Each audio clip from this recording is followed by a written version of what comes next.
back on the record in case number 2022-00402. We'll just go through the same order that our witnesses have been appearing, at least we'll start that way, that attorneys have been conducting cross-examinations. First party with a witness is the Kentucky Coal Association. Mr. Malone, would you like to call your witness? Thank you, Mr. Chandler. Excuse me, Mr. Malone. Sure. Mr. Chair, I wondered if at the outset we could establish the order of the witnesses today. I'm sorry, if you were doing that in your opening remarks, I didn't fully comprehend that. Yeah, I was just going to go down the path of cross-examination. Down the list of cross-examination. So the Attorney General, KCA, again, Lexington, Louisville, the Sierra Club, Joint Interveners, Walmart, KUC. So that will be the order of the witnesses? That's the order of that the I was going to go. parties? Excuse me, I sir. was going to go down the list of witnesses, and then if something came up, somebody says, can I go at 2 instead of 3? We were just going to take ad hoc issues as they came up. All right. Mr. Malone? Thank you, Mr. Chairman. I call Emily Medine.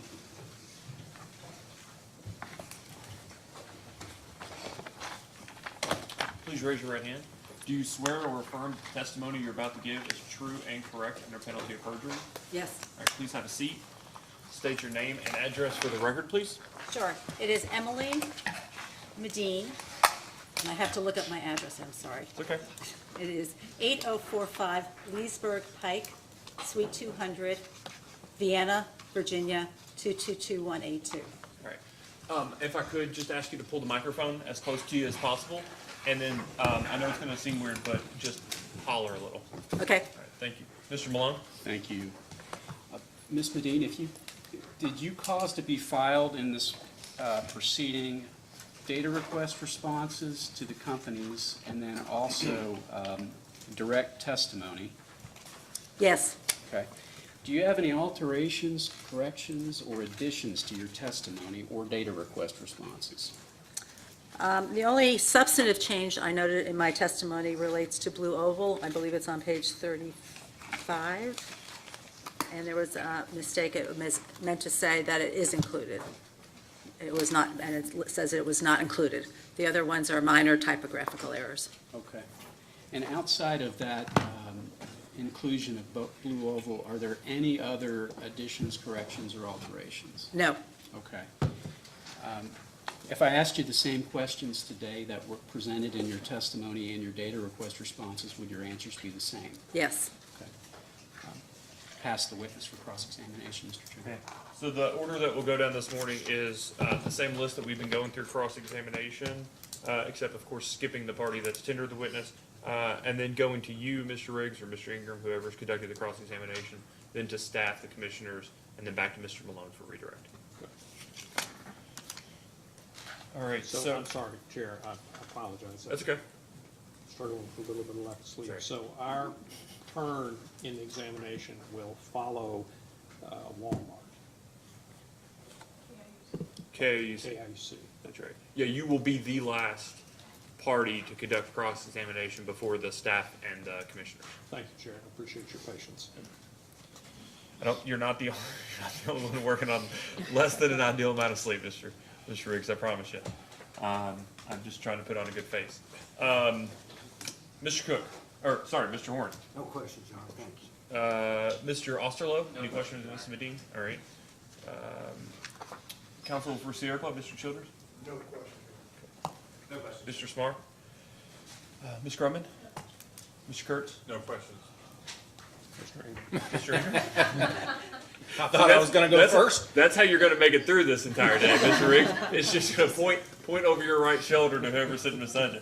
Mr. Ingram? I do have questions. Good morning, Ms. Medine. My name is Lindsey Ingram. I represent LG&E and KU in this matter. Good morning. I have some questions for you this morning. First, I want to make sure that I understand what your position is with respect to each specific coal-fired generating unit that the companies are proposing to retire. Is it your position that in this case, the commission should deny the proposed retirement of Brown 3? I'd like to, may I state my position, and then you can see if you want to follow up on the specifics. Of course. My position is that the companies have not met the rebuttable presumption obligation under Senate Bill 4, and therefore it is premature to rule on this petition because there's insufficient information available. So is it your opinion that the decision in this case should deny the retirement of Brown 3? We can play back and forth, but my position is it's premature to make that determination because you have not fulfilled the obligations under Senate Bill 4 to actually have a response in this case. And do you have the same position with respect to Gent 2? It's the same position. I can continue to repeat, but yes, it's the same position. It's premature. And the same position with Mill Creek Unit 1 and Mill Creek Unit 2? Quite frankly, I don't have a strong opinion about Mill Creek 1, Okay. but it is true with respect to Mill Creek 2. Okay, well, tell me the difference that you have with your opinion with respect to Mill Creek 1 as opposed to Brown 3, Gent 2, and Mill Creek 2, please. As I understood it when I did my analysis and my work, the decision to retire Mill Creek 1 had already been made, and it was only upon its addition to the filing related to Senate Bill 4 that it became back into scope, so to speak. So is it your position that the commission should grant the retirement request in this case for Mill Creek 1? Again, subject to compliance with SB 4. Do you believe the companies have met the requirements of SB 4 with respect to Mill Creek 1? I did not independently evaluate it. I had already prepared my testimony at that point in terms of Mill Creek 2, Brown, and Gent. So I don't have a strong opinion one way or the other. Is that the same as you have no opinion one way or the other on Mill Creek 1, or you don't have a strong opinion? I have just need to know what your- I have no opinion on Mill Creek 1 at this Okay. point. Are you familiar with Kentucky Revised Statute 278.300? I can guarantee you I do not know what you're referring to. Okay. Will you take my word for it that that's the statute that requires utilities in some circumstances to obtain commission approval before they enter into certain financial commitments? I can take your word for it, but I independently do not know that. Okay. Do you have your data responses with you, Ms. Medina? Yes. Would you please turn to your data response number 3?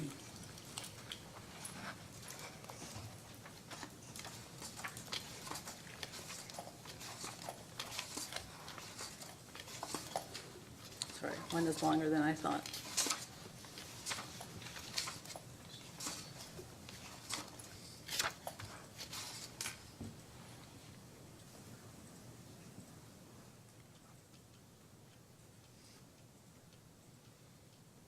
Yes, Okay, and are you looking at the Kentucky Coal Association's response to item number 3 of the company's information request to KCA? And that request at the beginning refers to your testimony at page 2, lines 12 through 14. Yes. Are we on the same document, Ms. Medina?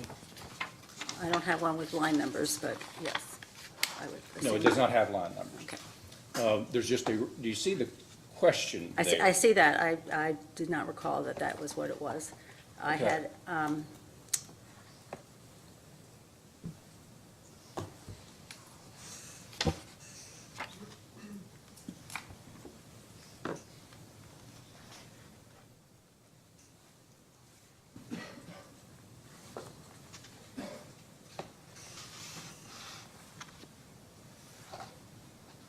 yes, I see that. Okay. So in your testimony in this case, as referenced in that question, you said the commission denied the company's request for the declaratory judgment, right? Correct. Now, can you describe to us what the request for declaratory judgment is in this case that the company's made?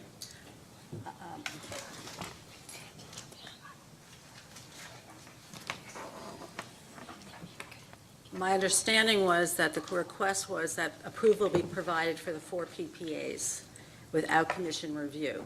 And that was what the declaratory judgment was, related to not providing for review of the 4 PPAs. It was not a denial of the 4 PPAs, of approval. It was simply the denial to not consider them in this proceeding. Okay, actually, the request was for the commission to declare that commission approval was not needed for entry into the 4 PPAs. Does that sound right to you? I thought it was correct. Okay. But basically, I wasn't saying they did not need to be, the commission had to continue to have a continued role in approving them. Okay. It was not, I thought the request was basically to have approval without a review.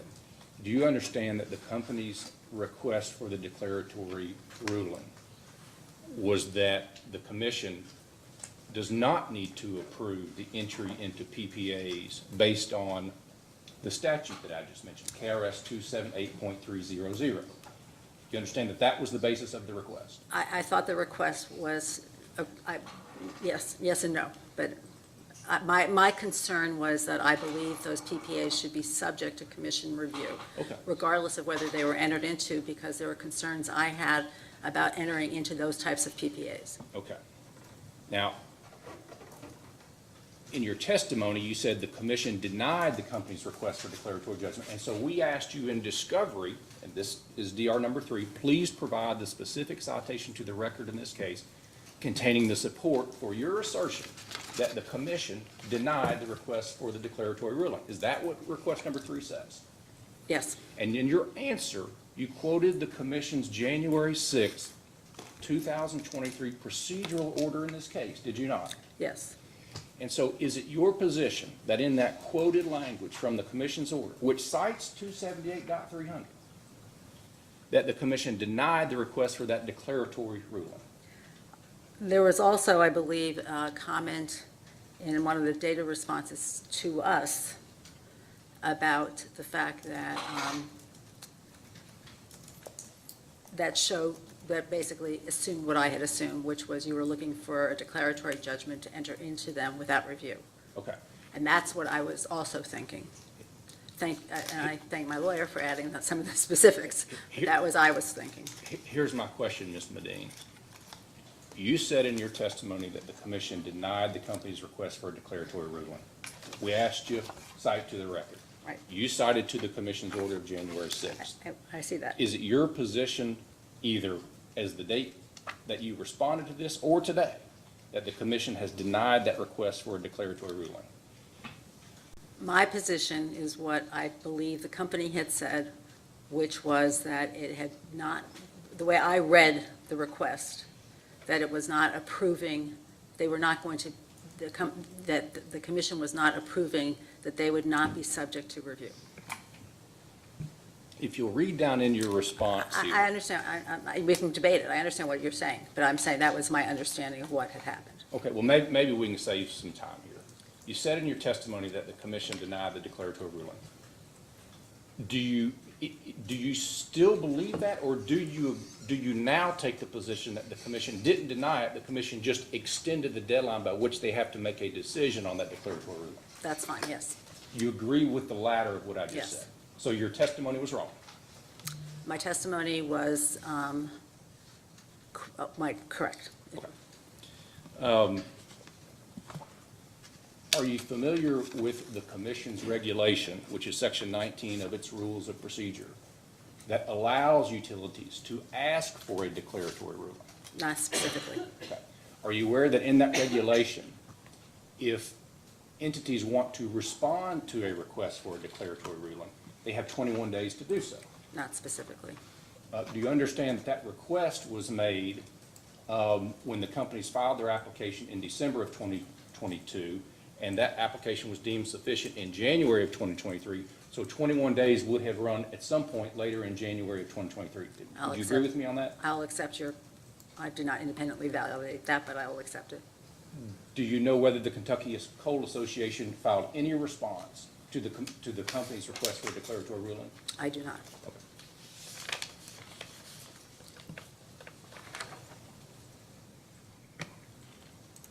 Now, if you'll turn, Ms. Medine, to the Kentucky Coal Association's response to the company's data request number 2 in this matter?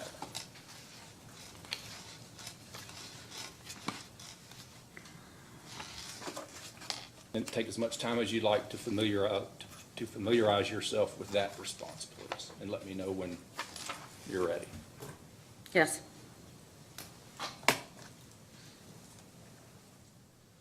I'm familiar. Okay. Now, in that question, and you are the responding witness to this response, question number 2 from the companies to KCA, correct, Ms. Yes. Medine?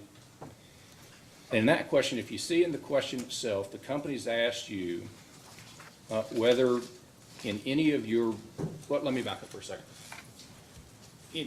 You have served as an expert witness for your life's work has been serving as an expert witness. Is that correct? No. Okay. Your, in response to data request number 1, you identified dozens of instances where you provided expert witness services to various entities in multiple states. Is that correct? Yes. Okay. In data request number 2, the one you have there, the companies asked you to identify any instances in which you supported or advocated for the construction or acquisition of any natural gas-fired electric generating unit. Is that what that question asked? Yes. Okay. Straightforward question, right? Correct. In your response, you said that you consider yourself an analyst and not an advocate. Is that what you said? Correct.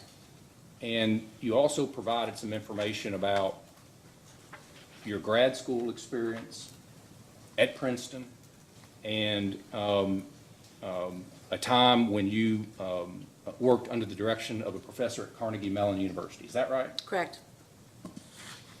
But I don't see anywhere in the rest of this answer where you directly answered the question of whether you have ever, in your capacity as an expert witness, supported or advocated for the construction or acquisition of any gas-fired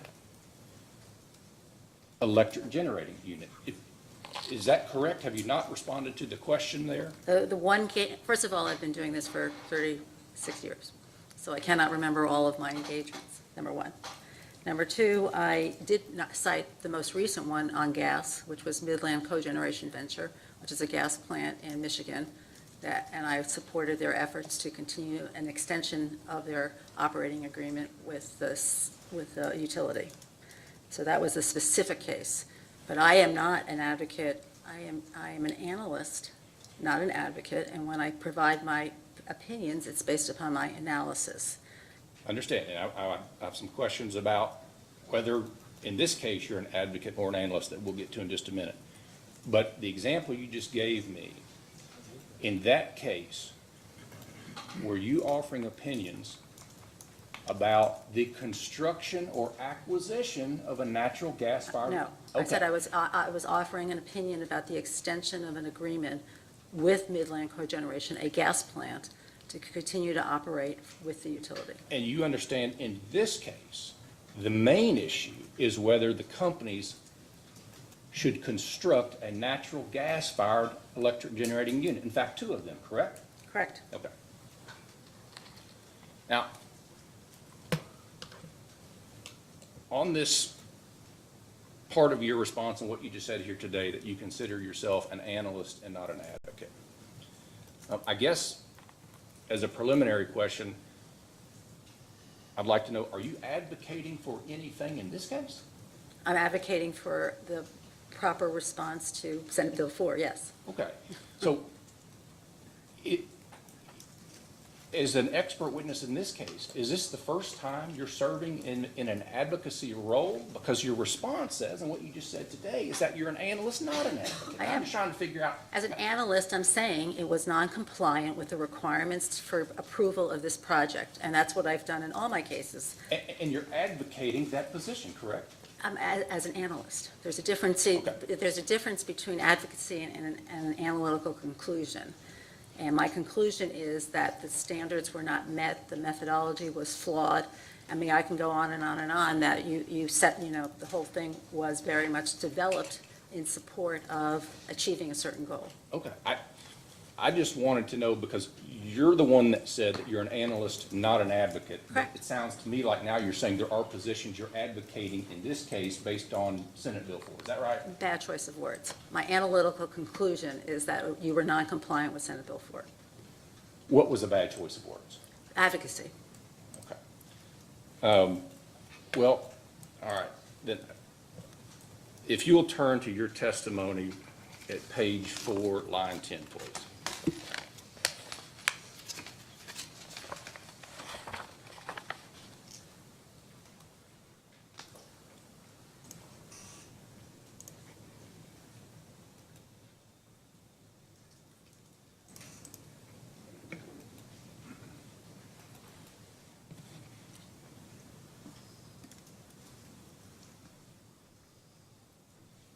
Now, and I've got a series of references to your testimony, Ms. Bedeen, and I guess I just want to know whether these are accurate or not. So at page 4, line 10, you take the position that it is premature for the companies to construct the 2 NGCCs. Is that correct? Yes, Okay. That is your opinion, that it Yes. is premature? yes. Okay. If you'll go to line 13, I'm sorry, page 4, line 13,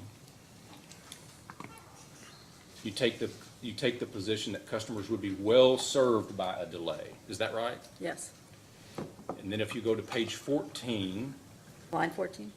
I'm sorry, page 14,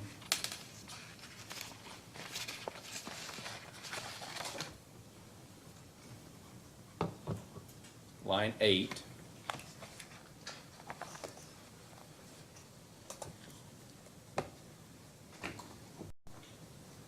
Yes, and again, you take the position, or at least you're talking about, the investment in NGCC should be delayed, which is consistent with your opinion that you offered earlier in your testimony, correct?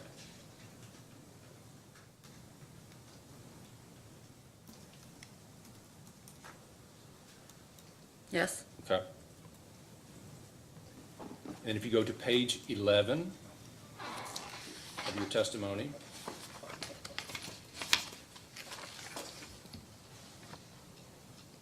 yes, line 4, you take the position that the 4 PPAs that are at issue in this case should not be approved, right?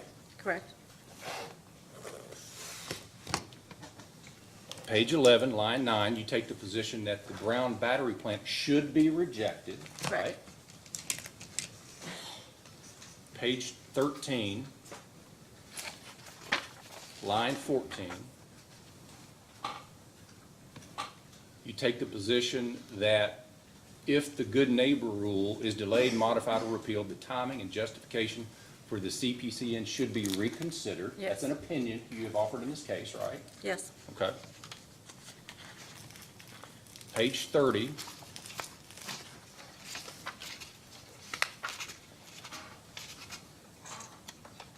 Line 1.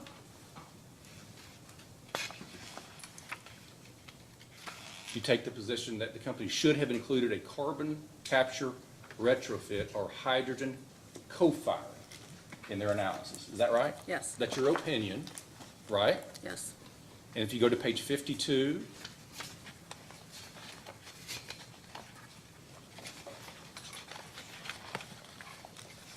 line 12, yes, you make a recommendation.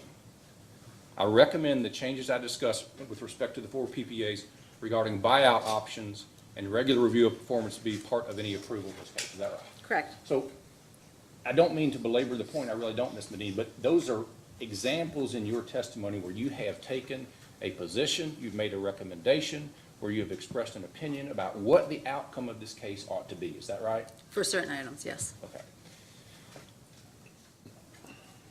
you've advocated for those things in this. I've made a conclusion. I'm not calling it advocacy. I've made a conclusion based on my analysis. Do you, on those specific points, do you think the commission ought to follow your opinion there, or do you think the commission ought to ignore your opinion because it's just the result of an analytical exercise by you? I think they should ask me why I have that opinion. Neither of your options are acceptable.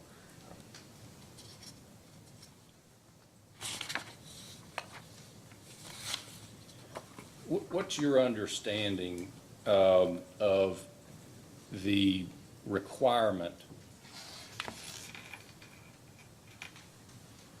to satisfy, that the companies have to satisfy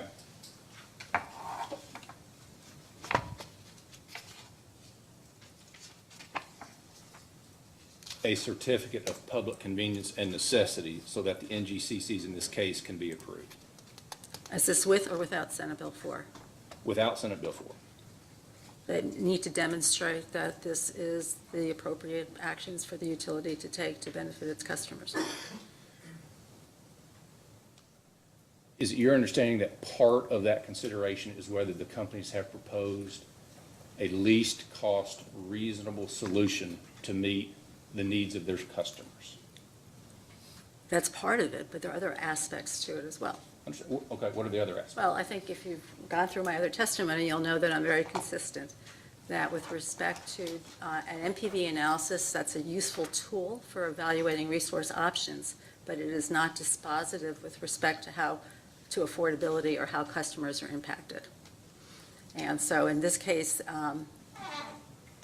the assumptions upon which the company based its conclusion are very flawed, particularly this coal to gas methodology for forecasting prices, which, as many of your experts said, were determinative of the outcome of these results.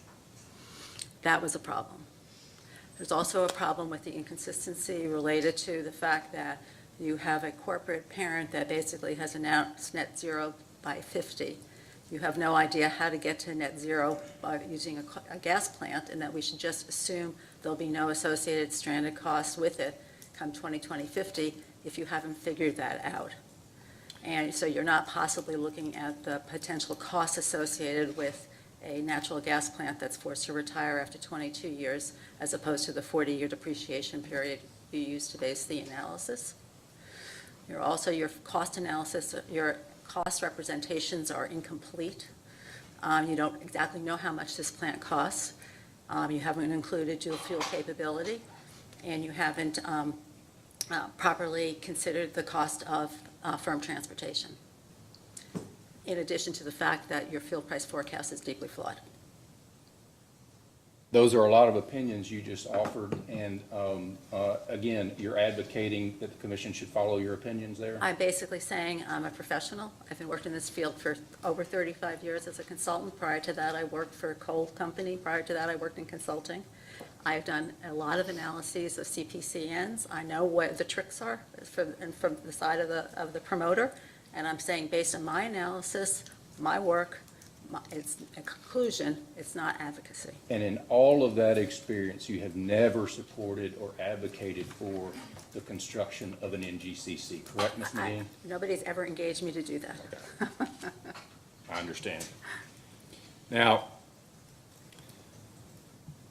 the Sierra Club is in this case as an intervener, correct? Correct. Do you know whether the Sierra Club has the legal obligation under Kentucky law to serve customers, to keep the lights on? I assume not. The Kentucky Coal Association is in this case. In fact, they hired you, correct? Correct.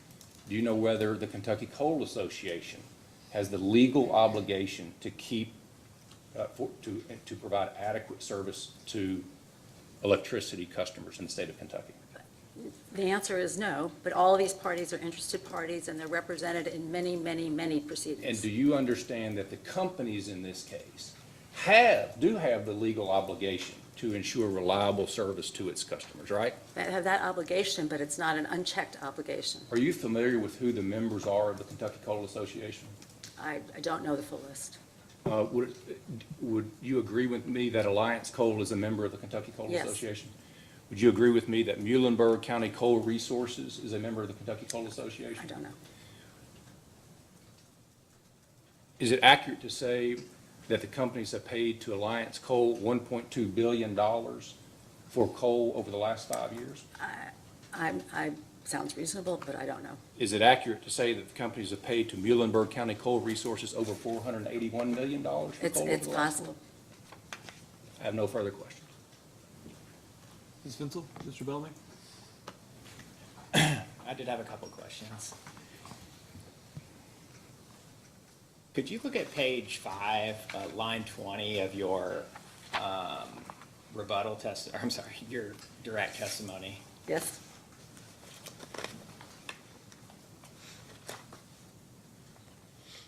And in that paragraph there, kind of starting on line 17, you're talking about the good neighbor rule, or what's been referred to as the good neighbor rule or the good neighbor plan, I think. And you indicate there on line 20, the proposed rule differs from the promulgated rule in a number of material respects. What are the material ways in which the proposed rule, or the promulgated rule differs from the proposed rule, in your opinion? The primary area which is of relevance to this proceeding is that it extends the deadline by which compliance needs to be, provides an extension possibility on the date by which the compliance needs to be achieved.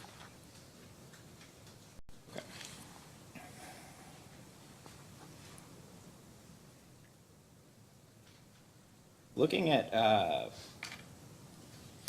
page 28 of your direct testimony, line 10.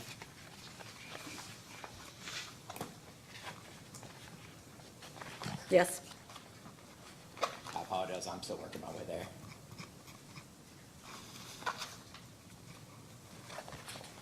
What page was that, Mr. Bailey? Page 28, line 10.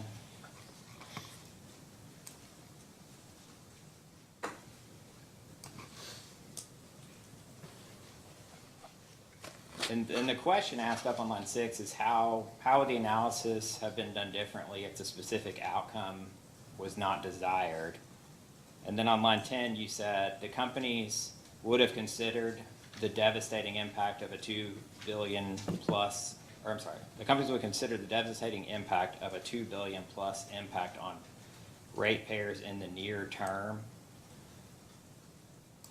And there was some testimony from the company's witness regarding doing an analysis over a 30-year period from a present value revenue requirement standpoint. What is your opinion as to the time period at which the commission should look at for determining the rate effects on Kentucky's customers?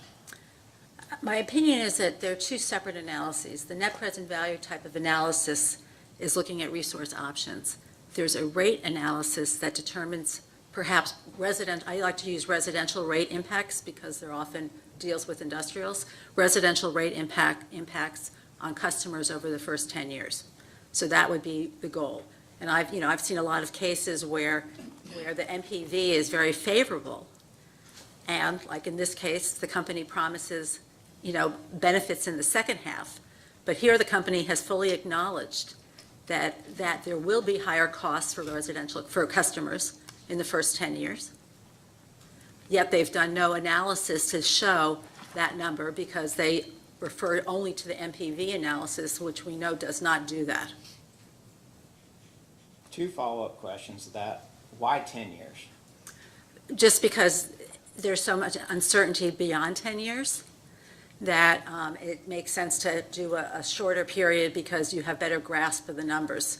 I note that the EPA, in their analysis of the greenhouse gas rules, actually do a retail rate and impact analysis as part of their analysis. In states like West Virginia and Indiana, people are talking about doing the impact analysis on customers. This is not new. Obviously, when in the Kentucky, in the Senate Bill 4, affordability, which is not an NPV analysis, it's actually a rate analysis, is mentioned specifically that we should do a rate analysis.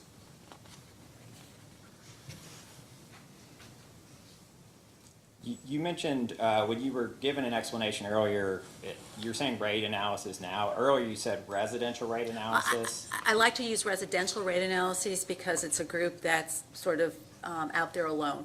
So industrials often have special contracts and things that make that whole process more complicated. I think for residential rates, it's an easier analysis, and it's less problematic related to contract, separate contracts. It could be either way. But if you only look at residential customers, would you agree that's only looking at the effect on a subset of customers? Absolutely. But it's indicative of what the kind of cost impacts are. So I think it's better to look at that group, which is somewhat undefended in this proceeding, for example, rather than just say everybody, because it's particularly for the industrials where it's hard to come up with a number because of some of the private contracts. It could also include, it could be residential and commercial, if that made more sense. What would a rate impact study show you that the present value revenue requirement wouldn't show you? Oh, well, okay, for example, let's look at this situation. So residential, a NPV analysis, as you know, is a discounted value of revenue requirements. A rate analysis would basically say, okay, I have $1 billion of undepreciated capital associated with my coal plants, the closed coal plants. I have a new $2 billion plant that I'm going to depreciate over 40 years. So I'm going to be able to figure out basically what the return of and return on those costs are. And that would be the primary determinant of the capital portion of that rate analysis. So I tried to include in my testimony an example of showing what those numbers potentially look like. But the reason why it's so important is that the NPV analysis typically does not include the sunk costs, given the argument that they've already been committed, they're going to be returned. The problem is customers pay for the sunk costs and they pay for the new costs. So you have a double rate burden in that first 10-year period that you would not have if the coal plants were just allowed to depreciate over that 10-year period and then it would be replaced with new capital. So you have a double cost impact on customers. But don't current rates already include or already reflect the cost of the current facilities? Correct. But to that, you're going to add the cost of the new facilities. If you didn't have the new facilities, all they would be paying for are the existing facilities. So you're double paying for capital of which you're only using a portion. Well, I get that, but the assumption is that you're saying that the present value revenue requirement is not good enough because it doesn't show the rate impact of the double. Correct. But the rates already reflect the initial investment. Correct. Right? And So all you would need to do. don't we get an appreciation from the present value revenue requirement calculation of what the incremental costs will be of the additional generation? You do, yes and no. So, and technically you should. I mean, the way it's done, and I believe in the example it's provided, you'll see that the rates are depreciated, you get a return of and return on the undepreciated capital. If you're depreciating over 40 years, you have a very front-end loaded costs, which customers will have to pay. Because that's just the way the return and return of calculations are made. And it's not until the latter part when you have that decline where you get some benefit in the future. But initially, customers will actually have to pay considerably more for $2 billion, let's call it $2 billion, $1.7 billion, whatever number you want to use. You're going to be getting the return of and return on that investment. Mr. Bellman? You were talking about your analysis that you did. Is that in table E4 in your direct testimony?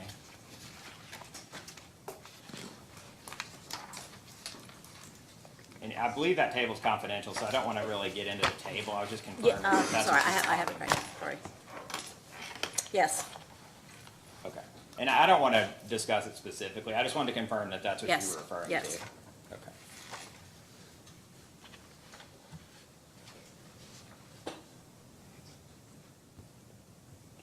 Could you look at page 26, line 18 of your testimony?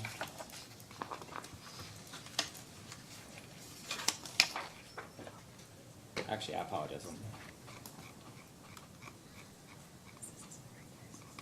go to it.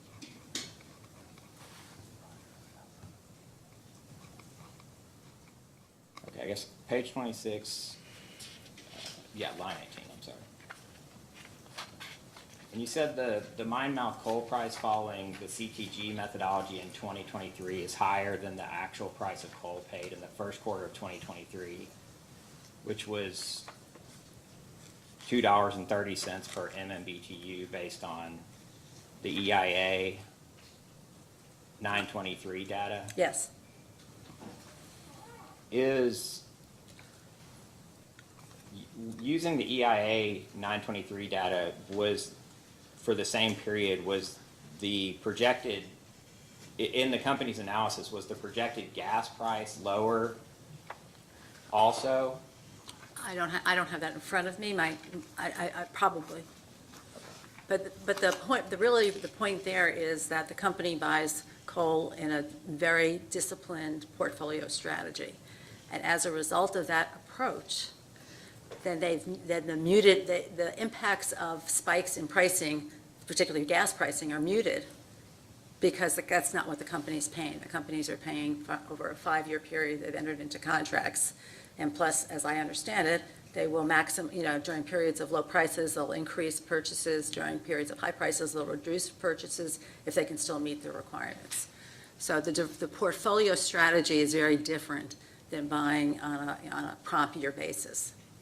And I understand that, well, frankly, I don't. You're the expert, so I don't want to say that I do understand how these work. But so my understanding is that gas prices, have more volatility than coal prices, and that's sort of what you're referring to. Yes. And I understand that in the short term, but over the long term, if you're looking at 20 or 30 years, if you use an average, over that period, would the volatility both up and down, I guess, be accounted for in an average over a long enough period? The fundamental, yes, there's the volatility issue, but the fundamental problem is that the relationship going forward is not going to be, first of all, the relationship looking backwards is just a mathematical calculation. But going forward, the markets are substantially different for coal and for natural gas. And if you look through my testimony, you'll see that one of the things that happened during 2022 was when gas prices spiked, coal prices also spiked, but coal generation did not because there simply wasn't enough coal. In fact, historically, you would see a relationship on the short term between coal and gas prices, but long term, the markets are substantially different. Gas goes to 4 markets. They're very, very different in terms of how they perform. You're not going to get that sensitivity in that relationship. Coal, particularly for a utility like KU, Kentucky, the companies, that what you're going to see is continue to see a portfolio strategy which is built over time based upon requirements, and it will be adjusted accordingly. The relationship, it's a false relationship. I've seen this once with one other utility, and we challenged it, and it was shelved. Basically, the real relationship is between gas and power prices, not between gas and coal prices, except occasionally on a spot market basis, and it's not determinative of the future markets.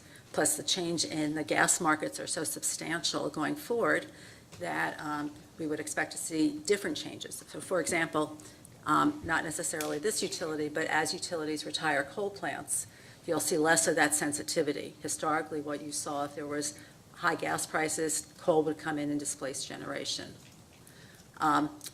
If there's less coal, and then the gas prices would fall and it sort of go back and forth. When gas prices are, when there's less coal, the gas will not need to meet the market, and that's what happened in the fall of 2022. Gas prices stayed high because there was no coal available to displace the gas generation.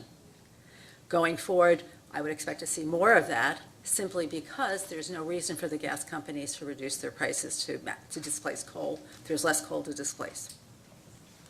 Anyway, my point is that typically, or universally, I should say, people go out and look at actual market fundamentals, market supply issues, and come up with price forecasts that way, not through some type of, regression analysis looking backwards. And it's very, very determinative, as the company said, in terms of the outcome of this.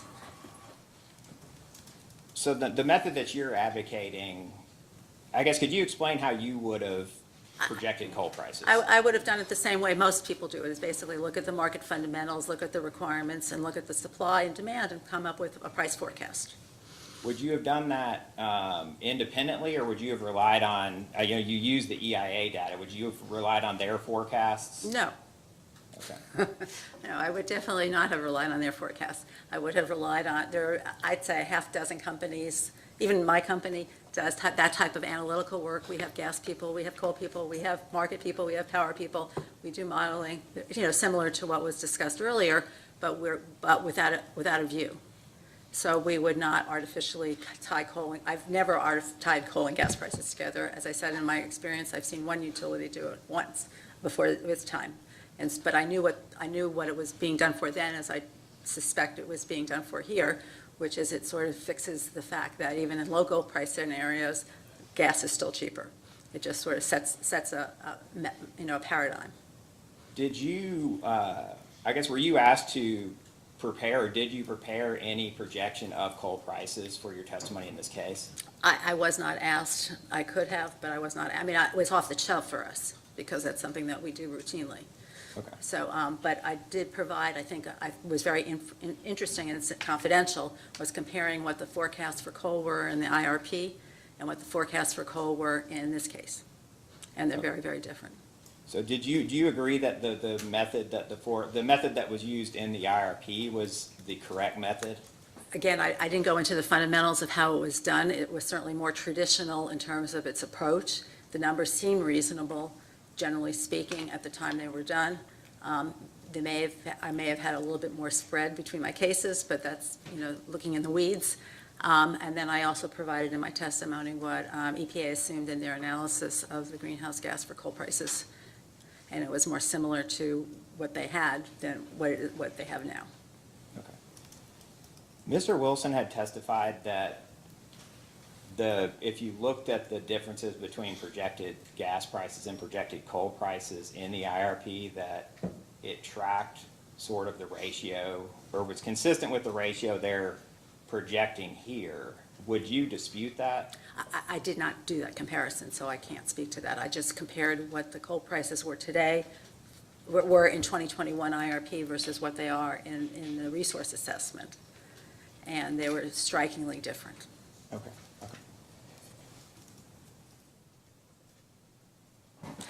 I'd also add that the company could have also gone out for bids for coal. Could have what, I'm sorry? Could have actually gone out for bids for coal to get some confirmation as to actually what, they can't do that for gas without, a high premium for locking in prices, but they certainly could do it for coal. For many, many years, people bought coal under 5-10-year contracts. So there was also that ability to confirm the pricing, was to go out and look at different coal supply options. I know in your testimony you talked about 5-year contracts, I think, or out to 2027. Is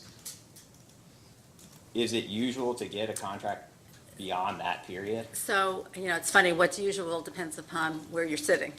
So historically, people often had 10, 15-year contracts.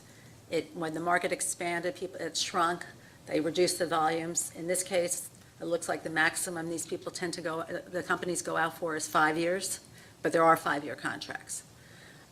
There's nothing, if you need price certainty, there's nothing stopping you from asking.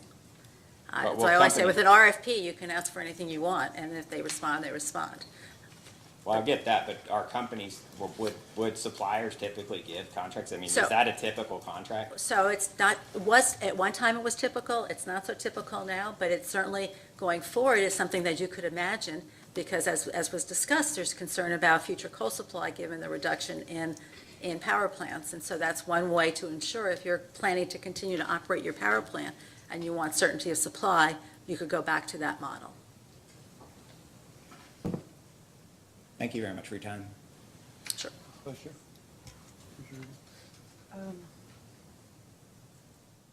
Good morning, Ms. Dean. Morning.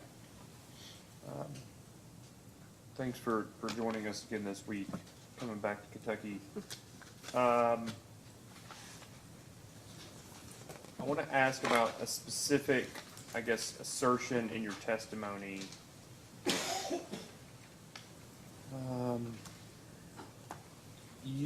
discuss, it's at page 36. Right after the big redacted portion. Let me know when you're there. I'm here.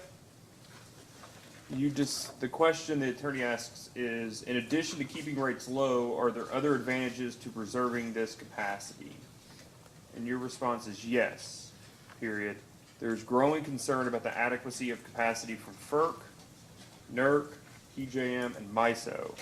These entities are warning of a reliability crisis and citing early retirements of coal plants and delays in new plants as factors. And then you said attachments ESM 4 contains their respective current comments on the topic. Is that right? Yes. Okay. Are those the comments of Commissioners Danley and Christie and NERC President and CEO Jim Robb? I don't have them in front of me, but I believe that's the case. Okay. So in each of those, you highlighted specific provisions, right, or specific texts? I think so, but it's a while. That's okay. So let me just read you a couple of them. And I'm just going to read the highlighted one. So the first is the written testimony. This is your ESM 4, taken directly off our website. The written testimony of Commissioner Danley before the Committee on Energy and Natural Resources in the U.S. Senate in May. The highlighted portion starts on page 2 and says this: "We know that there is a looming resource adequacy crisis. Our market operators have been explicitly telling us as much for years. Both MISO and ISO New England have warned about upcoming scarcity, and PJM, the nation's largest wholesale market and the one that serves Washington, D.C., has recently raised the alarm about impending shortfalls." It skips a sentence and then goes to the next paragraph and highlights, "As an engineering matter, there is no substitute for reliable dispatchable generation. Intermittent renewable resources like wind and solar are simply incapable by themselves of ensuring the stability of the bulk electric system. As the wholesale market's prices are distorted by subsidies, the generation assets with the attributes required for system reliability will retire and system stability will be imperiled. Given these market failures, there will be, in time, a catastrophic reliability event." We'll just switch over to Commissioner Christie's comments for a second. These are Commissioner Christie's comments at the same committee meeting in front of the U.S. Senate Energy and Natural Resources Committee. You highlighted, "The United States is heading for a reliability crisis. I do not use the term crisis for melodrama, but because it is an accurate description of what we are facing. I think anyone would regard an increasing threat of system-wide extensive power outages as a crisis. In summary, the core problem is this: dispatchable generating resources are retiring far too quickly and in quantities that threaten our ability to keep the lights on. The problem generally is not the addition of intermittent resources, primarily wind and solar, but the far too rapid subtraction of dispatchable resources, especially coal and gas." And then finally, the comments of Mr. Robb from the same committee but a month later. You highlighted a portion of his pre-prepared testimony, or I guess just prepared testimony, that says this: "Managing the pace of change is the central challenge for reliability. The rapid evolution of the generation resource mix is altering the operational characteristics of the grid. Through the transition," it has a couple of bullet points, and you highlighted 3 of them. The first: "Until energy capacity and essential reliability services are fully replaced, the retirement of traditional units must be managed." You also highlighted the reliability attributes of all resources, especially fuel security and provision of essential reliability services, must be recognized and valued by the marketplace. Interagency coordination is absolutely needed for policies that impact generation, especially coal resources, to keep the reliability at the forefront of the policy table. So I have a couple of questions about the 3 of these comments taken in connection with each other, and I don't know if you had comments. I didn't see comments from MISO, with a MISO response to the reliability imperative. There we go. So these 3 testimonies in front of the U.S. Congress, would you agree that much of the concern, that specific concern, is around marketplaces and wholesale power markets? I think in that case, it's primarily the RTOs that are voicing the concern because they have the responsibility for meeting that load. And so they're seeing, I mean, I think in MISO, I can't remember the number, but the capacity payments like increased by sixfold because Well- there had been so many retirements that people were not able to meet their capacity requirements. Sure, but MISO is almost exclusively vertically integrated, right? There's some merchant areas of MISO. I think Illinois basically is all merchant at this point. Yeah, so other than the state of Illinois, every other state of MISO is vertically integrated. Okay, I'll concede that, but I know Illinois is not small, but yes. Well, Kentucky, Missouri, Right. Louisiana, Arkansas, Mississippi, Indiana, Michigan, all those states are vertically integrated, right? Pretty much. Okay. Right. The One of the- Dakotas, Okay, for their load, yes, I'm sorry. other than Illinois. Okay, that's fine. Yeah, that's right. But MISO is also actually, interestingly enough, in terms of what it's been doing, is that they basically are now dispatching their intermittent resources in wind and solar. So just to be clear though, the comments Yes. do lean heavily on market issues, right? Yes. Okay. The second is, I take away from these comments, and specifically also your testimony about the, and I'll go back and reread your lines 20 through 21 and then on to 1 and 2 on 37. These entities are warning of a reliability crisis and citing early retirements of coal plants and delays in new plants as factors. A lot of the portions that I read of, particularly Commissioner Christie, and well, all three of them, Commissioner Christie, Commissioner Danley, and Mr. Robb, talk about, well, here's Mr. Robb's comment again, until energy capacity and essential reliability services are fully replaced, the retirement of traditional units must be managed. So, given all of these citations and you're concerned about the delay in replacement, do you believe that the proposal in this case, that what the company is proposing to replace the retirements with, is inconsistent with the needs that Commissioner Christie's, Commissioner Danley, and Mr. Robb are noting? No, it's consistent with it. In fact, it's somewhat, in some respects, it's worse because they're eliminating, by definition, 2 coal plants in order to be able to accommodate the new gas plants. Right, but they're replacing them with the same dispatchable resources that they cite they're concerned people are retiring, right? Correct. I think that's correct if the plants can be brought on time, on budget. If there are no delays related to transmission or all the other events that need to occur. Okay, are you aware, I mean, generally, a lot has been made about the PJM interconnection queue, other interconnection queues. Do you know whether there's been a delay with the LKE interconnection queue? I do not know. Okay. And do you know whether or not the companies or any of the vertically integrated utilities in Kentucky or the G&Ts that we regulate have had issues with timely building or converting power plants? I guess the only one that I was somewhat aware of was what was going on with Big Rivers with their plans. That they basically exited coal prematurely. And when they decided they needed to bring back that unit because they couldn't buy competitively priced power or capacity on the market, they ended up repowering that plant with gas. Bringing back a coal plant. They had idled a coal plant in anticipation of participating in a combined cycle, as I understand it. And when they went to the market to buy power, to buy capacity to replace what they were shutting down, it turned out to be multiples. There's perfect documentation, I don't have it on hand, of how much more the capacity cost than what they thought they were going to pay. So they ended up filing a CPC and to convert the unit to gas. Where the commission found that the least cost, most reasonable alternative was conversion rather than market, right?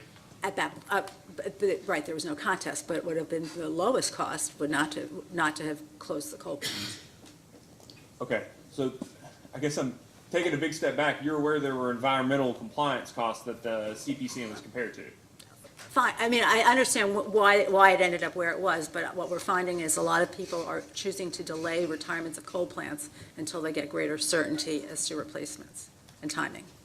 So, for example, We Energies, which I'm not sure if that's part of MISO or not, in Wisconsin, just announced their plans to delay coal plant retirements. Okay. So taking a big step back, for non-market participants, are you aware that there's the same concern? Well, so I guess what I don't have an appreciation for here is that I read through Commissioner Christie's, Commissioner Danley's, and Mr. Rob's testimonies as being concerned about the retirement of generators that they believe have important attributes, and that those generators are not being replaced with generators with consistent attributes. Correct. I guess what I'm trying to have an appreciation for is, do you maintain that that's the case here? I'm not. No, I don't, simply don't know, because I don't believe the application is complete. I don't think that you have enough information to know one way or the other, I guess is my point. I don't think we have a good sense on what the few costs are. I don't think we have a good sense on what the affordability is. So I just don't know the answer to Yeah, that. but Commissioner Christie, Commissioner Danley, and Jim Robb Right. aren't talking about costs No, I at agree. all. I don't disagree with Right. you. I don't, with a replacement of an existing capacity, assuming there's no hiccups, it should be fine. Okay, all right, I appreciate that. Yeah, I don't disagree.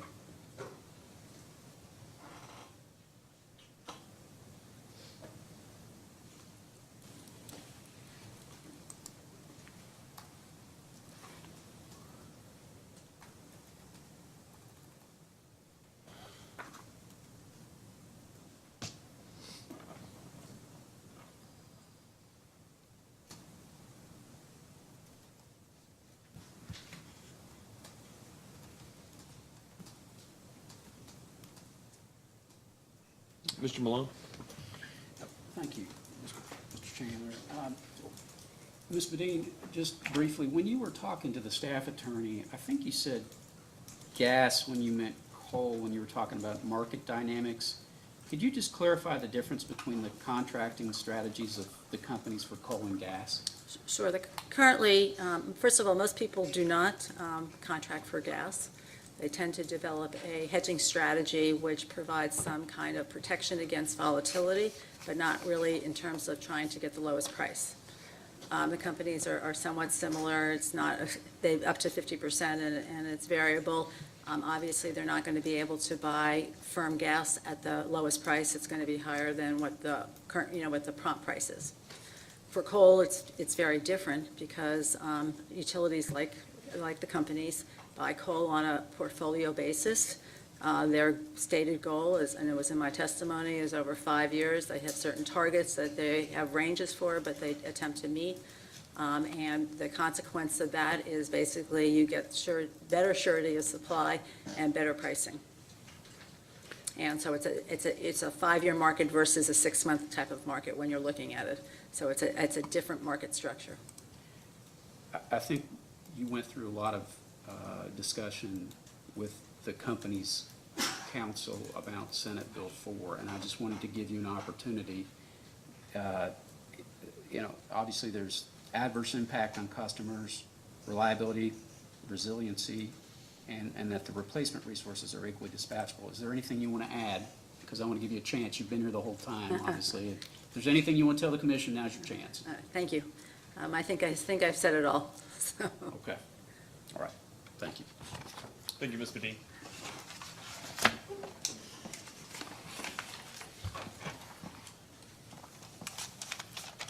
While we're doing the transition, we'll give counsel for Lexington and Louisville an opportunity to make themselves comfortable at council's table. We'll take a short recess for probably 10 or 15 minutes. We were already going for over an hour. Just for your information, as you know, we have a joint witness, and Mr. Childers is planning on presenting Mr. Levitt. Okay, in what order will Mr. Levitt go? First, last? Sorry, Your Honor. Mr. Levitt, you all plan on calling Mr. Levitt? Yes, during the city's. Okay, and I'm just trying to make sure I remember here, Mr. Osterloh, that is your only witness, correct? That's correct. Okay, so, well, then we'll just do it all at once. If Mr. Childers, you want to go ahead and be ready to present Mr. Levitt, and then we'll move on to Mr. Goggin after that? Okay. Okay, all right, we'll be in recess until, we'll take a recess until 9:55.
Okay, we're back on the record. Mr. Malone?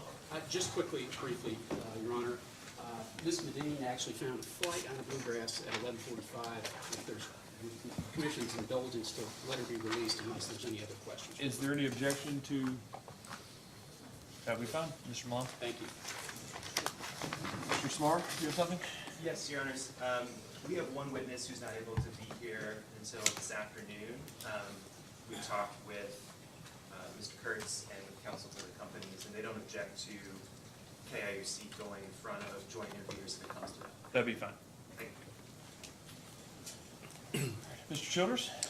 Thank you, Your Honor. We would call Andrew Levitt. Please raise your right hand. Do you swear or affirm that the testimony you're about to give is true and correct under penalty of perjury? I do. All right, please have a seat. State your name and business address for the record. Good morning. My name is Andrew Levitt. My business address is 1800 M Street Northwest, Washington, D.C. Mr. Childers? Yes, Your Honor. Mr. Levitt is being presented jointly as an expert witness by both Sierra Club, Lexington Fayette Urban County Government, and Louisville Jefferson County Metro Government. Thank you. Mr. Levitt, did you cause direct testimony to be filed in this proceeding? I did. And did you sponsor responses to data requests? I did. Do you have any corrections to your direct testimony?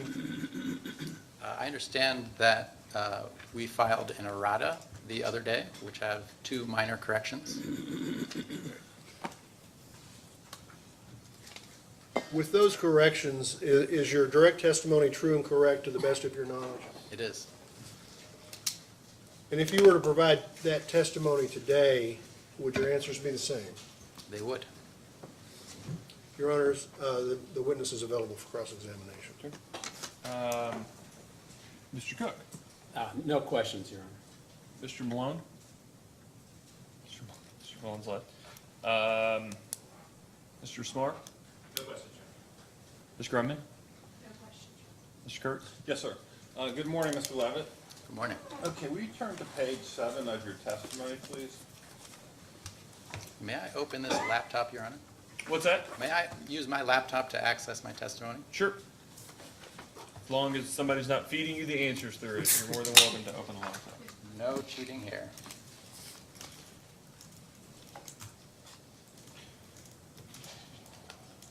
Are you there? And remind me the page number again, please, counsel. 7.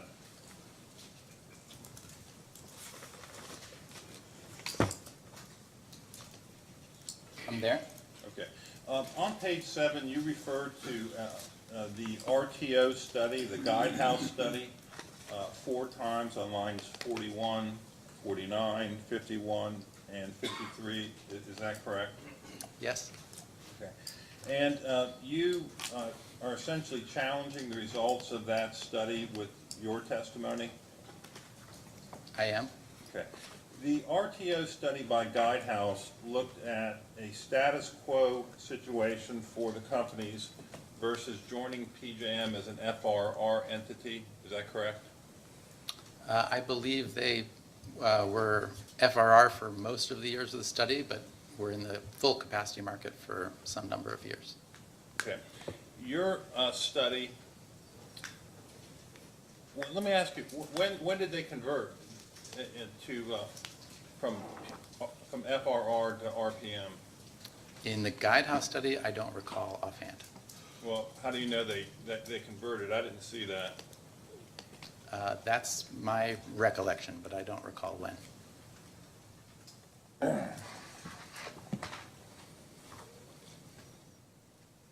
Okay.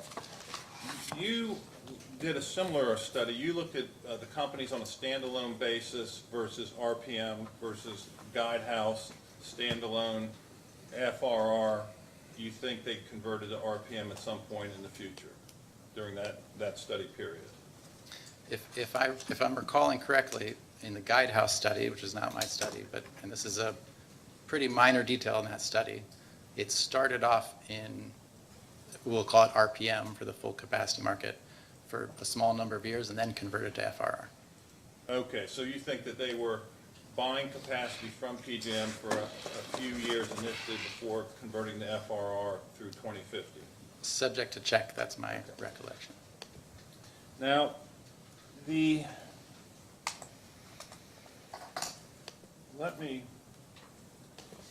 Chairman, if we could have marked as KIUC number 2, it's excerpts from the Guidehouse study.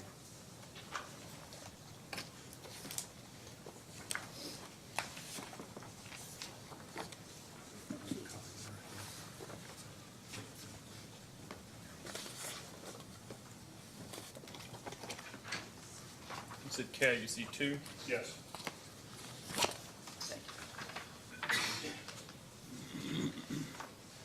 Thank you, Mr. Clerk.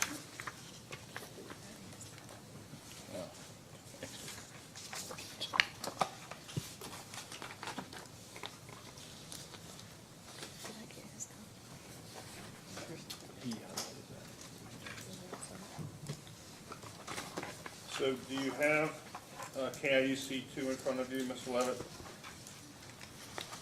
I do, yes. Okay. So on the standalone scenario that Guidehouse did, they, on table 4, did a capacity expansion plan as to what they assumed the companies would do on a standalone basis in terms of adding 3,220 megawatts of combined cycle, 1,200 megawatts of simple cycle gas, 900 megawatts of battery, 2,150 megawatts of solar, and 100 megawatts of wind for 7,570 megawatts of new capacity. Is that the way you understand Guidehouse? Assuming that the math here, handwritten at the bottom, is correct, then I would agree with that. Okay. And then if you turn to the next table 5, this is the Guidehouse capacity expansion plan under a PJM FRR scenario. Is that your understanding? Yeah, my comment on the FRR before holds, but this is certainly the PJM RTO scenario. Okay, and for FRR, many of us know that the utility is required to provide its own bricks and mortar in the ground versus buying capacity through the PJM auctions, correct? They're certainly required to designate specific capacity resources. I don't know if they must own it or if there's any locational constraints on that. I'd have to confirm that. They can buy it, but it has to be a dedicated unit. It can't have participated in the RPM auction, so. Yes, you're- that okay. matches my understanding. So it's some sort of physical supply rather than relying on the auctions, correct, for FRR? I believe there can be some minor interaction with the auctions, but it's limited. An FRR entity is allowed to sell into the auction and to a limited degree once they meet that 3% holdback. Is that what you're referring to? But not, I'm talking about buying from the auction. What you described would match my understanding. Okay, and so under a scenario where the companies join PJM, Guidehouse, assuming my math is correct, assumed that there would be 1,852 megawatts of combined cycle additions, 1,300 megawatts of CTs, 700 megawatts battery storage, 1,950 megawatts of new solar, and 100 megawatts of new wind under the joint PJM scenario, correct? Correct. Okay.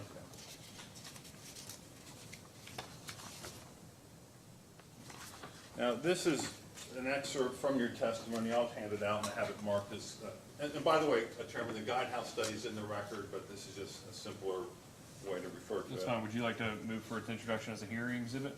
I will at the end. Okay. And this is from your testimony. Just if we could have the mark of KIUC 3 for these address, as a reference.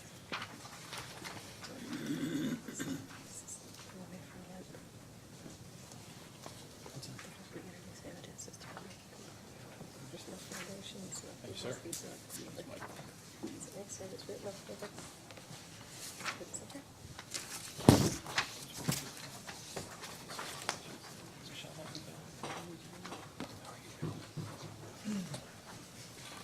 So this This is a summary of your analysis, Mr. Levitt, is it not? Table 4? This is a summary of the financial benefits aspect of my analysis, yes. Okay, and at the top lines 1 through 5, we have the status quo, excuse me, standalone companies versus KULG&E joins PJM as an RPM member, lines 6 through 12. Is that correct? Correct. Okay. Under the status quo, in 2028, the utility would own 6,700, this is line 2. Under status quo, the utility is assumed to own 6,790 megawatts of capacity. Is that correct? That's correct. Okay, and in 2050, 32 years later, it's expected, or you're projecting, that they'll still own 6,647 megawatts of capacity, correct? I wouldn't say I'm projecting. This is the company's resource plan from a document I refer to as the CPCN plan, which was included in this case, minus the natural gas combined cycle plant builds. Well, this is the company's, the total amount of capacity that they're expecting to have, but within that 6,647 megawatts are lots of retirements, almost all the coal, and lots of replacement. Is that your understanding? I believe there's only the 4 retirements that are directly in front of us in this case that are included in that table, the CPCN plan table. That's your understanding, that's the basis of your testimony, that by 2050, the companies are only planning to retire the 4 coal units at issue here? The source document from the companies that this is based on, my recollection of that document is there are no additional coal retirements beyond what are at play in this case. This is, okay, Sierra Club 2, analysis of avenues for reducing under-depreciated fossil fuel generation assets at retirement. We've seen the same, may I approach the witness, Your Honor? May. We've seen the same document in lots of different contexts.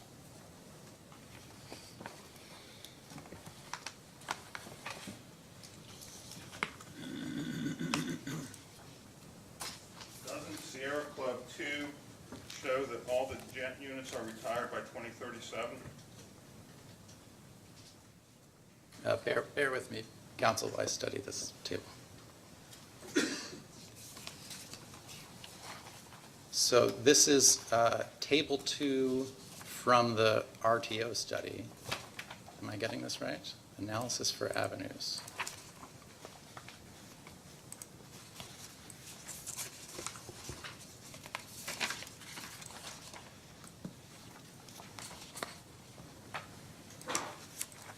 I confess to not having studied the analysis of avenues for reducing undepreciated fossil fuel generation assets at retirement particularly closely. Okay, but can you confirm that Sierra Club Exhibit 2 shows that all the jet units will be retired by 2037? I suppose I can infer that from the lack of capital investments for the gent units after 2037. Well,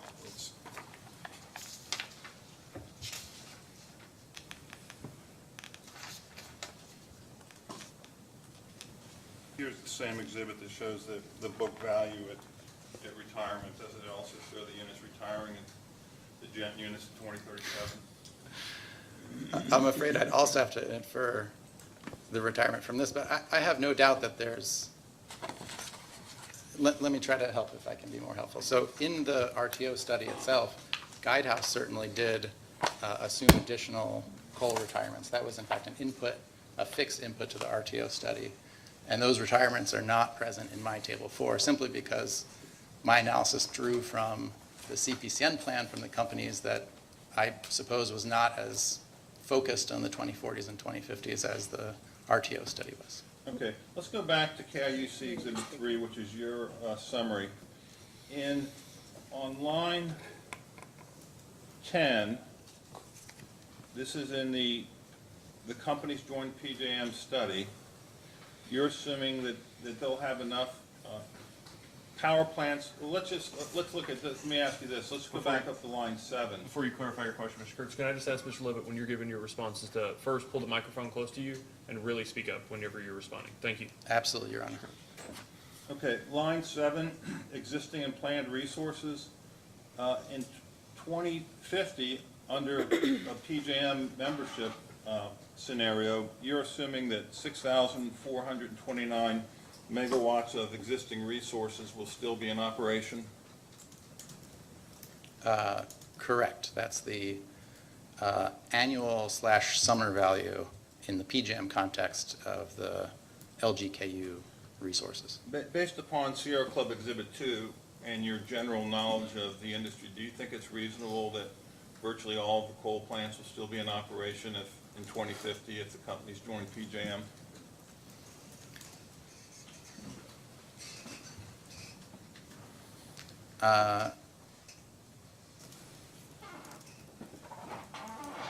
I wouldn't say that it's inconceivable. I would be surprised if that were the outcome.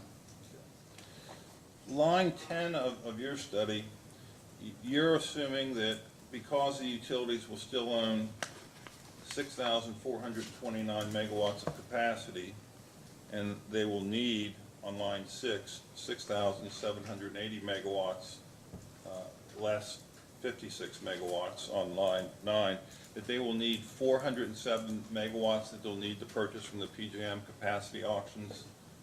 Am I reading that right? Correct. Okay. And you're assuming in 2050, the base residual auction BRA clearing price, at line 11, PJM capacity price, will be $72 a megawatt day. Is that correct? Correct. Okay. So you're assuming that in 2050, the utilities will be able to buy 407 megawatts of capacity for $11 million. Correct. You think that's a reasonable assumption, that capacity will be so inexpensive in 27 years? So you walked us through the quantity. The total cost there is quantity times price.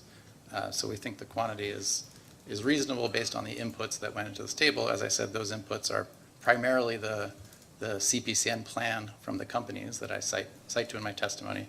The price, $72 per megawatt day, actually comes from the Guidehouse RTO study, and their price forecast is based on, as I understand it, an analysis of a capacity market in equilibrium and the net cone of a combined cycle resource in that environment.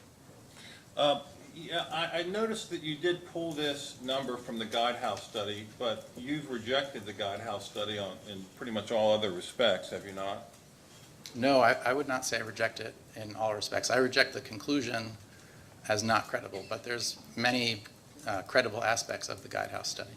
Do you believe that capacity pricing in 2050 will be $72 a megawatt day or $2.19 a kW month?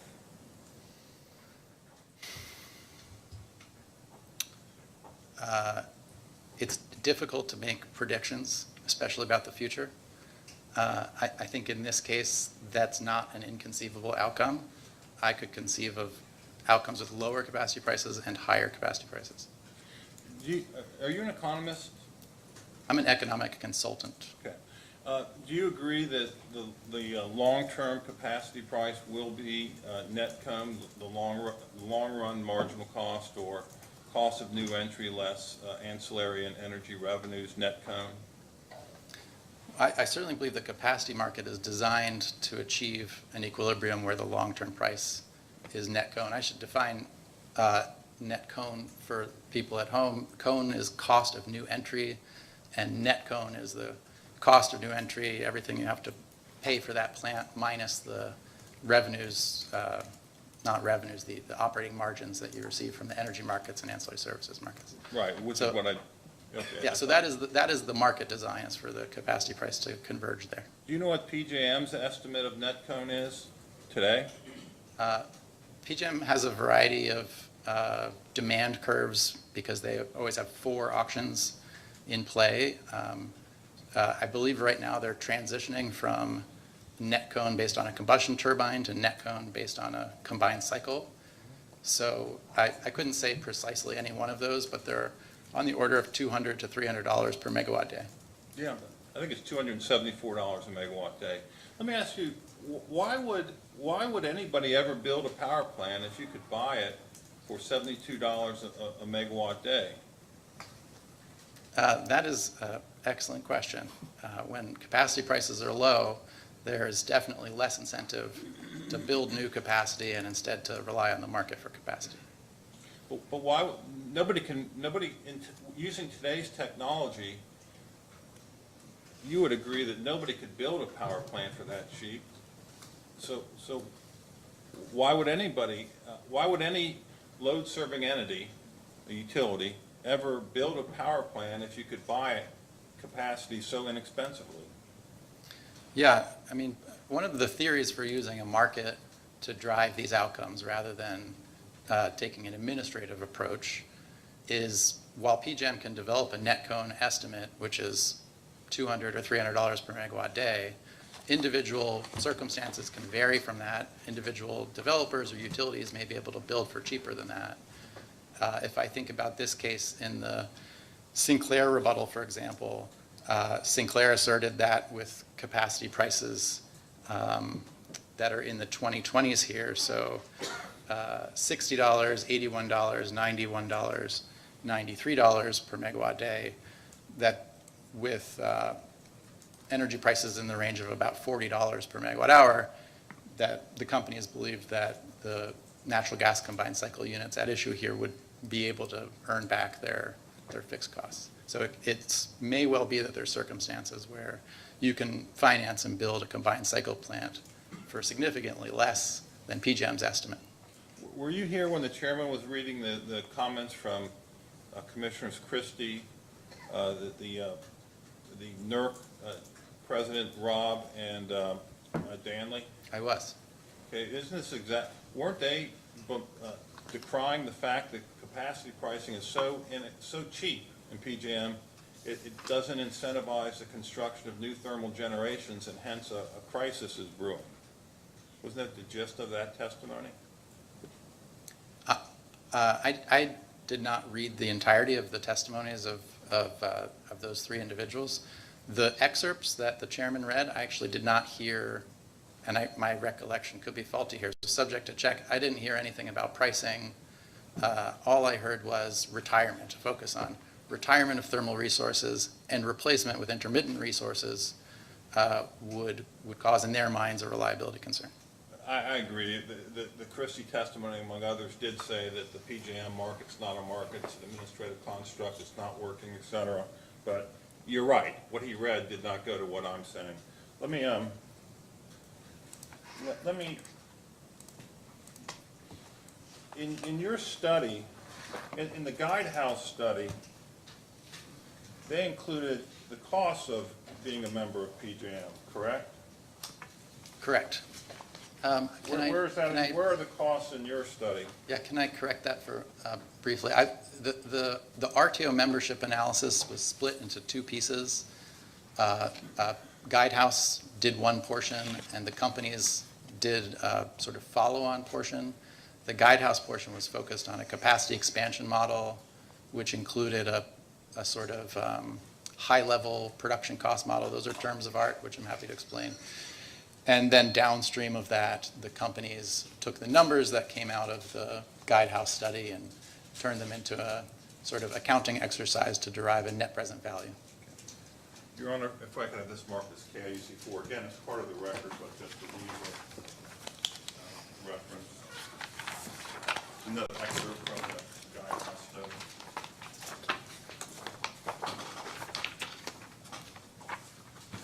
So marked as KUC4.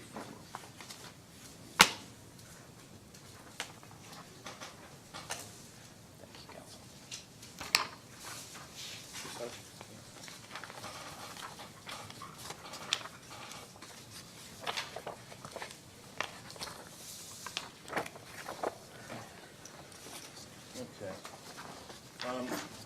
you recognize this as a portion of the Guidehouse study dealing with the cost of being a member of PJM? I hate to pick nits here. I can tell from the font this is the company's portion of the membership analysis and not the Guidehouse portion. But otherwise, it's certainly part of the membership analysis. Okay. Did you include the cost of being a member of PJM on your table 4? I did not. Okay. Being a member of PJM is not free, is it? No, it is not. Okay. We turn to page 16 of KIUC Exhibit 4. You see RTO administrative fee. I see that. Okay. And the company or Guidehouse estimates the cost to be $19.2 million to $26.4 million per year. Do you see that? I do. Presumably that's in 2022 or 2023 dollars. Oh, no, this one they assume is going to escalate at 2% for inflation. Okay. I believe it's in, well, you didn't ask this question, but I believe it's in dollars 2028. Okay. The next group of costs that the company or Guidehouse have are uplift charges of $5 million per year nominal. Is that correct? That's what it says here. I can't resist saying uplift charges are, in PJM, are charged by zone, which is to say by utility. So any charge to the load-serving entities in the LGEKU zone would be paid to generators in the LGEKU balancing area. And as I understand it, almost all, if not all, the generators in the LGEEBA are the company's generators. So I don't believe this would represent a net cost to the companies. But I do see the $5 million Okay, listed that's there. good analysis. Uplift is complicated. RTEP, transmission expansion costs, you know what those are, right? I do. What are they? RTEP costs are the cost for the regional transmission expansion plan that PJM engineers conduct. So that's transmission investments made by utilities. So those are big ticket transmission costs that are socialized among all PJM members? Strictly speaking, there are aspects, in fact, a significant part of RTEP is not socialized among all members. It's localized in many cases to only a single utility, but in many cases, especially for what you call big ticket items, they are socialized across all members. When New Jersey is building that 3,000, 7,000 megawatts of offshore wind right now, is the transmission to hook that up going to be socialized through RTEP? So there's the generator lead lines that run to PJM's grid, run to the point of interconnection. Generator owners are responsible for the cost of transmission up to the point of interconnection. There's also network upgrades within New Jersey to accommodate more offshore wind integration, and those are being funded by New Jersey ratepayers exclusively through the state agreement approach that PJM has arranged. You're saying none of those costs will make their way to the other PJM members? None of those transmission costs? The way that you scoped the question, which is hooking up offshore wind in New Jersey, I believe the simplest answer is none of those costs will go to customers in Kentucky. What about hooking up wind in other, I stated that was the opposite the other day, but I'll take your word on this one. What about when coal plants and other thermal generators retire and PJM's solution to maintain reliability is to build transmission? Can that be part of RTEP? That could be part of our tech. Okay. Do you expect that to be an increasing cost going forward?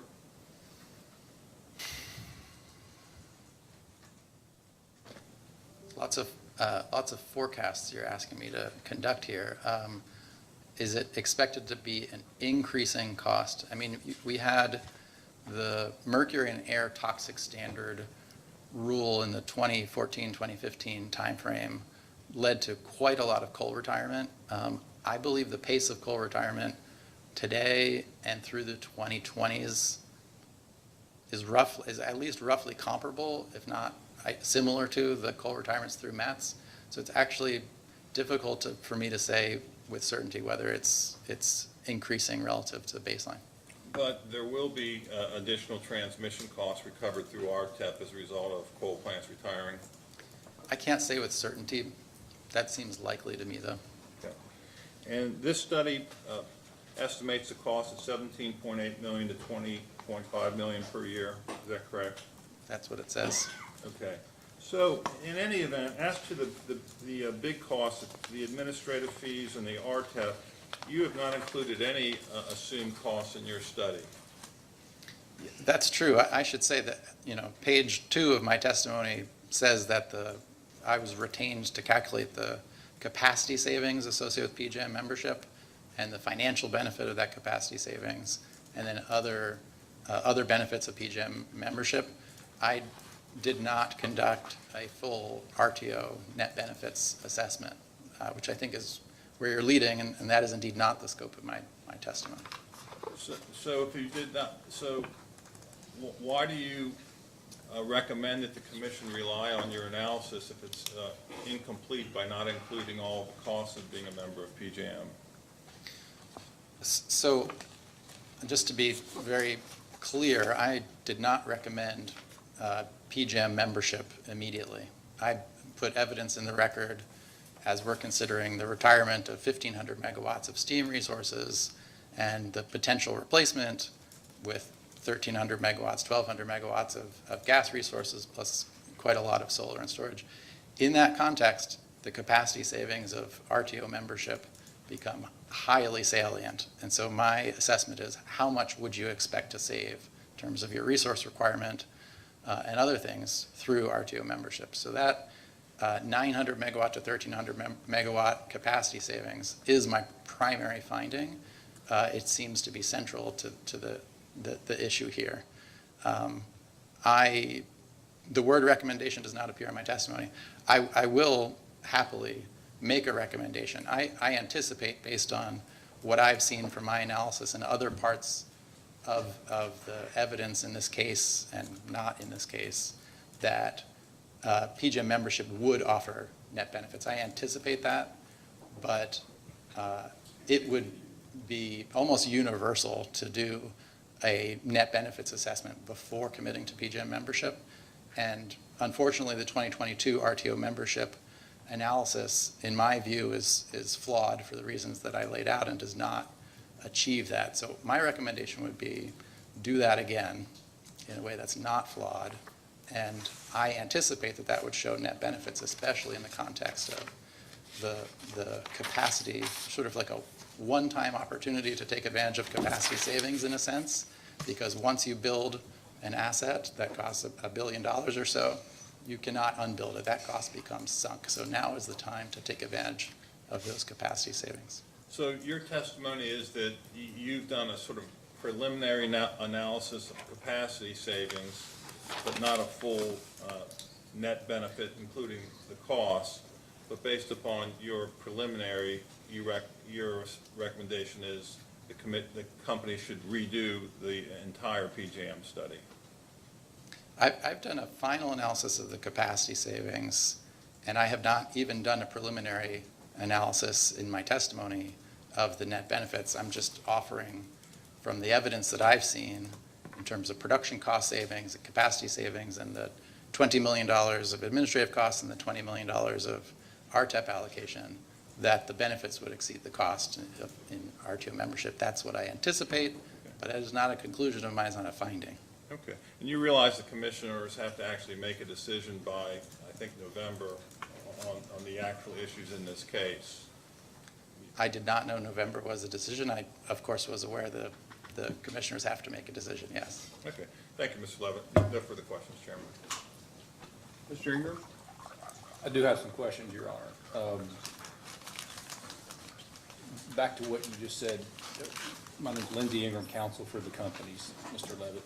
Back to what you just said about your testimony, and that you're not recommending at this point in time that the companies join PJM, correct? I recommend that the companies and the other stakeholders in this case anticipate that PJM membership would offer net benefits, but the due diligence mandates that you would do adequate net benefits study before committing to PJ membership. What your testimony does include, I think I heard you say, and based on what I read, is that you have attempted to perform some kind of analysis of, in your mind, what the net benefits would be if the companies were to join PJM. Is that right? So there is a paragraph in my testimony where I actually pull out similar numbers to what's in front of me here in terms of the RTEP cost and the administrative costs and other things. I aggregate those. I say, in the RTO study, the other costs that I did not describe at all, there's also, there's legacy transmission agreements, I think, with the LSEs. There's a variety of line items that I'm not in a position to get into that I don't have expertise on. But I can certainly add up those line items in the company's RTO study. So I do add up those line items. I put them next to the capacity savings, financial savings from my analysis. I put them next to the production cost savings range that I find just based on other studies. And I say, I would anticipate a net benefit of RTO membership. Would you turn in your testimony to page 7 and go to the top of that page at your table 1?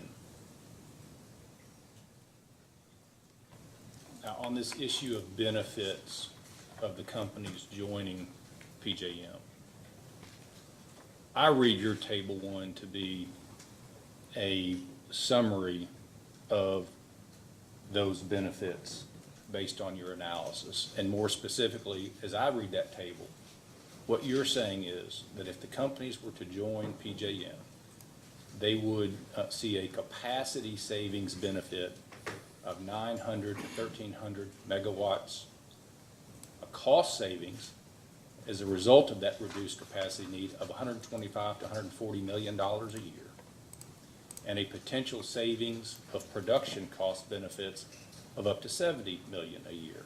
Is it fair to say that those are your high-level summary findings of the benefits that the companies would achieve by joining PJM? These are select benefits, but with that caveat, I would agree with that, yes. Okay. There are other benefits, for example, those legacy agreements I mentioned. And then if you go to page 9 of your testimony, that's figure 2.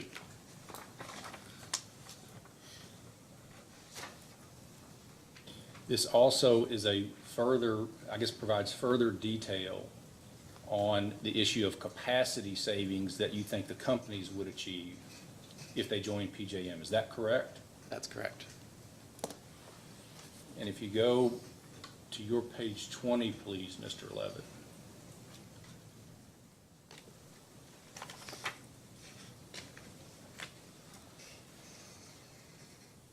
I'm there. Your figure 5. This shows a benefit that the companies would achieve, according to you, by joining PJM through a reduced reserve margin requirement. Is that an accurate description of your figure 5? Correct. And if you go to page 24 of your testimony,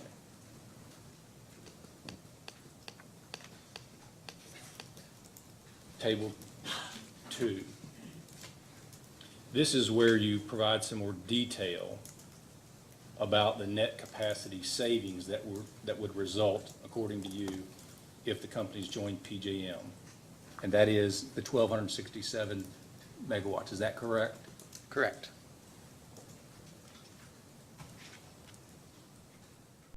And then finally, Mr. Levitt, if you go to page 31 of your testimony, and that's your table 4, that's the same table that Mr. Kurtz showed you. And again, I don't mean to rehash this exhibit. I just want to make sure that the commission and I understand what you're saying this table represents. This is kind of the summary of the investment savings, according to you, the companies would achieve by joining PJM of $130 to $140 million a year of savings. Is that right? Correct. Now,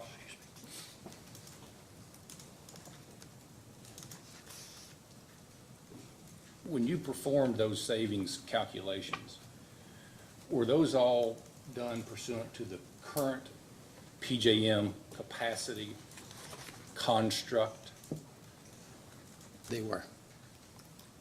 And then on page 28 of your testimony,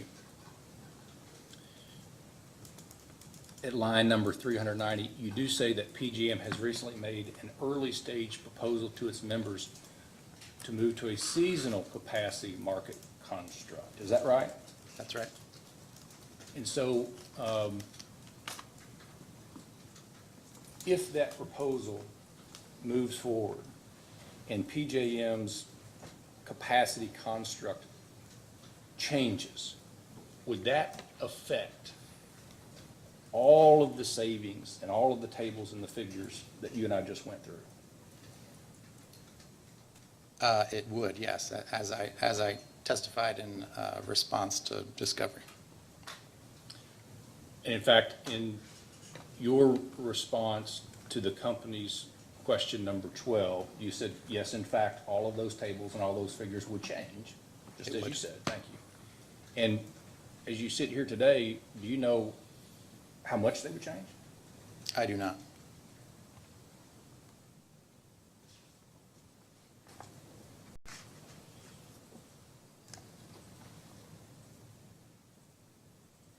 In your career in the utility industry and as a consultant, have you ever supported or advocated for the construction of a natural gas-fired generating unit like the NGCC is proposed in this case? I have not. And that would be inconsistent with the Sierra Club's mission, would it? Objection, Your Honor. This witness is retained as an expert witness. He has no ability to testify about what Sierra Club's mission is.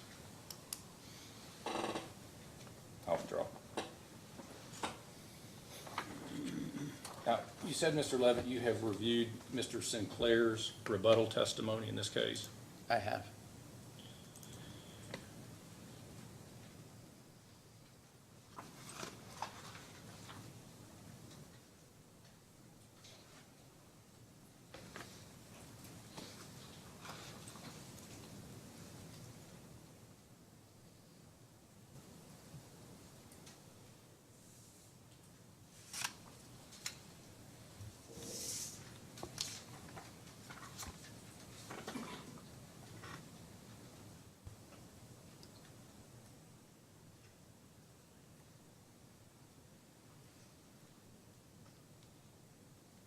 Do you recall where Mr. Sinclair said at page 34,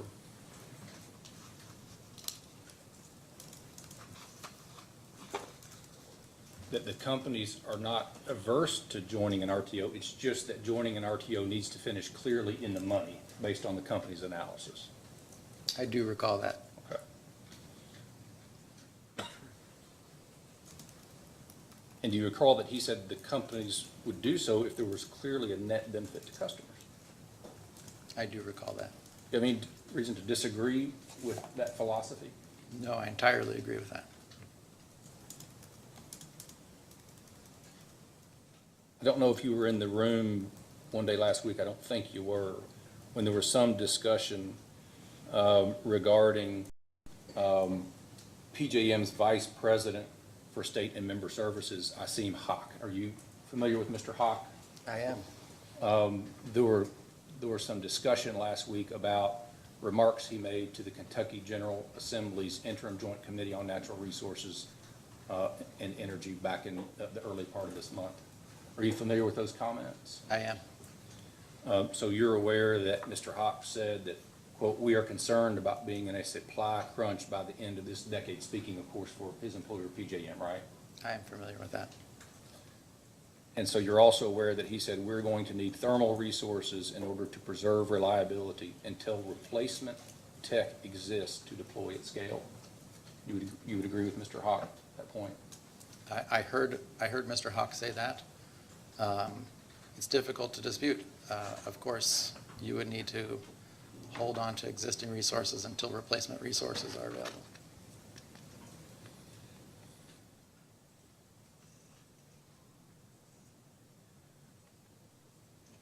You were at one point in time employed by PJM.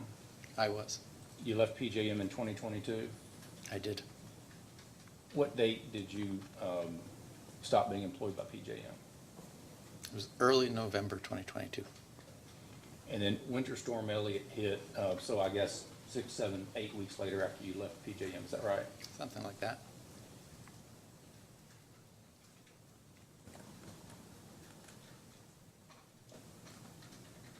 Ms. Wimberly, could you share PJM press release, please?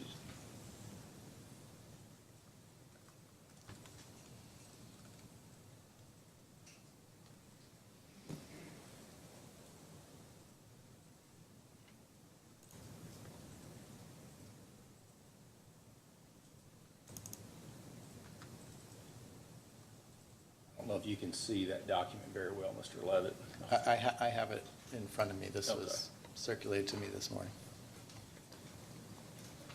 This is a news release that PJM issued on December 23rd, 2022, during Winter Storm Elliott. Does that document look familiar to you? I had not seen it before this morning. Okay. Are you aware that PJM issued a press release in connection with Winter Storm Elliott? I was not aware. I'm not surprised, but Christmas Day is on here, which is, I'm sorry? I'm just commenting, they have Christmas Day on the press release, which is a bit humorous.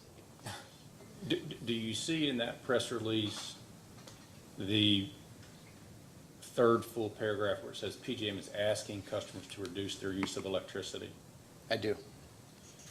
And then, do you also see, Ms. Wimberly, if you would scroll down to the paragraph that begins with PJM continues, do you see that the press release also indicates PJM continues to carefully monitor the power supply conditions? It will do everything possible to keep power flowing in the region. If necessary, PJM may take additional steps such as reducing voltage. PJM is coordinating efforts among generators, power suppliers, and local utilities. Did I read that accurately, Mr. Levitt? That's what it says.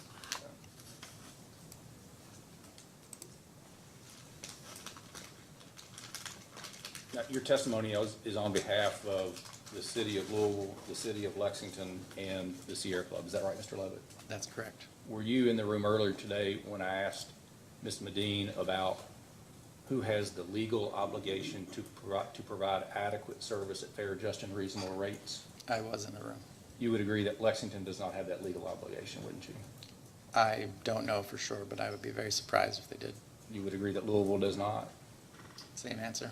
And you would agree that Sierra Club does not have the legal obligation to provide adequate service to electric customers in Kentucky? I would be significantly more surprised if Sierra Club had that obligation. And you would agree with me that the companies have that obligation? I would be surprised if they did not. I have no further questions.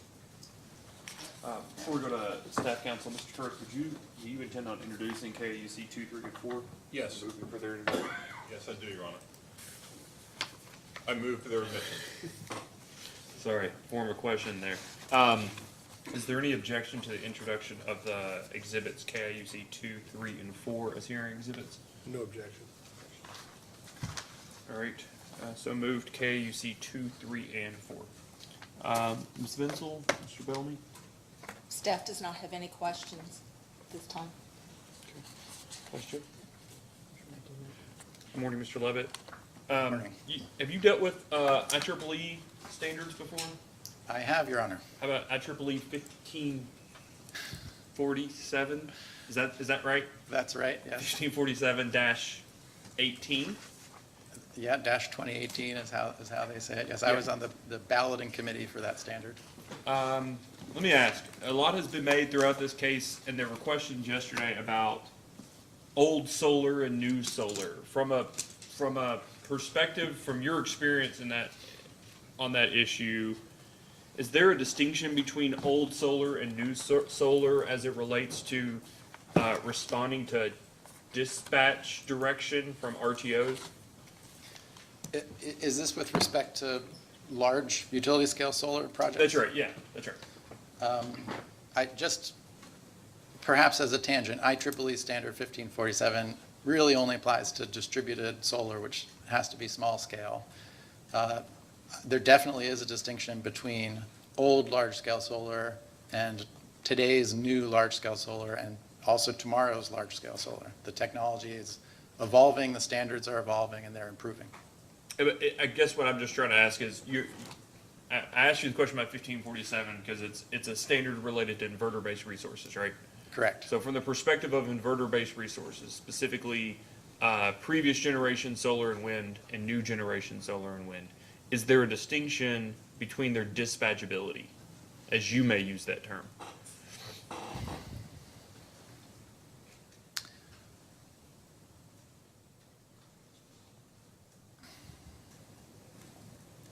So, again, actually, the distinction between distribution-connected inverter-based resources and transmission-connected inverter-based resources remains important to your question here. For example, if you have solar on your house, it's unlikely that anyone has a convenient way to dispatch that solar. It is going to produce electricity based on how sunny it is until somebody goes and pulls the breaker open. Transmission-connected solar, it's certainly the case that there must be some old transmission-connected solar plants out there that also do not have remote control dispatchability. And it's also the case that the expectation in many places across the country today is that transmission-connected solar does have the ability for remote control dispatch of one kind or another. And that's really not based on IEEE standards or technology. It's based on the transmission owning utility and the grid operators, the BAs, saying that they have to have that capability because they need to be able to control the system. And transmission constraints happen. If you have anything bigger than a 20 megawatt solar farm in an area on a line that, you know, in outage season you're taking out neighboring lines, I would say a utility, a BA, an RTO that does not have that dispatch control is potentially asking for trouble. And for that reason, it is quite widespread today to have that dispatchability as a requirement. Okay. Earlier in the hearing, I asked Mr. I think maybe Mr. Sinclair, after he was asked questions by Ms. Huddleston about the reserve margin in PJM. You talked about the reserve margin in PJM quite a bit in your testimony in this case, right? Correct. And the difference that the difference of the RTO's reserve margin relative to the utilities reserve margin, that their RTO's is lower, if for no other reason than just 185,000 megawatts is more than the 7,000 megawatts that the companies have, right? Correct. Okay. And you compare the economic reserve margins and the maximum reserve margins or the reserve ranges for winter and summer for the companies compared to PJM's target reserve margin, right? Correct. Okay. I'm going to ask you a couple of questions I asked Mr. Sinclair the other day. Does the BRA clear at a reserve margin in excess of the target reserve margin on any given year? Yes, it does. Okay. And is that a function of the VRR curve? Well, Well, let me ask you more directly. Why? The design of the capacity market in PJM, at least, is to say if capacity is relatively inexpensive compared to this net cone that we were talking about earlier, that the best thing for society is to procure additional capacity because it's so inexpensive and get a better reliability outcome and have less shortage events. Did you have you read Mr. Wilson's testimony in this case? I have. Okay. Are you aware of those subsequent steps where Mr. Wilson studied whether adding a little more DSM or adding the battery or adding any other number of resources, whether they were able to add reliability for a relatively low cost? Do you remember that step in the creation of the portfolio? I do broadly recall that, yes. Okay. Is that the equivalent of what you're talking about? It's cheap reliability? At a high level, it's equivalent. I don't, PGEM does not currently set the slope of the demand curve in the capacity market using that same functionality, although other RTOs do. And I believe PGEM has proposed to use an analogous study to do that. Okay. Do you know what the reserve margin in the 2023-2024 BRA was? I wrote it on a little slip of paper. Would you be surprised if it was 20.3%?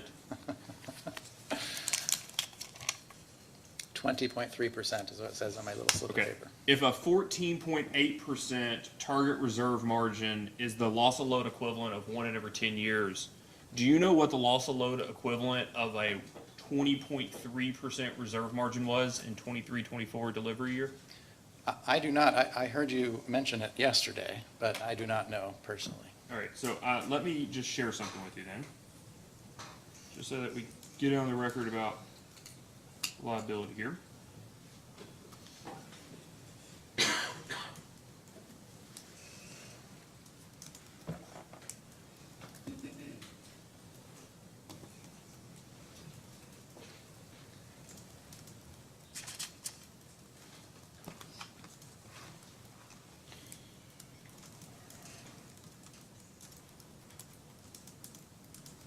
Let me know when you can see my screen in front of you or up on the wall there. Do you see that? I see it on the wall. Should I turn this little screen on somehow? The walls, it's going to be bigger. The little screen is little indeed. Okay, so do you see that this is PJM? You see it's at the URL pjm.com? I do see that, yes. And that it's entitled the 2022 PJM Reserve Requirement Study. I see that, Your Honor. PJM Resource Adequacy Planning, October 4, 2022. Are you familiar with this document? I am indeed. Okay. So I'm going to go to page 70. And then I'll scroll up so you see what section we're in here. We're in a section, Appendix B, Description and Explanation of the 2022 Study Sensitivity cases. Do you see that? I do see that. All right, so I'm going to scroll down here to this one sensitivity on page 70, which is Reserve Modeling Sensitivity Cases. And you see that this sensitivity case is PJM RTO at cleared RPM auction. It Do does you say see what the RI is there? The RA there is 149.2. What does RI mean? I do not know. I was just asking myself that same question.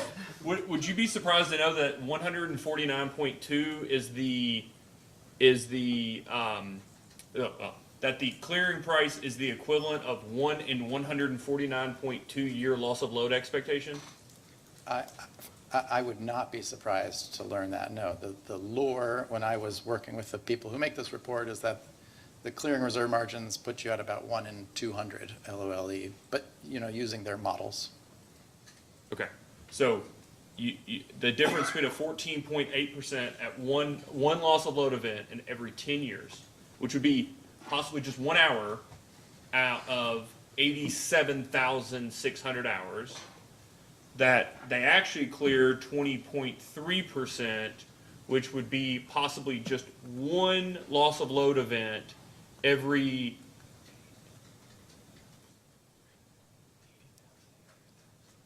1.2 million hours. Is that right? I did not do the math on 8760 by 150 years, but I'll take your word for it. Okay. It would be 15 times less likely than a 1 in 10. Is that the equivalent? That is the equivalent, yes. Okay. So I guess at a big picture, I'm going to stop sharing that. If the capacity market is clearing due to whatever reason, the cheap reliability, I guess is what I'll call it, that's my characterization. If it's going to clear at something in excess of the target reserve margin, why is it reasonable to study and assume that the required reserve margin for an FRR or for somebody who's a BRA but still vertically integrated, why is it reasonable to assume only the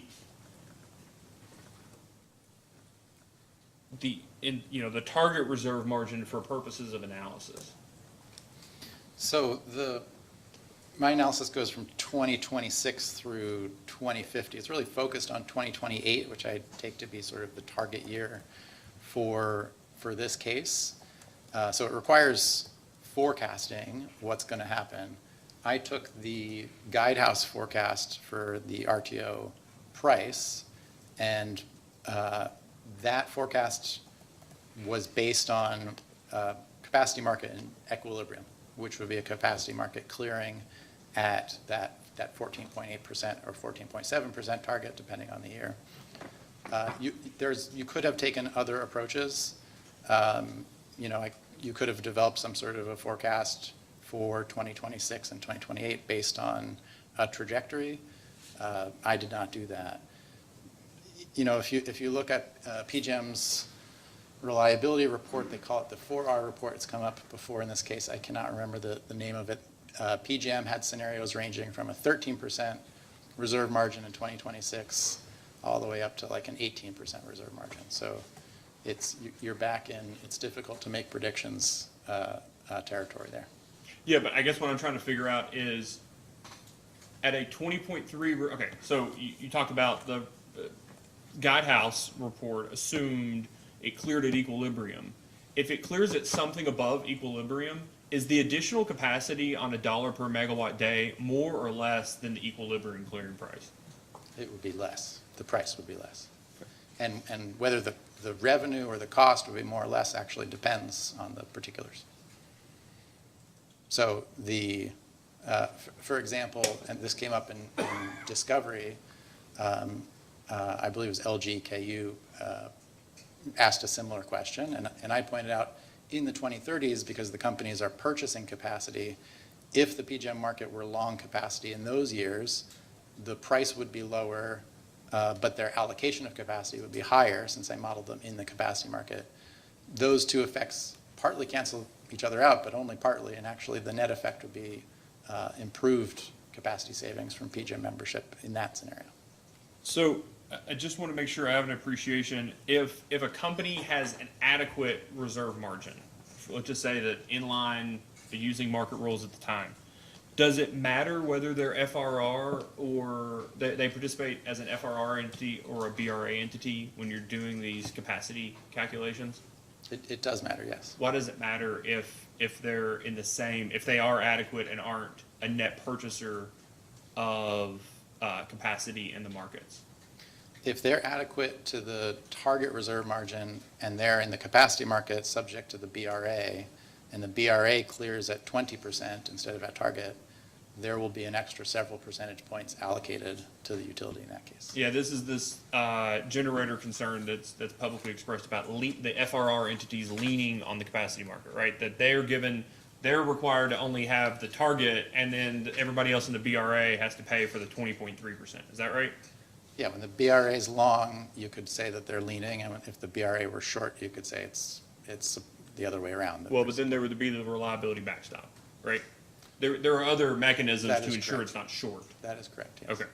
So is it reasonable to assume that a vertically integrated utility, one that owns enough generation equal to, whatever the capacity, let's just assume that they're adequate for that additional, what it actually clears at, not the equilibrium level. Is there, all else equal, a difference between the FRR and a BRA, participating as an FRR or a BRA member? And Let me just ask you this way. Yeah. Okay. So Duke, Kentucky, and Kentucky Power are both FRR members. Let's just use Duke because Kentucky Power is as the AEP East plan is just, it complicates things. So Duke, Kentucky, okay, is an FRR entity, right? They have to come up with enough power any given year to meet their FRR plan, right? correct. Okay. And let's say for 2023, they actually had 20.3% reserves, right? So they're at the same level. Is there a difference for the utility, for Duke, whether they have an FRR plan that meets 20.3%, or if they were like East Kentucky Power, where they sold in and then bought back what they were required to at a 20.3% reserve margin? Is there any difference in the calculation of net capacity benefits? I see. So forgive me while I slow down your example a little bit. In your example, Duke actually has more capacity than what their FRR obligation is, and they are selling that excess into the capacity market, if I'm understanding you right. Yeah, let's just assume that it clears at the target reserve margin. And that's exactly, like, they don't buy the cheap reliability. It clears at the target reserve margin, the BRA does, and that's exactly what the FRR plan requires, and it's exactly what Duke Kentucky had. Okay, so that's a different scenario. And you want to compare FRR utility versus non-FRR utility? Yeah, is there a capacity market difference?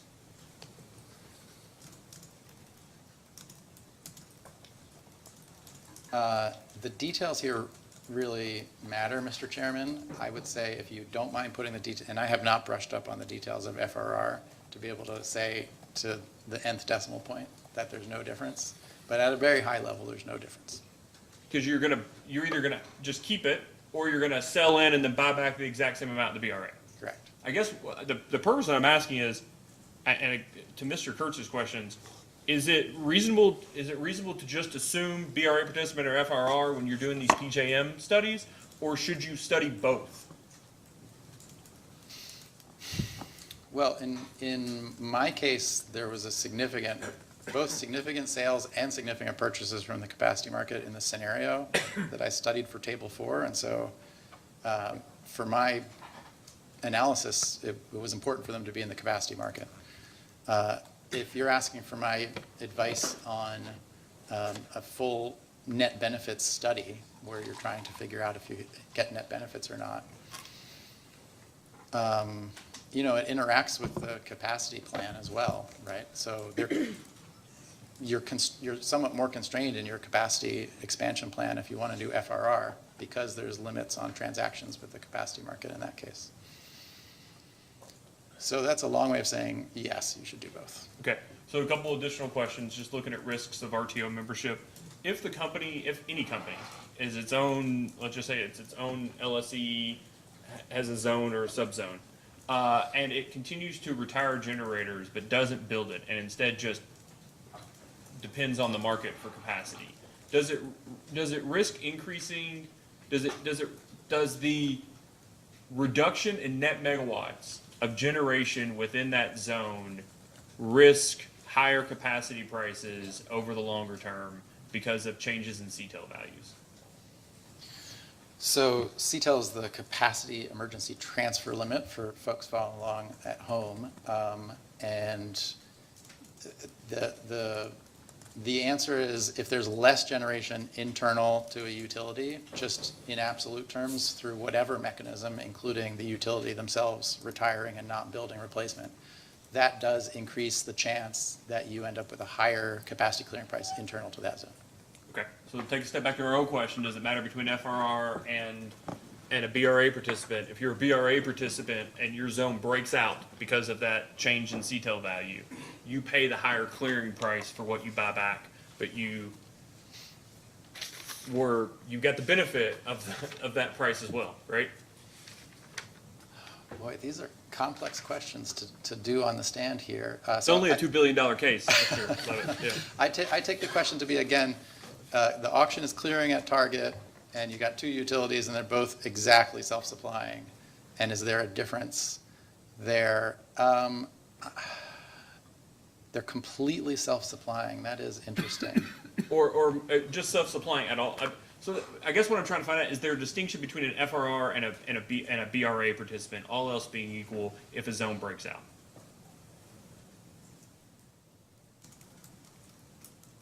In general, if they're not completely self-supplying, you're going to have congestion, capacity market congestion that gets allocated according to funny rules that I'd have to go brush up on. But you're telling me they're 100% self-supplying, which suggests that takes that off the table. So honestly, I'd want to sit down quietly with a piece of paper for a half hour to answer. So let's say subject to check, I don't think that there would be a difference in that scenario.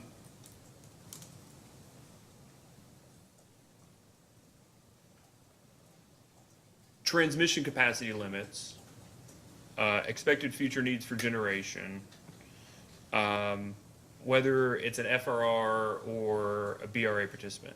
Do you think those are all considerations that should be, or do you think those are all items that should be considered in doing a thorough RTO analysis? So the three were capacity, transfer limits, and remind me of the other two. capacity transfer limits, BRA versus FRR, future expected, for vertical integrated utility, future expected retirements and replacements, need for generation in the future. Got it. So yes to FRR versus capacity, this is what I answered before. So I've thought a fair bit about the transmission limits question. And I've reviewed probably a dozen RTO studies from the last 20 years. It's very uncommon for them to take into account the likelihood of their zone breaking out. And I think it's because only PJM can calculate the capacity emergency transfer limit. And the CETO, for that matter, CETO's capacity emergency transfer objective. Those are the two inputs to an assessment of whether your zone is going to break out or not. And PJM did, as far as I recall, PJM did not do that for EKPC or Duke in the early 2010s. But it's an important consideration. So I would certainly make the request of PJM to try to anticipate what those numbers would be. It may be impossible for them even to do it. They probably have the full transmission model for LGKU, but it's a study. I mean, PJM has their own unique way of calculating the CTEL. So Yeah. on the transmission side, I'd want to take a stab at that if possible, but recognizing that it's not widely done, and that must be because it's difficult to do. Are you aware of whether or not PJM, through manual changes in the last, I do what I did to Mr. Bevington yesterday and say a few years, and it was 5 or 6, but in the last 5 or 6 years, has made manual changes where they're studying electrically connected but outside of RTO transmission facilities for the determination of thermal voltage violations? For the purposes of the CTEL study? That's right. Absolutely, transmission outside of PJM is in the CTEL studies. So that would be information, at least to the portions that tie into PJM, that would be information that PJM would already have for the purposes of a study? They would, yeah. On reflection, I think at a high level, they've already got the relevant transmission facilities. That it may not match what they would have if LGKU were internal. It's really just the need to do the custom study, and those poor folks in transmission planning are already studying their hearts out. So, taking a big step back for all these questions I've asked, let's assume for a second that the Kentucky Public Service Commission has said in multiple orders that the commission has no interest in allowing its vertically integrated utilities to depend on capacity markets for resource adequacy, and that it expects its utilities to carry enough resources to meet its own standalone obligations, and to do so pursuant to integrated resource plans. Where does that affect? What portions of a thorough, complete RTO study would that fact affect?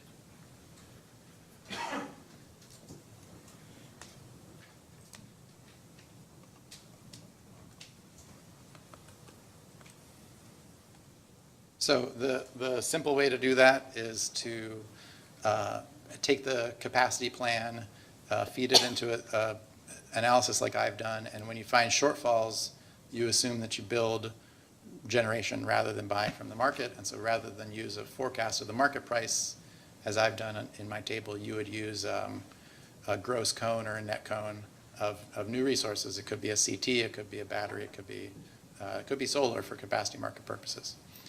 The Guidehouse study, as much as I do not think the RTO study result is dependable, the idea of doing a capacity expansion model in concert with an RTO assessment is an interesting idea. I hadn't seen that before.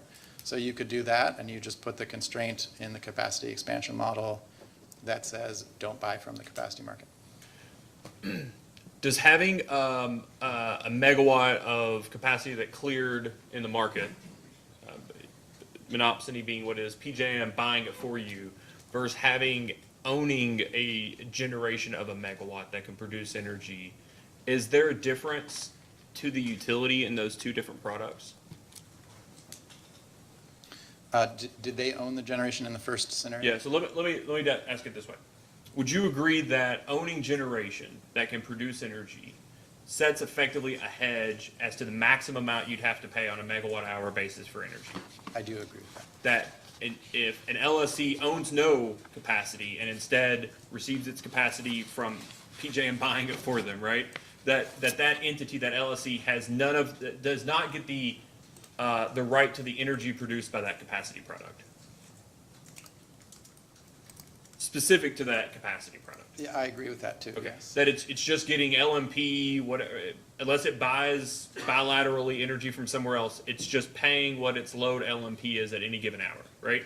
Yeah, And- assuming that the owner of the generation didn't sell the rights to the energy to somebody else. That's right. But if you own the generation, even if LMP is at $100, as long as you aren't short your load obligation, whatever you're producing the energy at is the maximum that you would pay, right? Yes, Okay, so you would just sell it in at LMP and then buy it back at LMP, but your input cost is whatever the megawatt hour production cost is, right?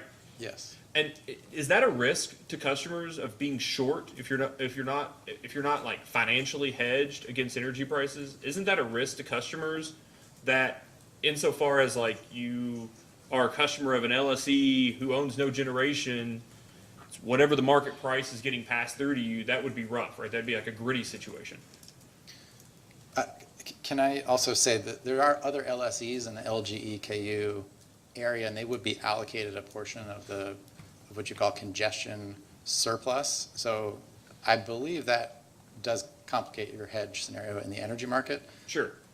And I'm sorry, could you restate the? Yeah, I guess what I'm trying to say is if you're 100 megawatts short, right? You sold in and you bought back, but you had to buy back more than you sold in terms of the capacity market. Okay, which means that a portion of your capacity you don't own. You're just PJM bought it for you. Okay, all of the rest of your capacity can produce energy, and the max you're going to pay for energy is whatever the marginal cost of producing energy from those resources is. Right? I agree. Okay, but then there's that part that you're short, and you're depending on at max demand. You're depending on whatever the LMP is. You're buying it at that price, but because you're short, you're not able to sell it at that exact same price. Would you agree? I agree. Okay. And isn't that a risk to customers that has to be accounted for in a study like this?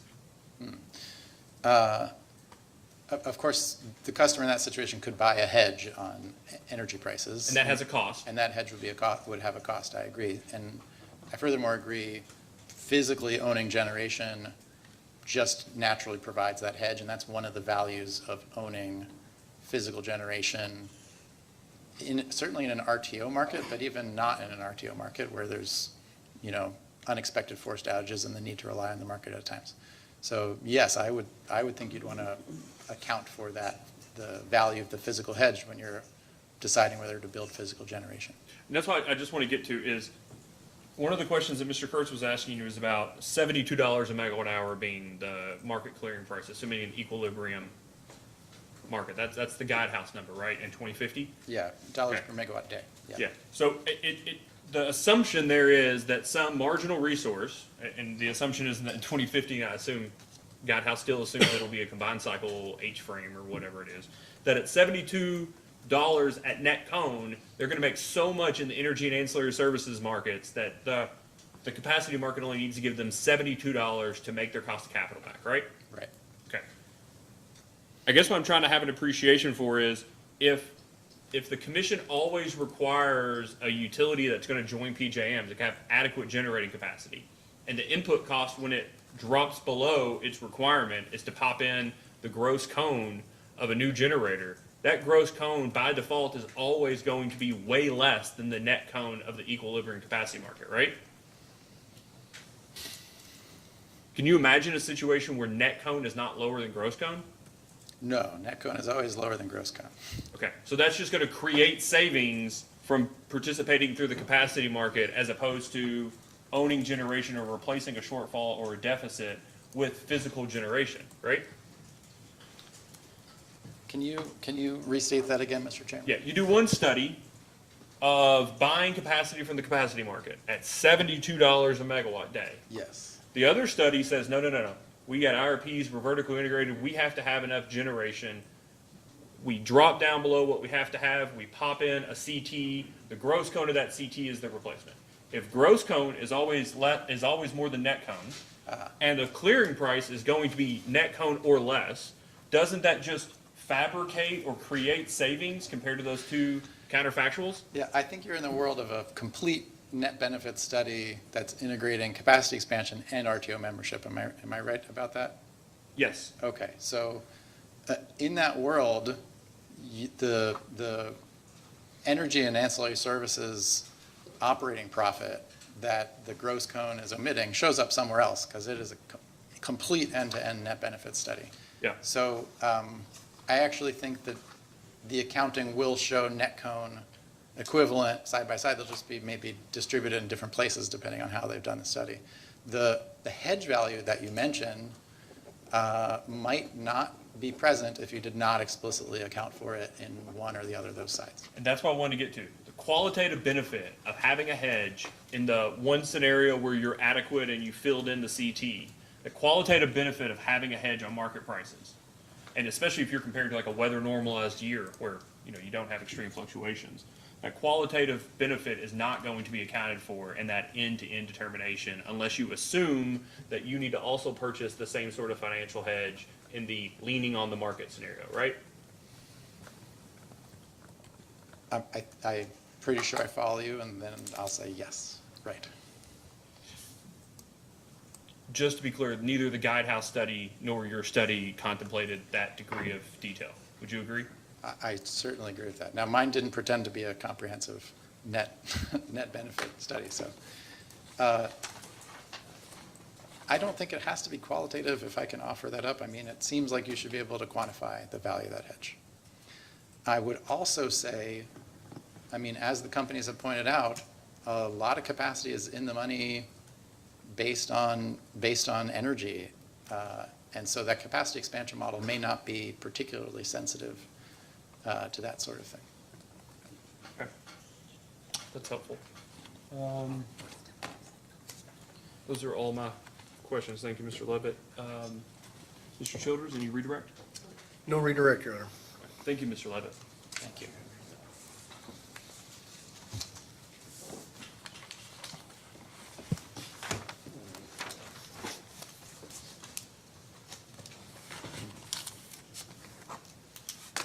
Mr. Childers? Yes, Sierra Club will call Michael Goggin. Mr. Goggin is appearing remotely. Mr. Goggin, please raise your right hand. First, can you just say something so we can make sure that the microphone's picking you up? Yes, is this working? Perfect. Do you swear or affirm that the testimony you're about to give is true and correct under penalty of perjury? Yes. Okay. Please state your name and business address for the record. Sure, it's Michael Goggin, and I work at 4704 Lagdon Terrace Northwest in Washington, D.C. All right. Mr. Childers? Thank you, Your Honor. Mr. Goggin, did you cause direct testimony to be filed in this proceeding? Yes, sir. And did you also cause responses to certain data requests to be filed in this proceeding? Yes, I did. Do you have any changes or corrections to either your responses to data requests or your direct testimony? No. If you were to provide that testimony today, would your answers be the same? Yes. Your Honor, the witness is available for cross-examination. Mr. Cook? No questions. Mr. Malone? No questions. It's your witness. Mr. Osterloh? No questions. Mr. Fitzgerald?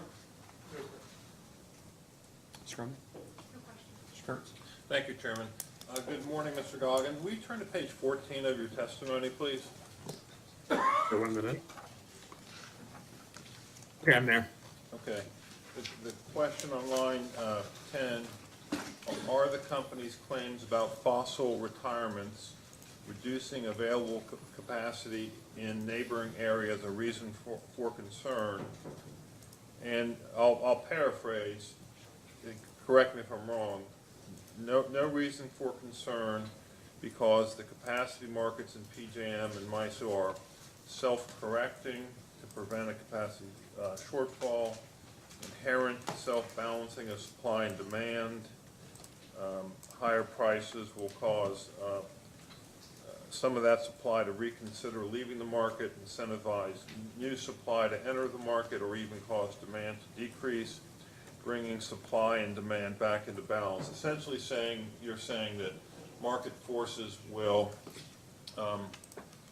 take care of any concerns about fossil retirements. That's what that answer says. That's correct. It talks about both the self-correcting nature of energy and capacity markets. Both of the price signals in both of those markets help to ensure that if there is looking like there's going to be a supply shortfall, that additional supply will enter and correct that. I would note that the previous few pages, I also present projections from the NERC, North American Electric Reliability Corporation, long-term reliability assessment. And that shows that these neighboring regions, MISO, PJM, and TVA, also have large capacity surpluses projected out for at least the next 10 years. And that's according to NERC. Okay. Now, if PJM or MISO thought that there was a capacity shortfall, oh, by the way, did you hear the chairman read those statements from the FERC commissioners, Danley and Christie, about their concerns about not the building of wind and solar, but the rapid retirement of coal and gas? I did. Okay. Now, if PJM or MISO thought that there was a capacity shortfall issue, why wouldn't PJM or MISO or FERC just order a utility or a merchant generator to build a new power plant? So as I discussed in my testimony, PJM does have that backstop authority. If there are persistent shortfalls occurring in the capacity market, they have a mechanism whereby they can order the procurement of resources to address that shortfall. But more generally, the markets are designed to be self-correcting and self-functioning. And in general, the RTOs and FERC do not tend to intervene in them. They let the supply and demand and the prices kind of drive market entry and market exit decisions. There are, some exceptions. There is a study that is done for generator retirement in both MISO and PJM. And if there are reliability concerns that are identified associated with a proposed retirement, then those RTOs are able to negotiate or implement a mechanism to keep those generators online while those reliability concerns are addressed. Are you talking about reliability must-run agreements? Yes, sir. Okay, that will keep a power plant running if the power plant owner agrees to a reliability must-run agreement. But neither PJM nor FERC nor MISO can order that a new power plant be built. Isn't that true? I explained that PJM does have this mechanism where if there are persistent shortfalls in multiple capacity markets over several years, that PJM can effectively order a procurement of a resource to fill that shortfall.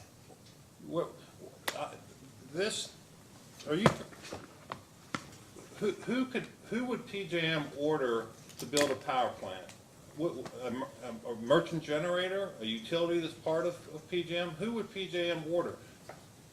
My understanding of how it would work is that PJM can run this procurement, and it's fairly, my reading of the tariff language indicates it's fairly open to PJM how they would conduct that in the resource selection. Presumably, they would do it in a competitive solicitation type of way and proceed through that. I would note that this is not really, has not, to my knowledge, has not been used. So, I think there is, it's difficult to say exactly how it would play out, but my reading of the PJM tariff is that they, do have that full authority and would likely use a competitive procurement to fill the need if needed. Do you understand that under the Federal Power Act, the FERC does not have jurisdiction over generating facilities? That states have that jurisdiction? Objection. This calls for a legal conclusion, Your Honor. Sustained. Okay.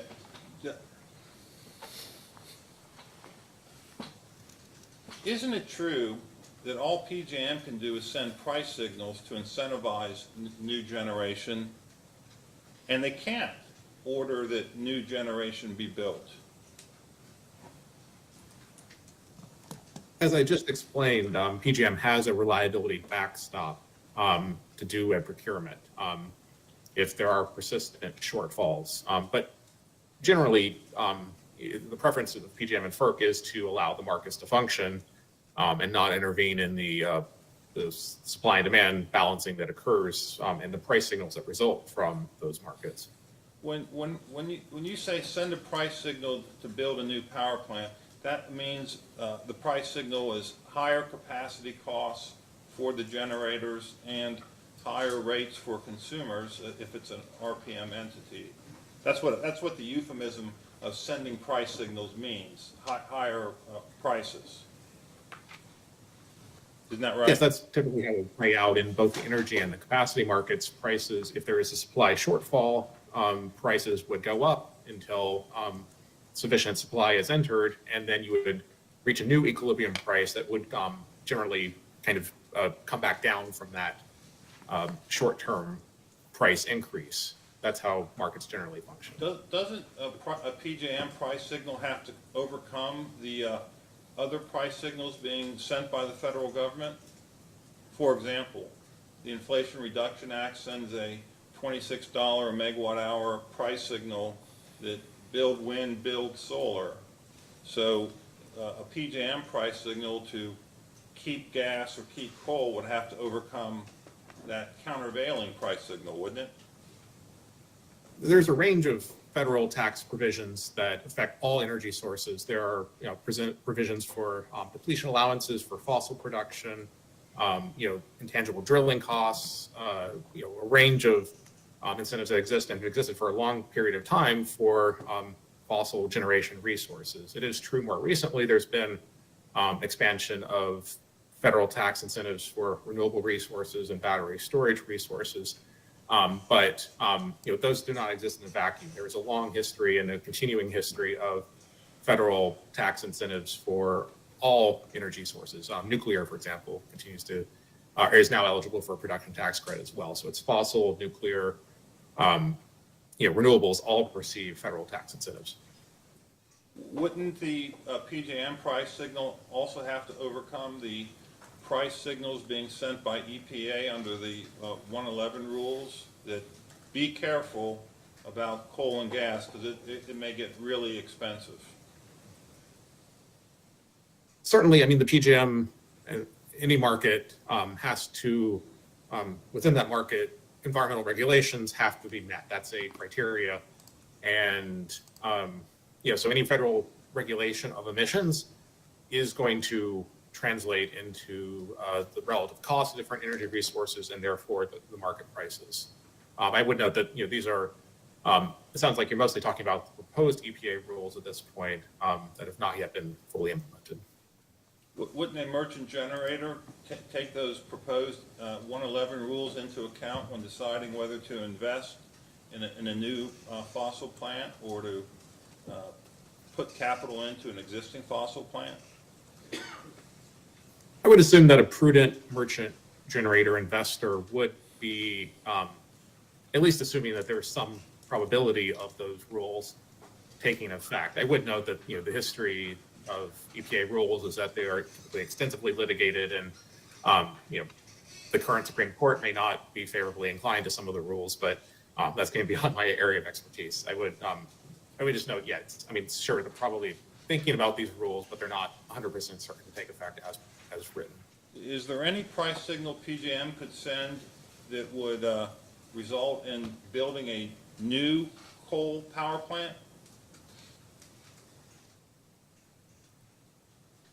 I mean, it's not within PJM's really, function to intervene in favor of one energy source over another. So it's not something that I think PJM would be interested in or has, ever historically done. But in theory, PJM is driven by its stakeholders, and they could do a tariff revision or something if that the stakeholders wanted them to. But it would go against PJM's longstanding precedent of how it's run its markets. Are you aware that the utilities in Kentucky each have an obligation to serve reliably and provide adequate service regardless of what market signals PJM may be sending? Yes, my understanding is that all utilities have that obligation. Would you agree that given the complexity of the power plant industry and PJM, that the market for power plants is different than the market for pork bellies? Certainly, those are different markets, yes. Thank you, Chairman. Thank you, Mr. Galligan. It's actually Mr. Crosby. Hey, good morning, still good morning. Good morning, Mr. Goggin. My name's Duncan Crosby. I'm counsel for LG and KU. How are you doing today? I'm good. How are you? Thank you. Doing well. Can you hear me just fine? Yes, I can. Okay, and I know it's strange doing the video thing. I'm looking one place, you're looking another, but we'll make it work. Do I understand correctly that you're home because of child care obligations today? Yeah, that's correct. Sorry, I had plans to be in Kentucky last week, and then the hearing shifted, and this is I also have a FERC hearing that's starting at some point in the next day or two, and I need to be here at DC. I wasn't trying to shame you in any way. I was just saying that I was thinking to myself that cute kid photo bombs could make this go viral in a way that nothing else that has happened in this case would make it do. So if that if you could arrange for that, it would be kind of fantastic. I'll spare you the obligation of looking at my all right. All right. So I only have 3 subject matter areas for you, sir. I don't think it's going to take too long. First, I just want to talk a little bit about your experience. I think from looking at your CV, looking at your testimony, you said, I think on the first page of your testimony, you've been in the energy industry a little more than 15 years, but I'm afraid, Mr. Goggin, like me, it's more like 20 at this point. Does that sound about right? I think so, yeah. That might be a bit out of date. I've been working in the field since about 2004, 2005. Yeah, I know. We're getting along. So, and in that time, I think you had indicated in response to one of the company's data requests that in the testimony that you've given, I think you said at FERC and a number of different state commissions, you've not advocated for the acquisition or construction of any kind of fossil-fired generating unit. Is that correct? That's correct. Okay. That was area 1. All right, area 2. I want to talk a little bit about your import analysis. And in particular, I'm thinking about pages, really it starts at page 15, but then goes through all in page 19 of your testimony. So if you have that available, do you have your testimony available to you, sir? Yes, and I'm at those pages. Okay, fantastic. So the section where I'm looking begins on line 9 of page 15. And the heading C, line 9, says corrected analysis of how imports reduce the company's need for capacity. Do you see that, sir? Yes, sir, I'm there. Okay, fantastic. So rather than read your testimony back to you, I'm hoping we can just have a discussion at a slightly higher level. Is it accurate to say that your analysis in this section of your testimony suggests that the companies have more import capacity than they've represented previously, and you provide some data for the companies according to show that, and because of that, because the companies have more import capacity, they don't need necessarily, for example, to build the 2 NGCC units they've proposed in this proceeding. Is that a reasonably fair summary of this section? That's the gist of that section, yes. Got it. Okay, thank you. And I'm only going to point to a couple of specific wordings here, but for example, on page 15, on line 14, you say you analyzed, quote, the company's actual imports. I'm going to spill on to the next line. During historical peak periods of the last 8 years. Do you see that, sir? Yes, sir. Okay. And a little further down on 1718, you say this analysis shows that the companies have historically imported power during peak periods to meet generation needs. Is that correct? That's right. And as I note here, the data I used is the EIA 930 data set. That's Energy Information Administration data, which is cited in footnote 28 there on page 16. And this is at the balancing authority level. That's the level at which the Department of Energy Information Administration collects and reports this data.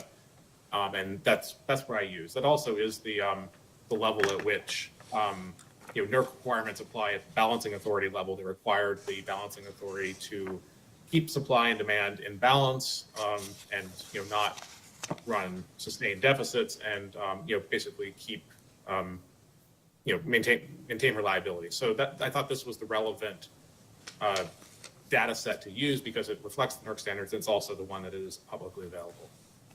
Okay, and Mr. Goggin, appreciate all that because you've anticipated where I want to go, and I appreciate the foresight there. So would you agree? And I can bring up Mr. Sinclair. Have you reviewed Mr. Sinclair's rebuttal testimony in this proceeding, sir? Yes, I have. Okay, and I can take you to the precise spot, or we can just agree that there's more than one. Well, LG&E and KU are not the only load-serving entities in the LGEE balancing authority area. Is that correct? That's correct. Okay.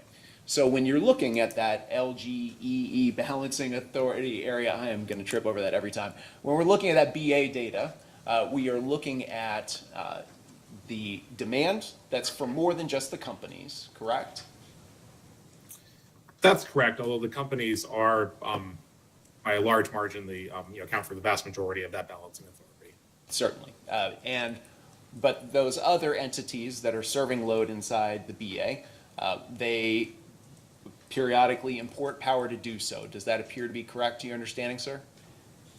That appears to be correct. That, yeah, they do at times import power, yes. Perfect. Okay. So when you say, for example, that, and I'm going to look at your table on page 17 of your testimony, and perhaps it is helpful for me to share that for everyone to see. Just one moment.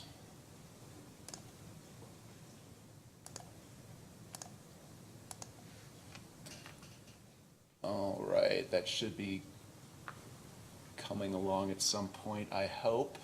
Are you able to see that at all, Mr. Goggin, or is that?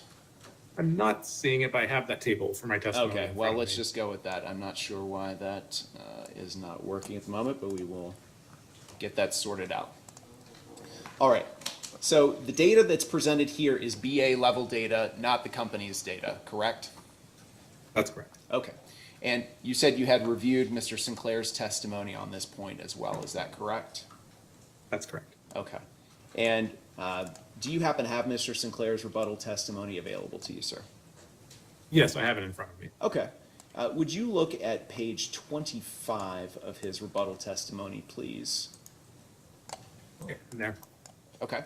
And are you willing to accept subject check? Maybe you've counted it, but are you willing to accept subject to check that what Mr. Sinclair has presented as the company's actual import data for the same hours that you've identified show that with respect to MISO, PJM, and TVA, the companies purchased energy during only 31 of the 40 hours that you identified, not all 40.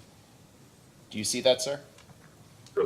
I see that, and I would note that this type of information is typically not publicly available, and that's why I use the balancing authority data set that is publicly available. So is not within my ability, as far as I know, to check these data, the data that the company has provided here. Okay. And Mr. Goggin, did you have any input into any of the data requests that were made of the companies by Sierra Club in this proceeding? Yes, I did. Okay. And do you know how many rounds of data requests Sierra Club had to ask of the companies in this proceeding? So it was several, I know. Yeah. Subject to check, would you accept it's 4? That sounds reasonable. Yeah. Okay.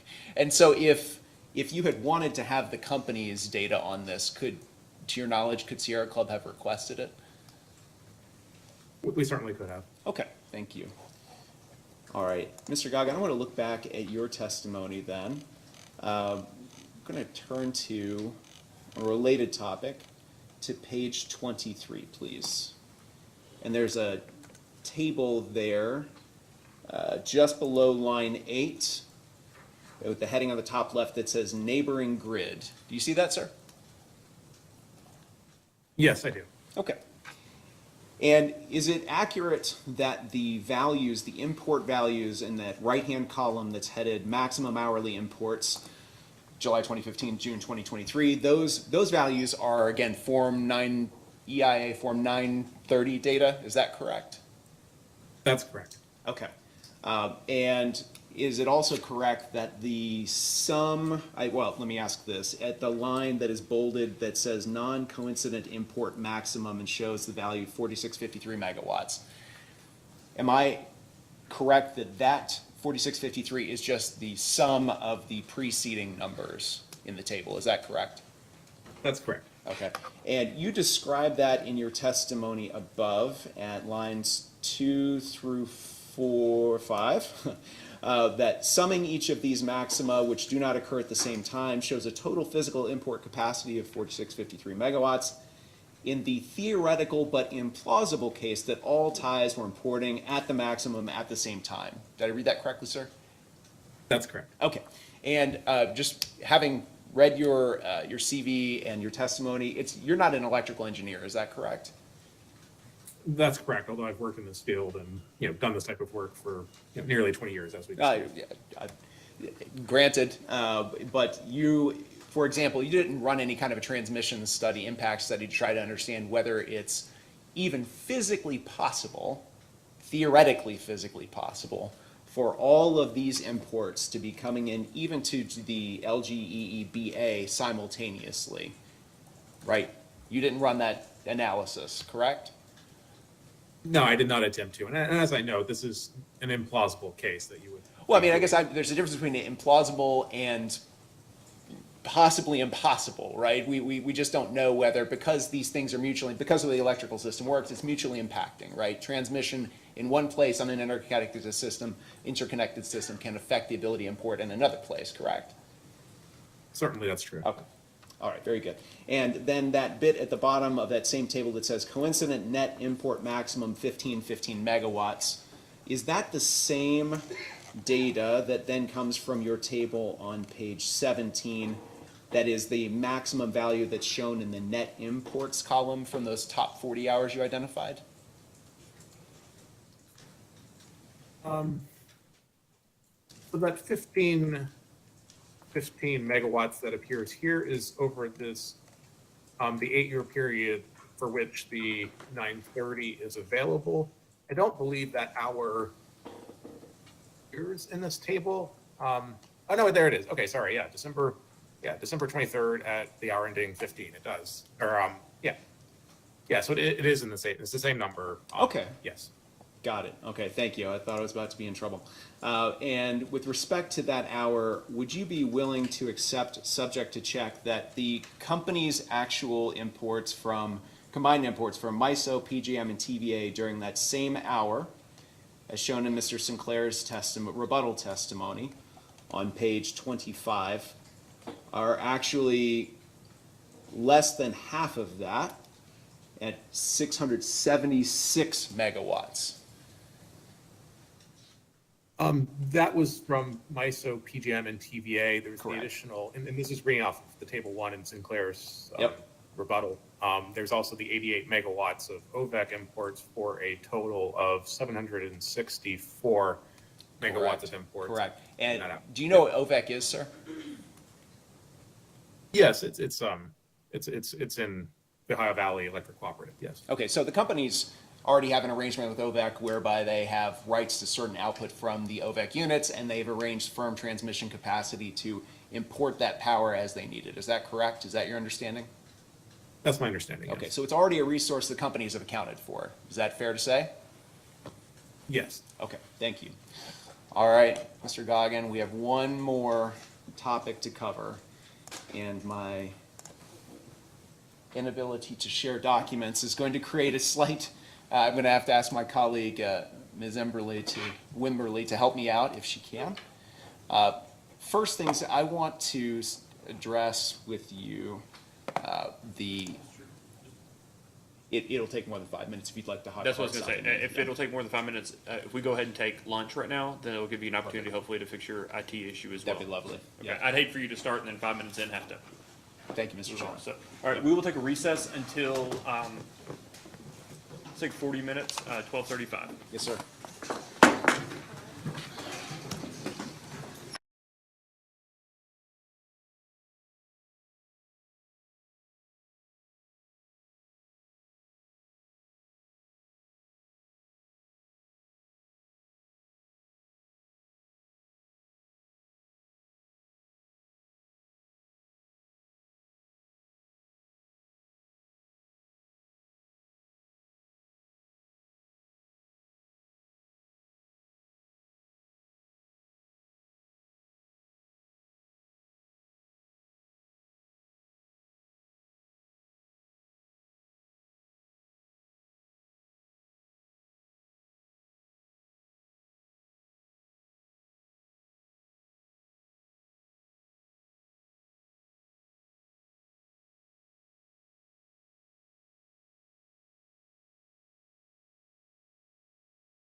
back on the record. Mr. Childers? Yes, Your Honor. We would like to request that Mr. Levitt be excused. That'll be fine. Thank you.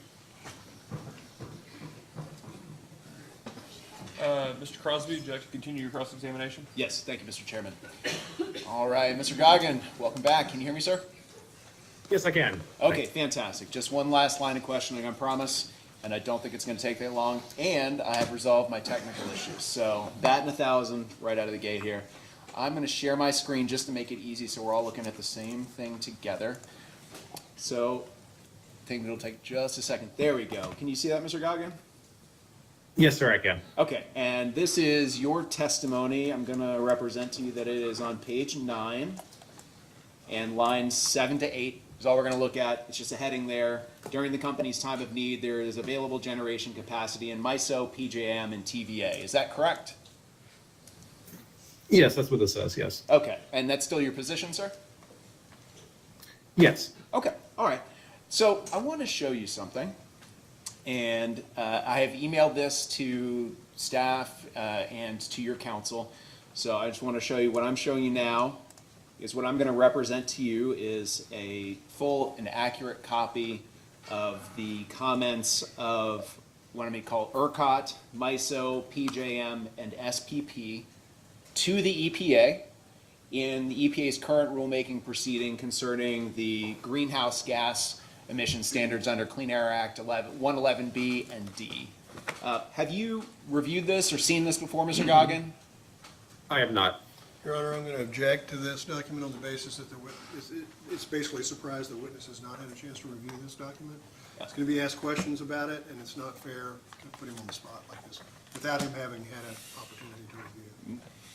Mr. Chairman, all I'm going to say is that this is the procedure that we've done with all of the exhibits in this case, and if you'd like to.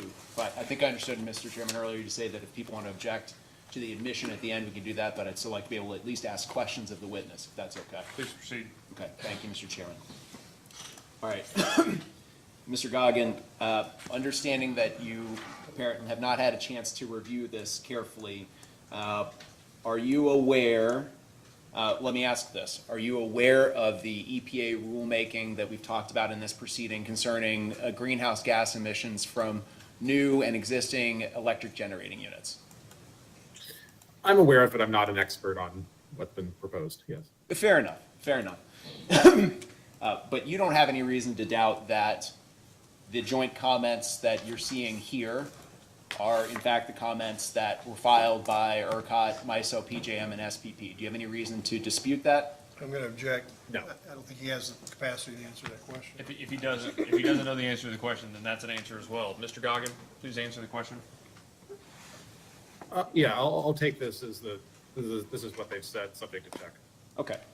I promise we One won't. second, Mr. Crosby, before you ask Yeah. an additional question. Yes, Mr. sir. Goggin, can I ask two favors? One from you, if you could make sure that you're leaning forward into your microphone when you respond, because it is hard to hear in the room. And then I'll make sure that IT has turned up our microphones in the room so that we pick up when you speak. Mr. Crosby? Oh, thank you, Mr. Chairman. Okay, Mr. Goggin, I won't take too much of your time with this. I do want to show you what I will represent to you is, again, the same document on page 12. And I'm hoping, I'm going to zoom in just a bit so you can see it a little more closely, I hope. But do you see the sentence here that begins with the word additionally? And I'll just read it to you. Additionally, there may also be a need to build dispatchable resources such as new natural gas combustion turbines in the coming years to ensure that grid reliability is not jeopardized as emerging technologies with needed reliability attributes continue to mature toward grid scale viability. Did I read that accurately, sir? That's what that says. Yeah, I would, again, I've never seen this document. I would want to read about what they mean by reliability attributes, which it seems like is probably discussed on the preceding page. I would, just off the top of my head, note that renewables and storage do have, really strong reliability services capabilities, as I outlined in my testimony. So I want to learn more about what they mean by reliability attributes before, taking this at face value. But I mean, that is what that statement says. Okay. And Mr. Goggin, I'm going to show you what purports anyway to be an appendix to these comments by MISO. And if you're not I'm just gonna ask you if you're aware of it, all right? And if you're not, that's perfectly fine. But in particular, this key insight 1, I'm showing you of the total document in the MISO appendix, appears to indicate do you see that figure, sir? Have you seen this before, or is this the first time? This is the first time I've seen them. Okay. Are you aware generally of how what MISO's capacity situation is like? Generally, yes. Okay. And do you see here where Key Insight 1 says the 2022 snapshot of MISO member plans indicates an increase in the overall amount of installed capacity, but a decline in accredited capacity compared to current levels? Do you see that text, sir? Yeah, that's what that says. I mean, this seems to be, the RRA is a survey, and I would note, I mean, it's just a survey. I tend to refer more to the binding market results from the annual capacity auction that MISO does. And recently, the prices in the last auction were quite low as the seasonal resource adequacy construct has taken effect, and it's increased the particularly wind resources now have much higher, over 40% accreditation in winter. And so with those changes, the MISO capacity position seems to have improved. I would also note that, wind or storage resources can be built very quickly, typically in a matter of years or even less. And so they may not show up in a survey that's going out, 20 plus years in the future. But again, this is the first time I've seen this. So, just a few observations off the top of my head. All right. Thank you, Mr. Goggin. Are you familiar, well, let me ask this. This Appendix 3 purports to be from PJM. Are you familiar with any of the text or the graphic that you're seeing on the screen here, sir? I may have seen this in the PJM report that came out earlier this year. This looks like a different version, but maybe borrowed or copied from that. Okay. So if there were a PJM document that related to this, you might be familiar with that. Is that possible? That's right. Yeah, the energy transition in PJM, it's cited, or it appears to be referenced there. So I may have, but I haven't seen this document. I may have seen the document that this is borrowing some of this from. Okay. In that case, let me show you, sir, a PJM document that was sent to your council earlier and commission staff earlier today, and see if you're familiar with this. Well, first, let me just, you see in this text in the document we were just reviewing where it says the most recent addition, resource retirements, replacements, and risks. Are you familiar with that document, sir? Does that document title sound familiar to you? I believe that's the one I reviewed that was released earlier this year. Okay. Let me ask you this then, sir. This is a copy of that document. Does this look familiar to you, sir? It does, yes. Okay, all right, very good. And I have just a couple of questions for you related to that. In just one moment. All right. I'm going to take you to page 2 of this document, and I am going to zoom in. Do not fret. I know it is very small on the screen right now. All right. And in particular, sir, all right, there we go. Is that big enough to read, sir? Yes, I can read it. Okay, fantastic. And actually, just notice, this same graphic, does that look very similar to what we just saw in the other EPA comments document? Okay. It does. Okay, very good. And do you see here the text at the bottom of this graphic? First, are you able to, I should push pause here, are you able to verify this is a PJM document? You don't have any concerns about the veracity of this, do you, sir? This looks like what I've reviewed, but it's been a number of months since I reviewed it. Okay. Do you see at the bottom of that graphic, those bar chart there, where it says the projections in this study indicate that it is possible that the current pace of new entry would be insufficient to keep up with expected retirements and demand growth by 2030. Do you see that, sir?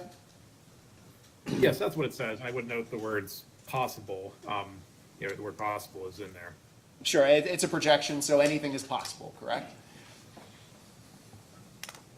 Sure, but I mean, I would also note that, I mean, this is, and there's a number of issues here. One, this is, it's heavily caveated with the word possible. I've presented in my testimony the NERC long-term reliability assessment for PJM, which shows for the next 10 years, very large capacity surpluses persisting.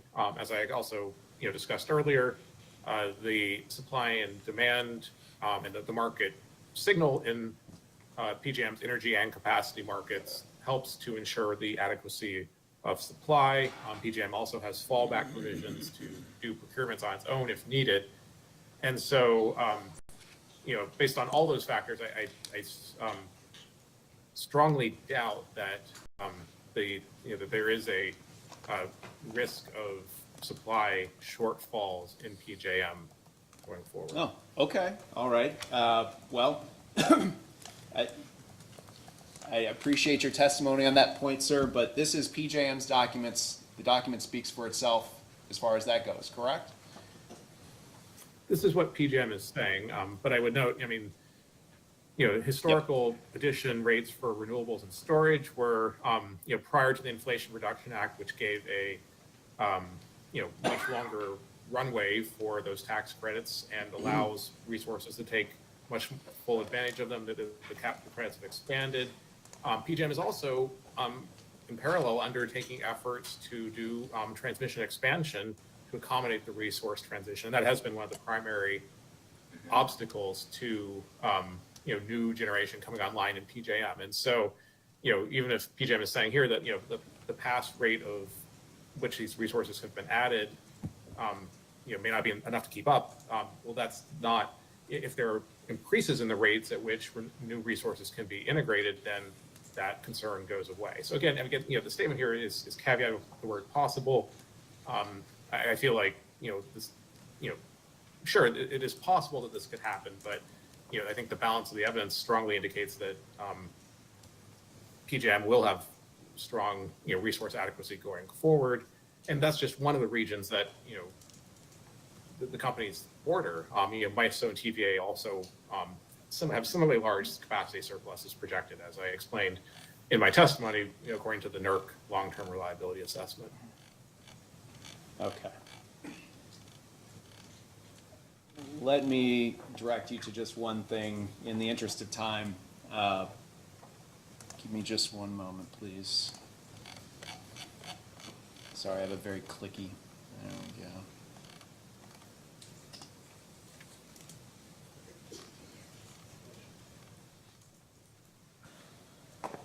All right, do you see, oh, apologies. All right. Do you see here, Mr. Goggin, the last sentence on this page, the analysis performed at the Clean Attribute Procurement Senior Task Force, CAPSTF, also suggests that further gas expansion is economic and competitive? I'm going to object again. Counsel for the company is basically testifying about what PJM has said, but they haven't laid a foundation for this document. They haven't got any PJM witnesses here. Yet he's reading from the document as if it's testimony in this case. I object. Okay, Mr. Chairman, respectfully, this is precisely the mode of cross-examination that numerous counsel have used in this proceeding. The witness has already indicated that he's reviewed this document, which he said so far he has no reason to doubt this is something other than the one he's already seen that PJM produced.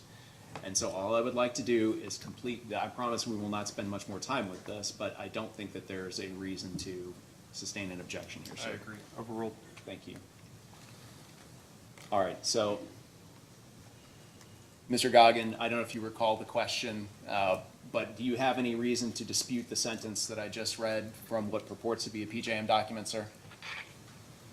That's what the Senate says. I would note that this is for PJM, and what I've seen is that most of the gas capacity that's being added in PJM recently and in the near term is heavily located in the Marcellus gas production area, which is quite a bit east of where the companies are, and those resources, those generators are taking advantage of extremely low cost gas supply that's available there.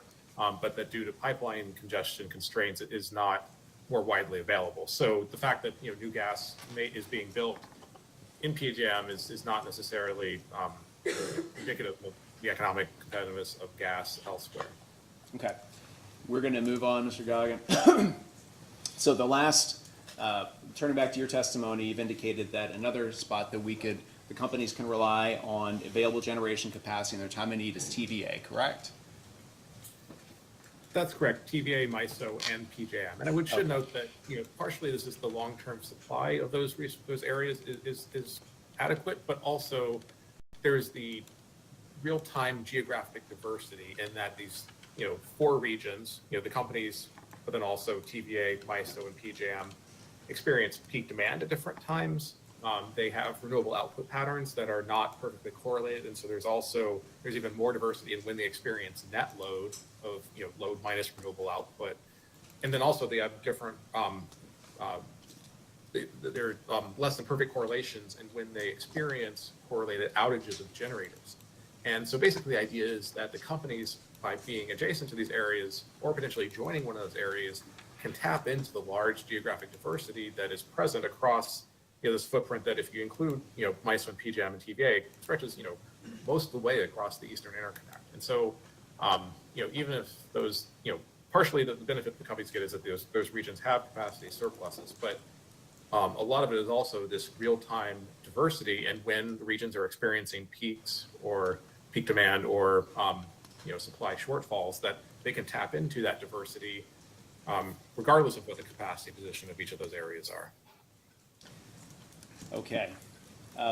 Mr. Goggin, your testimony states, page 14, lines 3 through, it looks like 6 here. To the south, TVA is also adding large amounts of new capacity. TVA is adding a 1,450, I assume that's megawatt. Would that be megawatt, sir? That's correct. Okay, megawatt combined cycle generator at its Cumberland fossil plant, and has proposed adding around 1,500 megawatts of gas capacity at the Kingston fossil plant.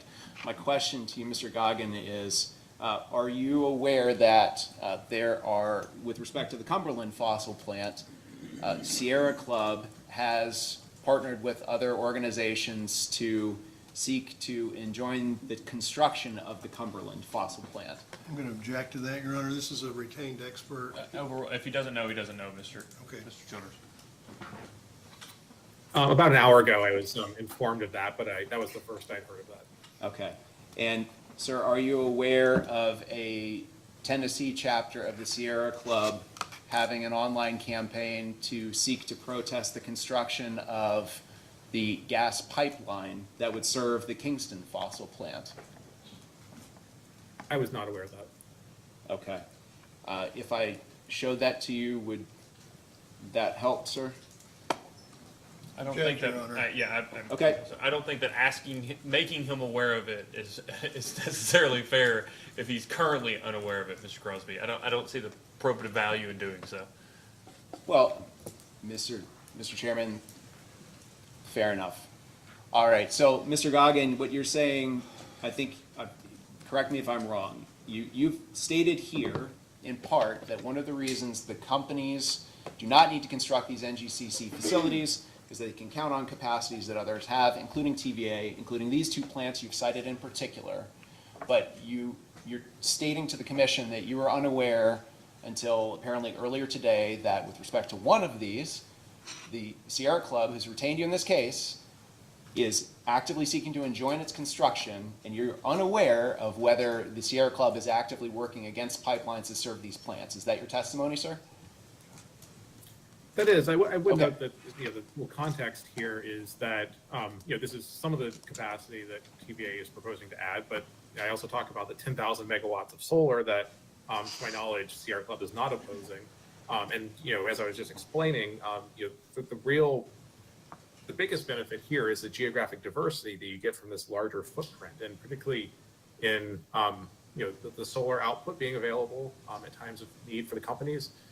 From TVA, but then more generally just the much larger footprints in MISO, PJM, and the geographic diversity that the companies get if they join or if they don't join those, just by their existing ties that they have to that those very large footprints. And that's the primary benefit they get and can tap into. All right. Mr. Chairman, I don't have any more questions. Is now the appropriate time to move for the introduction of the exhibits that we have used during this cross-examination. Would you like to reserve that to the end of the cross for this witness, however you'd like to? You have additional cross? No, sir. Oh, then now would be the time. Okay. I We would just like- always forget, Mr. Crosby, and we're 3 people later, and then I'm coming back to the council who Understood. originally introduced it. Mr. Kurtz and I always forget, so. I'd like to move for the introduction of the comments, the joint comments of ERCOT, MISO, PJM, and SPP to the EPA, which you'd originally displayed, as well as the PJM document, the name of which is escaping me. Well, let's take a step back. So first, before, Yes, sir. so you moved to introduce first, and that's fine, but that is going to be LGDKU hearing exhibit 1, Yes, sir. okay? And that's the RTO comments, Yes, sir. okay? And then, before you make your next motion, and we'll take them up in sequential order, would you like to go ahead and identify and number the second one? Sure, yes, sir. For LG&E-KU hearing exhibit 2, I'd like to mark that the energy and transition in PJM, resource retirements, replacements, and risks dated February 24th, 2023. Okay, the PJM 4R report. Yes, And you'd like to also move for that one? I would. Okay. Counsel? Object. These are no foundation laid for these documents. The witness was not able to verify the documents sufficient to lay a foundation for their introduction or admission into this proceeding as evidence. Mr. Chairman, if I may, with respect to the EPA comments, those are publicly available to anyone who wants to go and look on the EPA site, which is precisely where I obtained them to propose to have them placed into the record. They are a federally, publicly available document. With respect to the PJM document, respectfully, so hearing exhibit 2, respectfully, the witness indicated he was familiar with it. And I think there's more than adequate foundation for that one as well, sir. Yeah, I agree with the 4R report, but the RTO comments, I don't know that the witness had, other than agreeing you read what you read, I don't know that the witness had any familiarity with it or able to Mr. Chairman, may I? support it. Yeah, May I ask, please. no, may I, and I don't mean to argue with you, sir, just may I ask that you take administrative notice of these publicly filed comments at the EPA by 4 RTOs that are of serious import to this proceeding and to this witness's testimony. I mean, he's stated that there's. So let me just Yes, be sir. very clear about my concern around that particular exhibit, Mr. Crosby. Okay. And because I don't have an appreciation based on the questions you asked for the purpose of introducing the exhibit.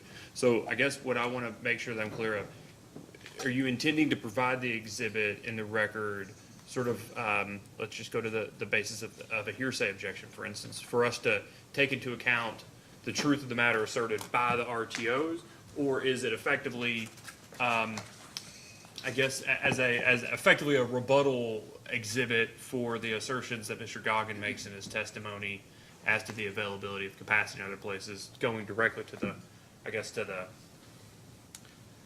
I don't know, the word I would use, but to the sufficiency of the evidence or the basis of his arguments in his testimony. It's more the latter, Your Honor. I mean, with respect to it, we're not asserting that MISO, PJM, SPP, ERCOT are correct about the assertions that are set out in this document.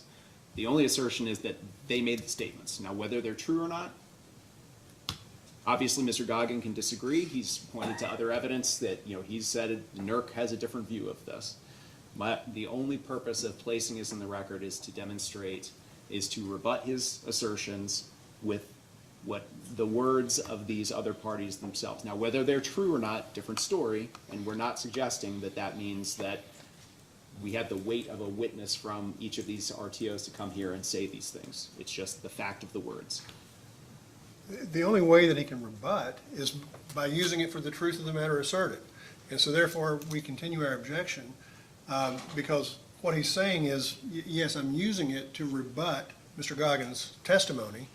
The only way he can do that is using the content of the document. So for 2 reasons, hearsay, he's obviously trying to use it for the truth of the matter asserted, and secondly, no foundation has been laid. So, I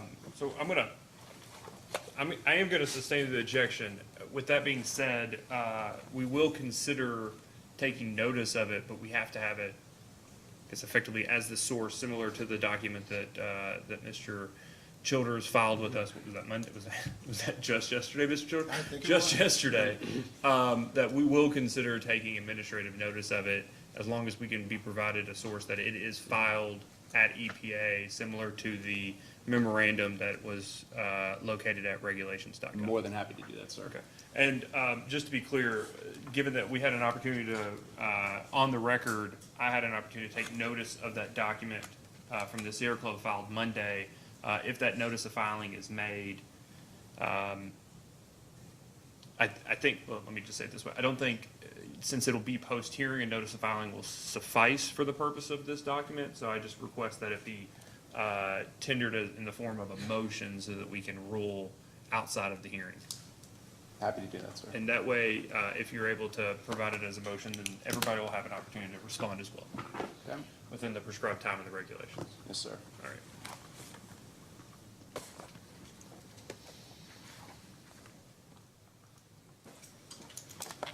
Just to be clear, yeah, so just to be clear, we've admitted LG&E KU 2, did not admit LG&E KU 1, but we will take under consideration a request to take notice of the RTO comments filed and on file with the EPA. Yes, sir. All right. Is there anything else, Mr. Crosby? No, thank you, Mr. Chairman.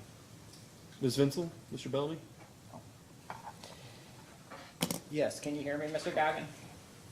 Yes, I can. Could you turn to page 29 of your testimony really quickly? And I don't have any questions. Okay, 1 second. Okay, I'm there. At the top, the kind of the heading, the companies overstate the reliability of gas and coal generation. And then if you scroll down to page 30 at line 18, you talk about the Estrape report. You said the company's consultant, Estrape, recently completed analysis showing that the capacity value for conventional generation in part of PJM can be 25% lower in winter and 15% lower in summer relative to their nameplate capacity. That's correct. My question is, on the next page, there, 31 at line 9, you say, and I think here you're talking about the performance during Winter Storm Elliott. You say the data show that the company's coal generators are running at 81 to 83% of their maximum net winter capacity, which is much lower than the normal, which is much lower than normal for a record demand period. I didn't see anywhere else in there where you kind of talked about the capacity value that you thought should be assigned to the coal units. Was there anywhere else in your testimony where you talked about that? I did not. Yeah, I mean, I think, we can see what happened in Elliott, as the companies in their own information they provided in this proceeding and elsewhere, at 4 distinct coal units, there were outages that took off over 700 megawatts of coal capacity. And this was obviously, the peak period that the companies have experienced. And, there have been similar, we've seen similar occurrences of correlated equipment failures at coal plants in MISO and PJM during extreme cold. So this does seem to be a typical type of experience that when there is this extreme cold, you do have these correlated outages of the equipment. So I think you could infer some capacity reduction, the reduction in the capacity value that coal offers based on the experience during Elliott. But a single event is probably not, and I did not attempt to conduct the much longer term analysis, for the companies or for any region, but you would probably want to do a more in-depth analysis than looking at a single event to kind of estimate what that reduction would be. Okay. I guess my question is, you had criticism both the coal and the gas units. Were your criticisms effectively the same? I mean, did you think that they both should be, the capacity value should be reduced approximately the same amount, or did you have some difference of opinion as to the treatment of gas as opposed to coal? With gas, I think there are 2 distinct issues. So with coal, it's primarily the equipment failures tend to be correlated during these extreme cold events. With gas, you have that issue, but you also have the gas supply issue. And that's why you do seem to have a greater reduction in gas's availability during peak winter events.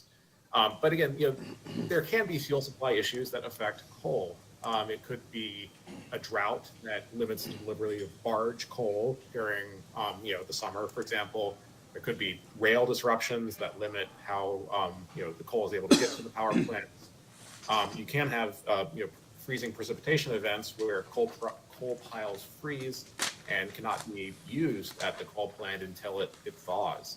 And so there are fuel supply risks that apply to coal. It's just a question of, they didn't happen during Elliott, but they could happen in other events. And so again, it's challenging to extrapolate from one event what the reduction in capacity would be. I would say that in general, it does seem that gas is more exposed, particularly for these winter peak demand events, because it has both the equipment failure risk and the fuel supply risk. And we've seen very high outage rates across a number of events during Elliott, but also previous, the 2014 polar vortex, the 2018 bomb cyclone event. So this does seem to be, there's a strong pattern of these challenges happening at both coal and gas plants. So I guess your testimony is that the mechanical issues might be correlated, due to coal, in your opinion, but the difference between gas and coal is that the fuel supply issue is more likely to occur with gas. During a winter peak event, I think it's clear that the fuel supply is more at risk. Again, you could have, drought or rail or, freezing precipitation events that affect the fuel supply at a coal plant. But we didn't see those during Elliott. On page 30, again at line 18, where you talk about the lower capacity for gas units within PJM,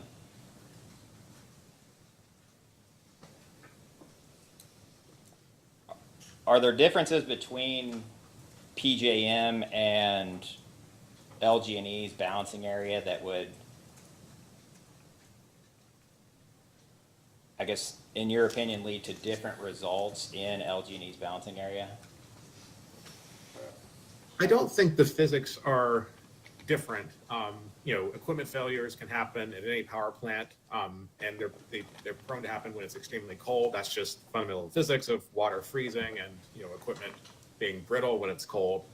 The fuel supply interruptions for gas are regional and widespread issues. What we saw in Elliott was the freezing of wellheads in the Marcellus supply area, and so that affected a large region because that supplies a large share of the gas across a large region. So those are not PJM specific issues. I think they apply just as well to the companies as they do to PJM. I would note that PJM is better positioned in that it has a large footprint and it has geographic diversity in its resources. And this protects against, I mentioned earlier, it reduces the correlations in these correlated outages because PJM stretches from Chicago to Virginia and up to New Jersey. It's unlikely that it'll be extremely cold across all that footprint at the same time, or if it is cold, it's typically moving through, and so it may be cold in Chicago, but it's not yet cold in Virginia, or vice versa. And that geographic diversity, I think, is extremely valuable for PJM, for MISO, these other large interstate RTOs, because it reduces the risk of having supply inadequacy. And that's why I think these large multi-state RTOs have fared much better than smaller balancing authorities during recent extreme weather events. The big lesson I took from Winter Storm Uri was that ERCOT, which is a single state RTO with very weak transmission ties to its neighbors, they had 4 days of extremely painful rolling outages because they were not able to import power. Whereas if you looked at the experience of SPP and MISO, they had similarly cold events during that period. They have geographic diversity because they stretch all the way up to Canada, but they also were able to import a lot of power. MISO was importing about 13,000 megawatts during the highest need parts of Winter Storm Uri. ERCOT was only able to import about 800 megawatts, so it's a factor of 15 difference between MISO and ERCOT. And I think that really is the difference of why MISO was able to come through relatively unscathed and why ERCOT had the experience it did. And so I think there is tremendous value in being a part of one of these large interstate RTOs from that geographic diversity. And when you experience peak load, when you experience lulls in renewable output, and when you experience these how widespread the correlated outages are. However, I would note that the companies, given their geographic proximity to MISO and PJM and TVA, are able to tap into that in the status quo as well. Okay. Given the size, you talked about geographic diversity within PJM. Given its size as compared to the company's balancing area, would it be possible to even do sort of like a statistical analysis of correlated outages within the company's balancing area? To determine, given its size, and I think there's maybe one combined cycle unit in the balancing area.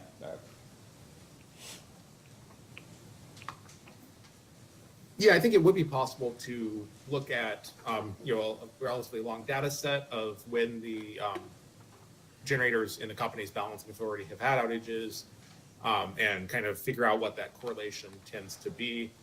I think it would be possible to even then compare that, that time, that hourly kind of time resolution against PJM or another RTO and see what the diversity benefit you'd get was. I've not done that analysis, but that is possible to do, I believe. And with respect to, I know you criticize, I think, both the coal and the gas, capacity values that were used by the companies. Was there a specific capacity value that you were recommending, or a specific analysis that you thought should have been done that wasn't done? I believe sorry. I'm sorry. A specific analysis that you thought should have been done that wasn't done. Sure. So what I recommend is that the companies use the effective load carrying capability analysis that is typically used to assess renewable and storage capacity values. Should also apply to other fuel sources like gas or coal. I did not, for gas, I did recommend that I think a 30% reduction in the capacity value is a conservative estimate. Again, during Winter Storm Elliott, we saw that the reduction was between 30 and 38%. So, I'm taking the low end of that range, and that's what I presented in my testimony of what I thought was a reasonable reduction in the capacity value for gas. I didn't offer a similar number for coal because I didn't feel like it was as much an issue here because this case is about proposed gas plants. But I do think a similar methodology could be used for coal of some smaller reduction to reflect their actual performance during Winter Storm Elliott and other recent events. Okay. I want to go back to the ELCC in just a second, but when you said that you didn't make a recommendation specific to coal because natural gas plants were at issue, I guess would you agree that the way that the modeling was done, that if you decrease the capacity value for the natural gas combined cycle units only, that would have if you only decrease it with respect to natural gas combined cycle units and not coal, but you're recommending that there would be some decrease in coal, but if you only do it to the natural gas combined cycle units, that it would, it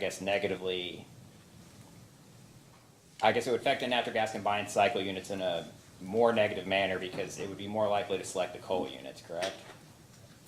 Yeah, I think if you were doing the analysis correctly, you would want to apply the similar methodology to all the fuel types and kind of do your resource planning on an apples to apples basis, where you are looking at the correlations for every fuel type.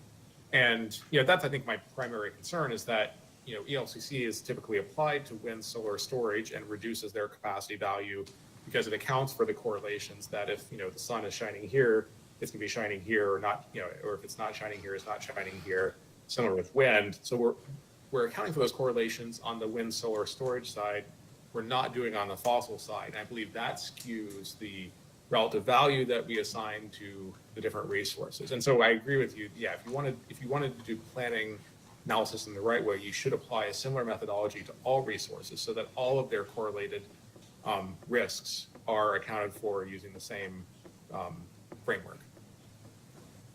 What do you think the ELCC would capture that the effective or equivalent forced outage rate wouldn't capture?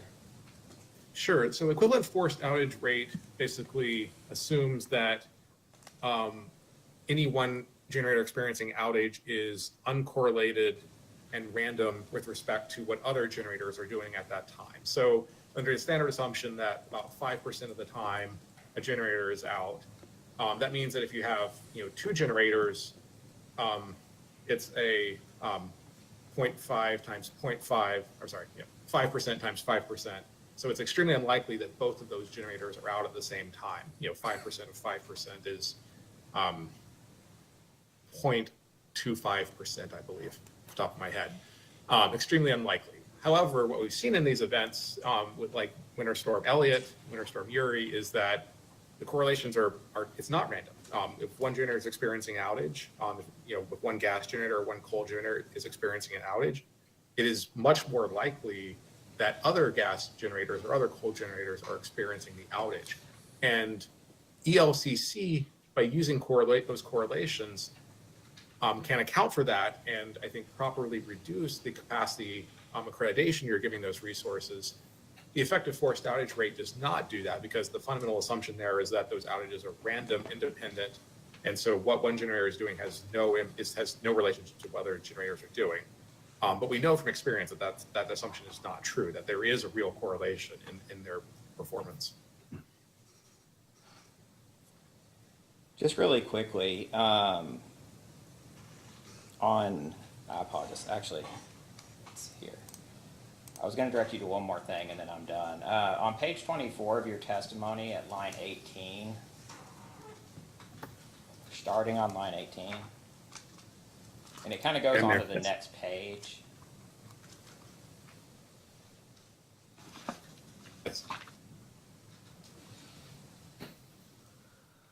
When you're talking, you said would provide nearly 100% capacity value. So are you advocating for the batteries using a capacity value of 100%?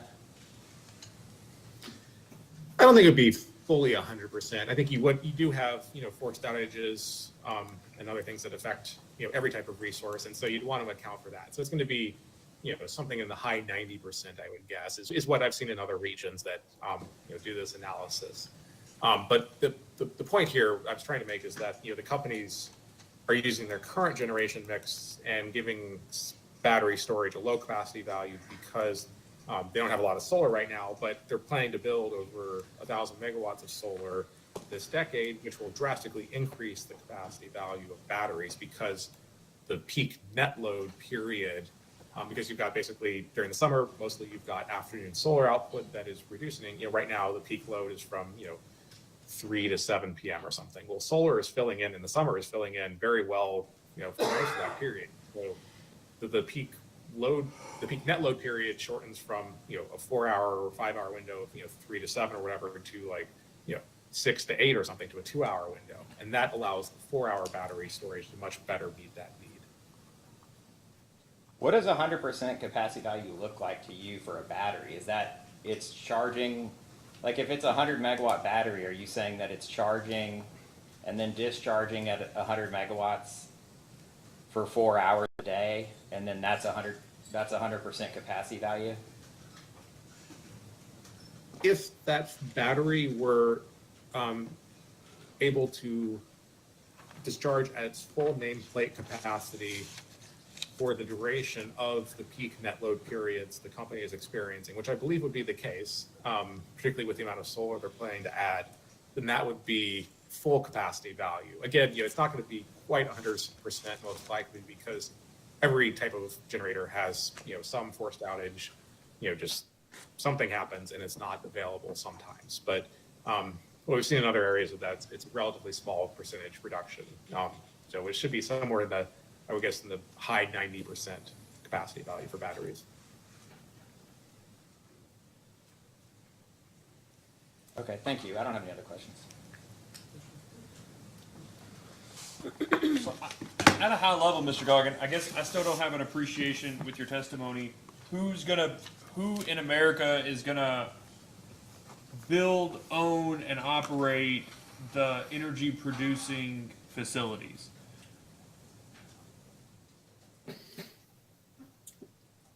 Are you talking about within an RTO? I'm sorry, I don't understand. No, I'm talking about, I mean, you specifically, you talk about the RTOs, right? PJM, MISO, SPP, you talk about TVA.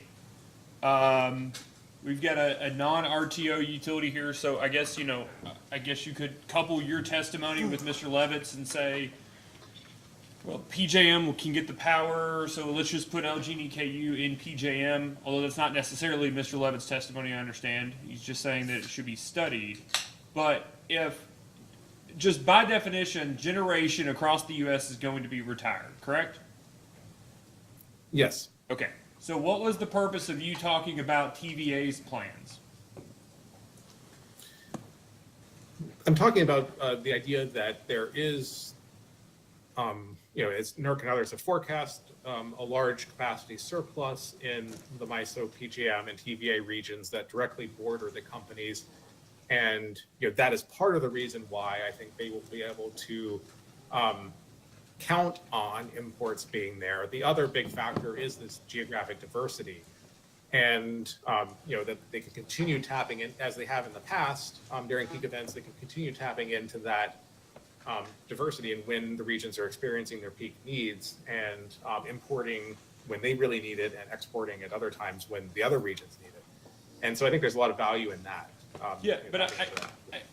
But at some point, I guess what I'm trying to find out is, do you believe that geographic diversity, if the entire Eastern Interconnect was, a single market, right, and there were no transmission constraints, would you advocate for a system that has a,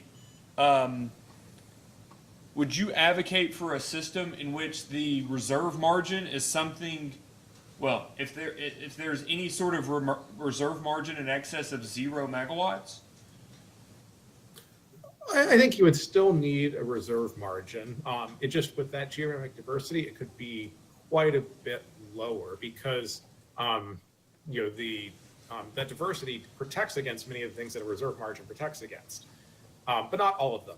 Certainly there's interannual variability in peak load. So, you can say we expect our peak load is going to be 1,000 megawatts, but, it can be 10% higher in any given year. And so you want to have reserve margin to protect against that.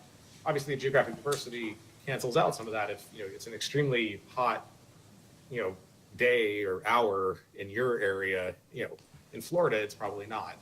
And so you get some reduction there, but I'm not advocating for a 0 reserve margin. I'm just saying that this geographic diversity allows you to meet the same level of reliability with less generating capacity. And this is, I think, a well-established fact. It's commonly talked about in the value propositions reports that MISO and PJM and others put out, is that the diversity within their footprints greatly reduces their need for capacity while meeting the same level of reliability. Okay, so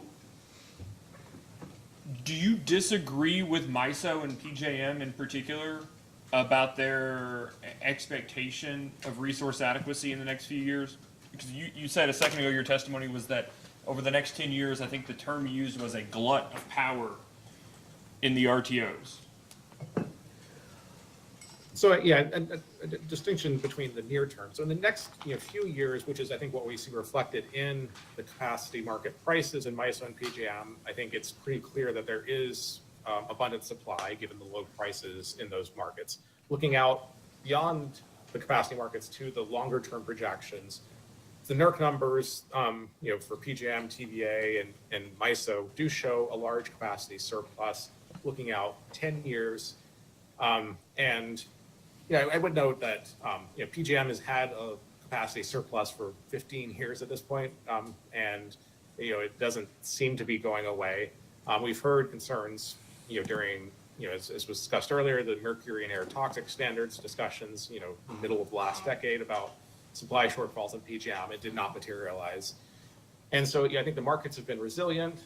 New resources have come in as old generators drop out, and I think the markets have functioned well in maintaining reliability, and I don't see any reason why that would change. Yeah, well, let's just set it straight then.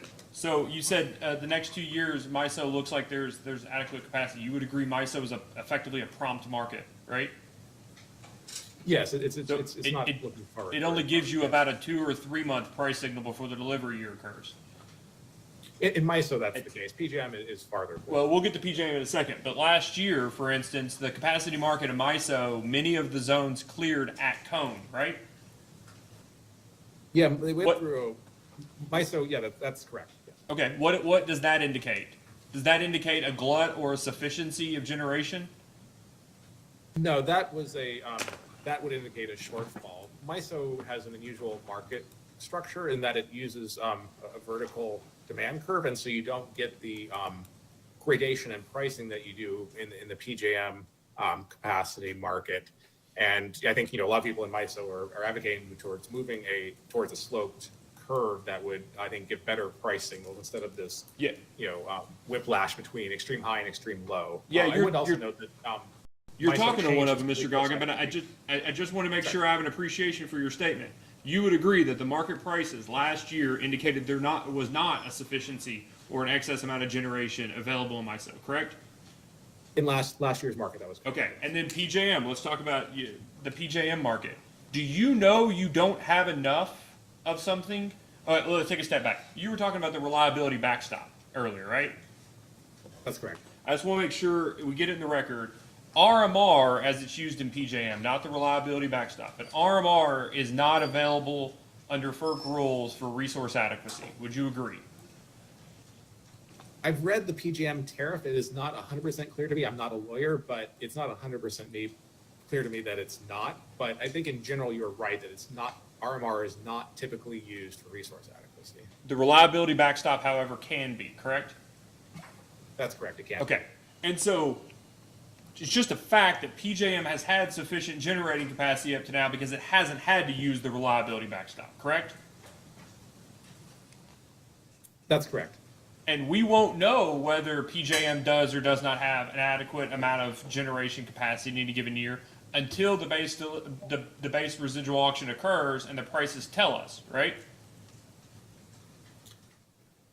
That would be correct. I mean, I would note that market participants are quite sophisticated and do have projections around, generation entry, generation retirement, bidding strategy. And so, I think they can game out and, make plans for generation additions or retirements based on expectations prior to the markets running. But yeah, in terms of the market results, yeah, you wouldn't know until you have the results.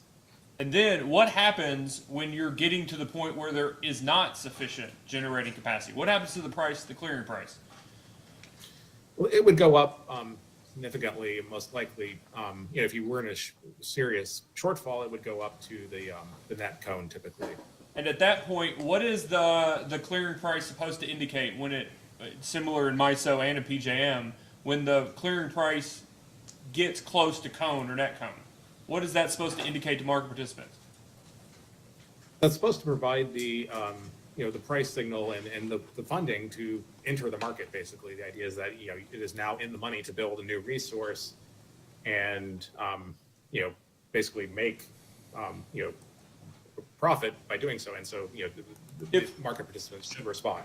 If LG&E KU join PJM, at what point should prices rise high enough to where you would recommend or believe that they should start building generation as opposed to just depending on the market?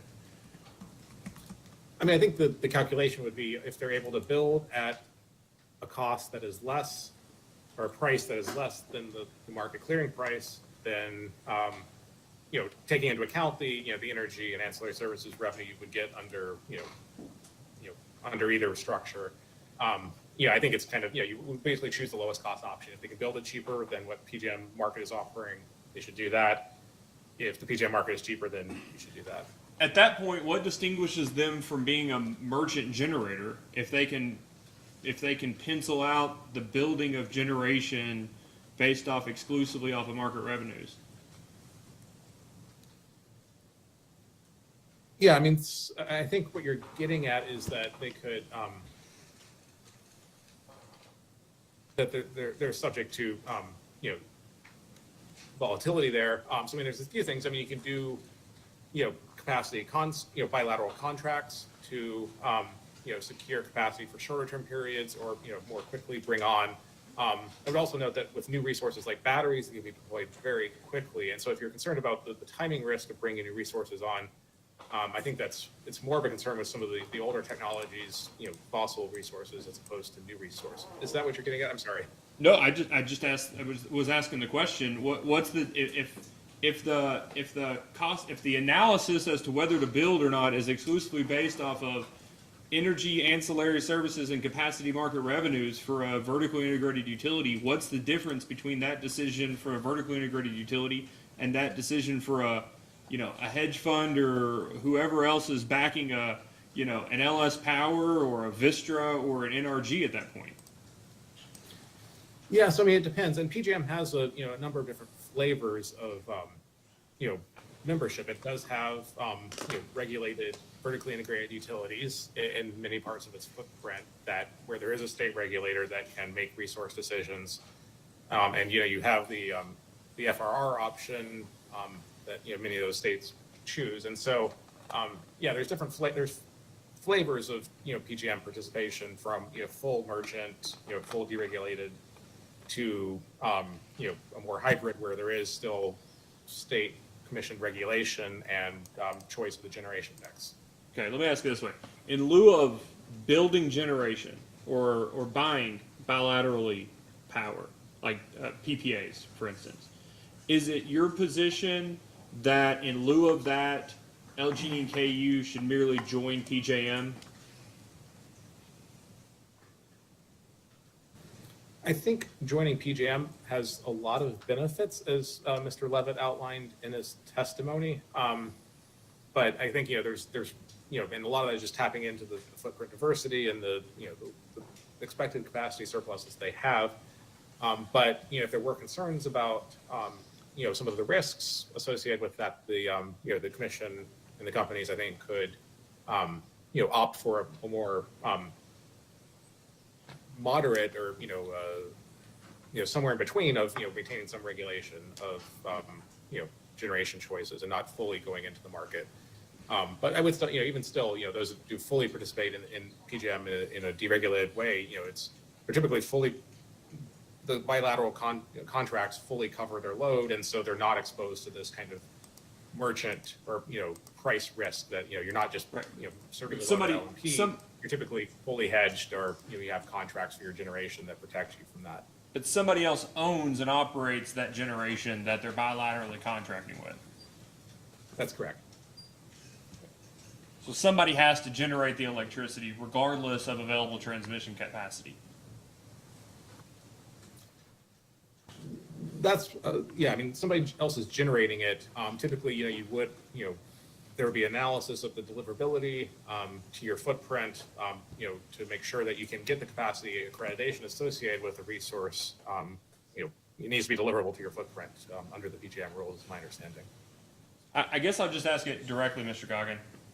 Does acknowledging the existence of additional headroom to allow interregional transmission, movement on interregional transmission, does that negate the need for a vertically integrated state or a vertically integrated utility to have adequate capacity to meet its retail load?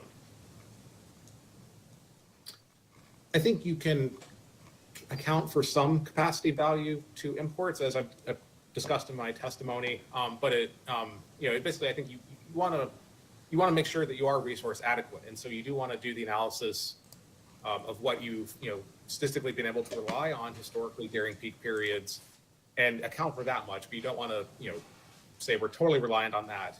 I think that would be irresponsible. And so what I'm putting forward in my testimony is doing the analysis based on what the companies have done historically and relying on that reasonable amount. Okay. But not, okay. All right, that's helpful. Mr. Childers, can you read Yes. that? Please proceed. A few. Mr. Goggin, did you review the Sinclair Exhibit DSS-3, which shows significant additional, resources in the PJM queue? Yes, I believe I did, yes. Do you have Mr. Sinclair's testimony available to you? Yes, I've got it right here, yes. Okay. Did you notice that in his exhibit DSS-3, it shows significant additional resources? For example, 24 gigawatts of gas seeking to be built in the PJM? Yes, that's correct. I have that in front of me. That's correct. And it also shows 34 gigawatts of storage, battery storage, correct? Batteries are dispatchable, correct? That's correct. And isn't it true that in general, batteries can be dispatched more quickly than a gas resource? That's correct. And batteries can be dispatched much more quickly than a coal resource, correct? That's correct. They typically respond in a matter of seconds, or batteries respond in a matter of seconds or less. They don't have minimum output levels. They have, nearly instantaneous and perfect ramp rates. So, and that's something that no gas or coal resource has. Those are typically much slower ramp rates. They have high minimum output levels, and they take, typically. For combined cycle or coal plants, it's typically many hours to reach full output. Sometimes in coal plants, can be even days. And did you see in the Sinclair exhibit where PJM's queue has 150 gigawatt nameplate of solar? That's correct. I see that. Yes. Solar resources can be dispatched anywhere from 0 to their nameplate when they're available. Isn't that right? That's correct, subject to the availability of the resource. But yeah, if it's a sunny day, in the middle of the day, yeah, they can typically be dispatched up to anywhere between 0 and 100%. And PJM's queue has 40 gigawatts of nameplate wind. Isn't that true? That's correct. Isn't it fair to say that there's far more capacity in the PJM queue than PJM's projection of potential retirements? Certainly, I mean, this shows 161,000 megawatts of proposed generation in the queue, which is about PJM's peak load. So yeah, it's certainly more than the planned retirements. Would you go to the table on page 17 of your testimony and also compare it to the table in Sinclair's testimony at page 25? Okay. Yeah, I've got those both. Would you be able to offer any clarification or explain the discrepancy in those two tables? Sure, yeah. So as I mentioned in the cross-examination, I used the Energy Information Administration 930 data set, which is at the balancing authority level.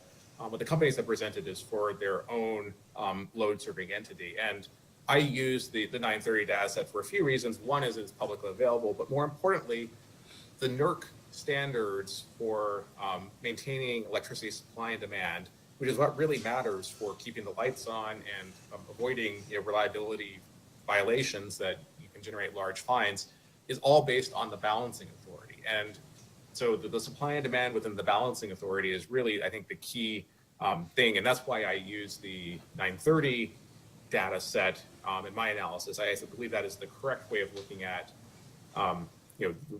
the imports and their contribution to resource adequacy, because they go to the question of what supply and demand is available at the balancing authority, which is where that's what the level the reliability requirements are binding at, and what determines if you keep the lights on or not. Thank you, Mr. Goggin. That's all I have, Your Honor. Thank you, Mr. Goggin. We will entertain a request for Mr. Goggin to be excused. Yes, we would like to ask the commission to excuse Mr. Goggin. All right, thank you, Mr. Goggin. You may be excused for the remainder of the hearing. Thank you. Is there anything else for the Sierra Club, Mr. Childers? No further witnesses, Your Honor. And I should have asked earlier, Mr. Osler, anything else from Louisville and Lexington? No, Your Honor. Thank you. All right, Mr. Smart? We discussed it with Mr. Kurtz. Oh, that's right. We had, so not yet. I remember after lunch, but not quite yet. Is that right? That's right. Okay. Mr. Kurtz has a preference to go first. That'd be fine. Thank you, Chairman. Mr. Kurtz, would you like to call your witness?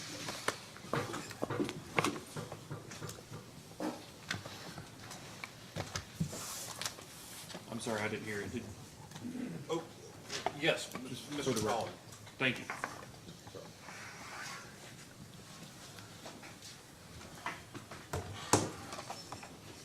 Is this you, Mr. Riggs? It is, Your Honor. Mr. Collins, please raise your right hand. Do you swear or affirm that the testimony you're about to give is true and correct under penalty of perjury? Yes. All right, please have a seat.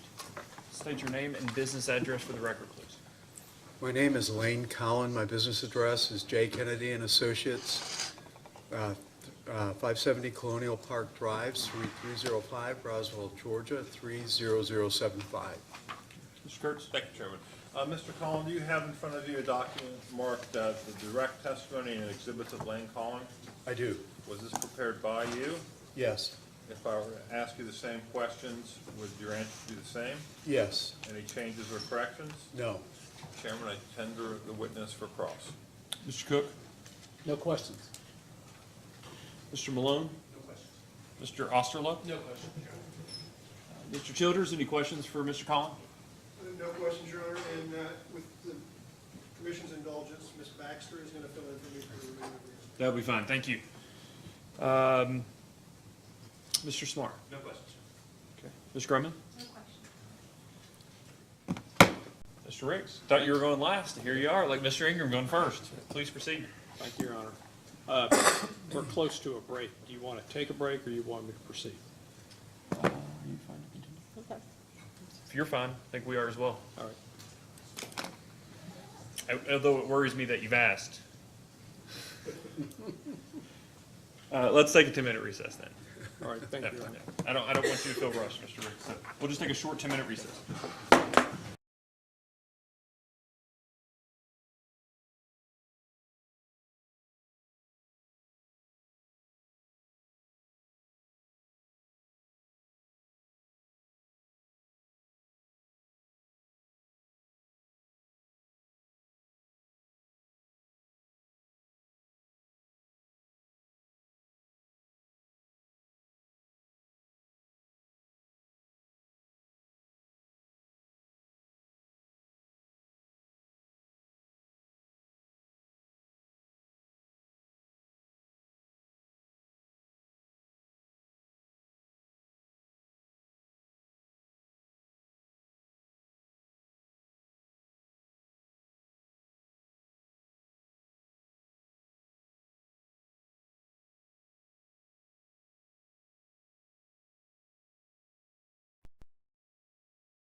back on the record. Mr. Riggs? Thank you, Your Honor. Good afternoon, Mr. Collins. Good afternoon. Mr. Collins, I'd like to talk first with you about your qualifications. You have more than 40 years of experience in testifying in the utility industry. Yes, that's correct. I started working for an electric utility and gas utility, and then did planning there, including production cost modeling and long-term generation planning. Now, in addition to the groups of industrial customers that you have represented, do I understand that you've also represented about 16 regulatory commissions in the course of your career, like the Indiana Commission, Georgia, South Carolina, as well as the Kentucky Attorney General? Yes, that's correct. Yeah. And have you also represented approximately 23 investor or cooperative utilities in your career? Yes, that's correct. I worked for, not only directly for an electric, gas, and steam utility, but also for a consulting firm, and did extensive work throughout the utility industry throughout the country. And have you appeared numerous times before this commission over the last 35 years? Yes, probably 2 or 3 dozen times, yes. Okay. Have you appeared in every KU or LG&E rate case since 1988, including the 4 change of controls with those companies, and nearly every ECR case? I think that's correct, yes. And you frequently presented positions on behalf of the KIUC or the Attorney General or both that have been adverse to the companies in those cases. Is that not the case? Yes, that is correct. So is it fair to say you know these companies very well? I think so. Your representation in this case includes the company's largest customers and some of the largest employers in the Commonwealth? Yes, Is that Ford, Toyota, North American Stainless, among others? that's correct.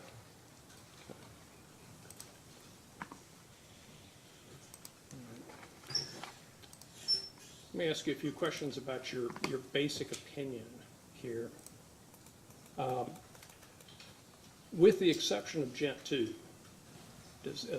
am I correct, the KIUC does not oppose the company's request to retire the other 6 generation units in this case? That's Mill correct. Creek 1, Mill Creek 2, Brown 3, and the 3 simple cycle CTs? That's correct. And is it your position that these specific retirements comply with the Senate Bill 4 requirements? Yes, Okay. Is it further the KIUC's recommendation or position that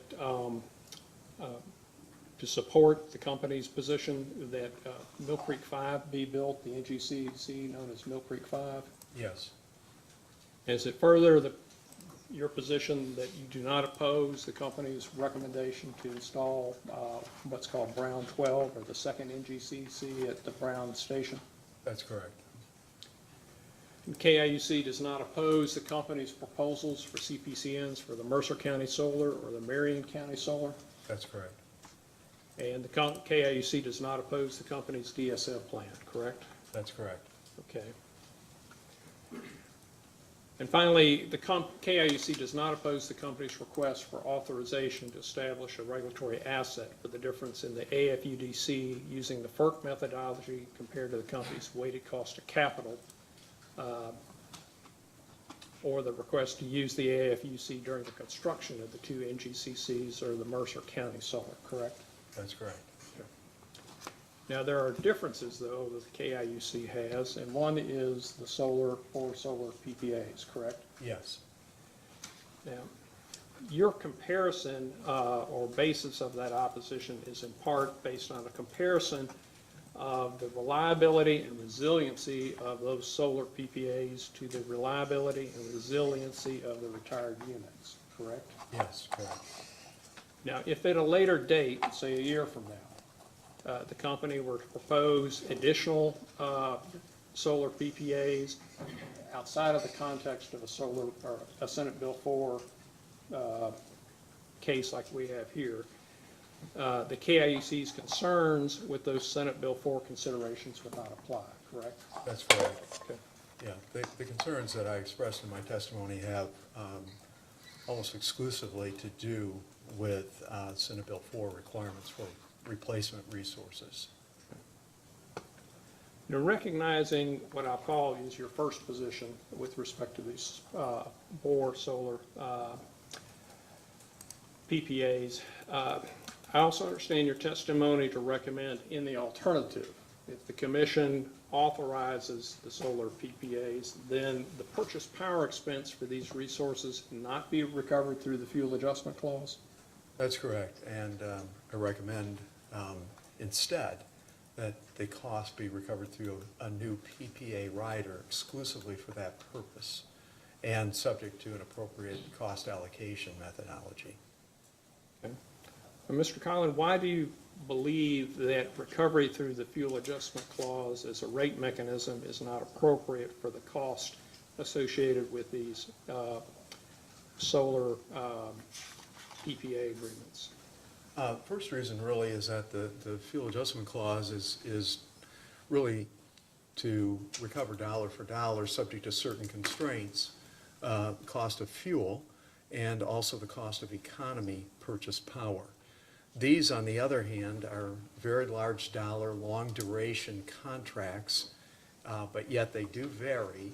And if they were recovered through the fuel adjustment clause, they would be allocated exclusively on an energy basis to all customers, rather than recognizing that in fact they brought capacity value and they were mostly fixed costs, although they're denominated in terms of pricing on a per kilowatt hour basis. So my thinking on this is that a PPA rider will do a number of things. First of all, it will put the contracts before the commission essentially for approval in conjunction with approving recovery through the PPA rider. The second thing is that it will recover the costs actually incurred pursuant to the contracts dollar for dollar.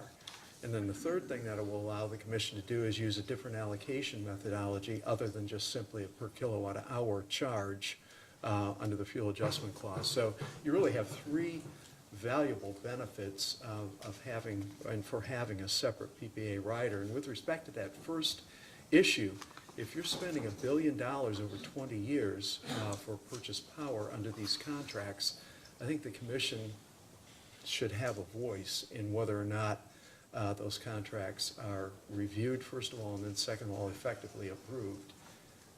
And a PPA rider enables the commission to do that, rather than on an after-the-fact basis, on a before-the-fact basis.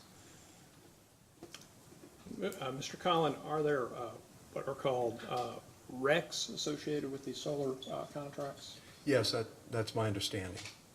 And did you hear the testimony earlier in this hearing that if a solar or a renewable rider was established, the proceeds from the sale of the RECs would be included as part of that mechanism's function?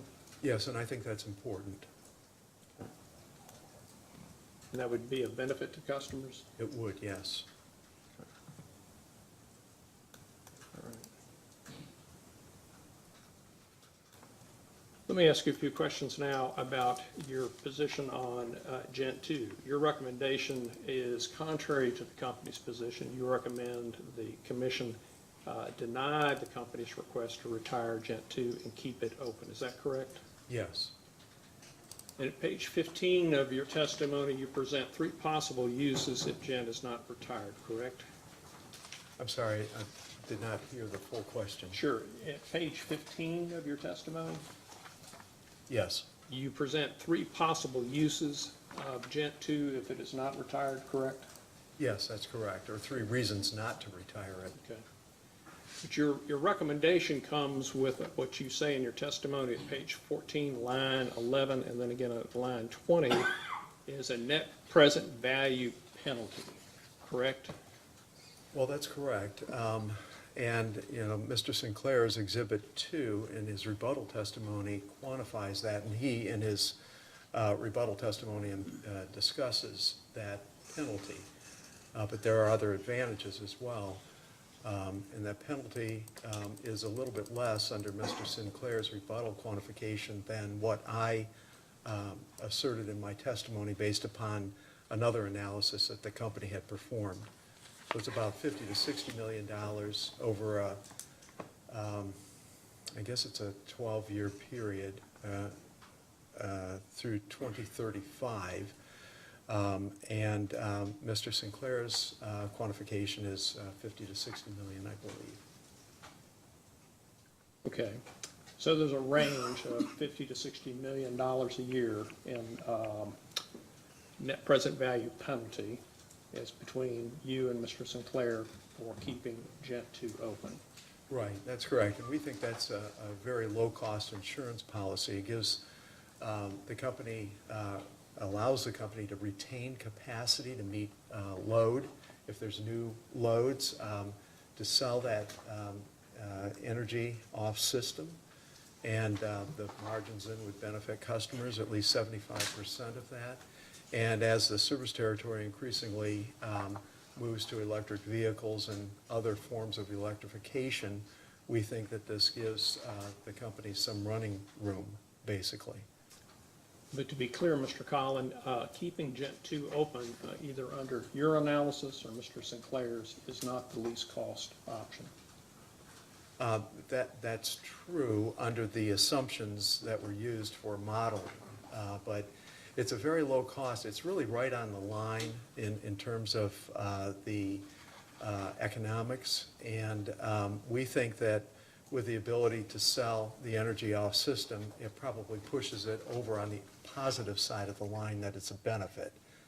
And when it's that close, we think that the decision ought to be to keep it open, and it then provides longer term the companies and the commission quite a bit of flexibility, quite a bit of optionality.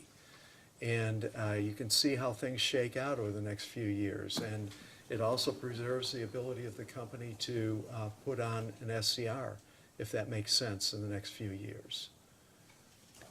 Mr. Collin, you said one of the three possible uses of Gent 2 if the commission rejects the company's request to retire it is a possible unit power sale to Kentucky Power. Is that correct?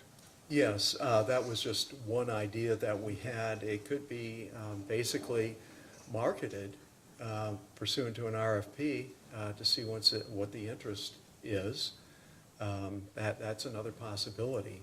And certainly we know that Kentucky Power is short of capacity and over the next number of years going into the end of the Mitchell capacity, at least for the Kentucky jurisdiction. So there is a need within the state itself. But Mr. Collin, I understood your testimony to say that it's just a quote idea, correct? It's a possibility. I mean, you can't force Kentucky Power to buy something, Yeah. and I don't, the commission can encourage you to sell it, and, in conjunction with keeping it open. But how that process would unfold is still open. You do not possess any evidence of Kentucky Power's possible interest in this unit, do you? I don't. I have had no communications with Kentucky Power, but I would think that if it's an economic option for Kentucky Power in order to meet its capacity and energy needs, then you'd think that they would be interested. Those are all the questions I have, Mr. Chairman. Mr. Bellamy, Ms. Dentzel? Staff has no questions at this time. Good afternoon. Mr. Good Collins, afternoon. good to see you again. I'm sorry that Mr. Riggs put you through that recitation of your resume. Every case, every LG&E and KU base rate case since 1988. Does that sound right? I guess it does. It sounds a little weird, but I think that is true. Okay. So, as a general matter, you all do a lot of work at J. Kennedy Associates for industrial customers, including KAUC, right? That's correct. And we have two primary groups of clients, government agencies and industrial, and to some extent, large box commercial customers. Yeah, and you're usually a revenue requirements or specific issues witness, and Mr. Barron at your firm usually does rate design testimony. Is that accurate? That's correct. There's oftentimes overlap, but generally, as far as categorizing our respective areas of practice, that's correct. Yeah, so I've got some rate design questions with you with regards to your PPA or your purchase power sort of rider suggestion in your testimony. I know that's not what you do every day, but I'm going to guess Mr. Riggs set you up. With your experience, you'll be able to answer these fairly straightforward questions. As a general matter, do KIUC's customers, in particular those that take service from LG and EKU, have high load factors? Yes. As a general matter, does that mean that proportional to demand, they use a lot of kilowatt hours? Yes. Okay. Since the tariff FAC passes through cost on a kilowatt hour basis, and you were specifically talking about one of your suggestions for the rider could be that PPA costs could be allocated based on demand. All else equal, is it a benefit to high load factor customers to pass through the cost of those PPAs on the basis of demand as opposed to kilowatt hours? Well, if you'd permit me, basically our recommendation on the allocation is to use a Group 1, Group 2 methodology. And what that does is it first allocates between residential and all other classes on the basis of total revenue, total retail revenue.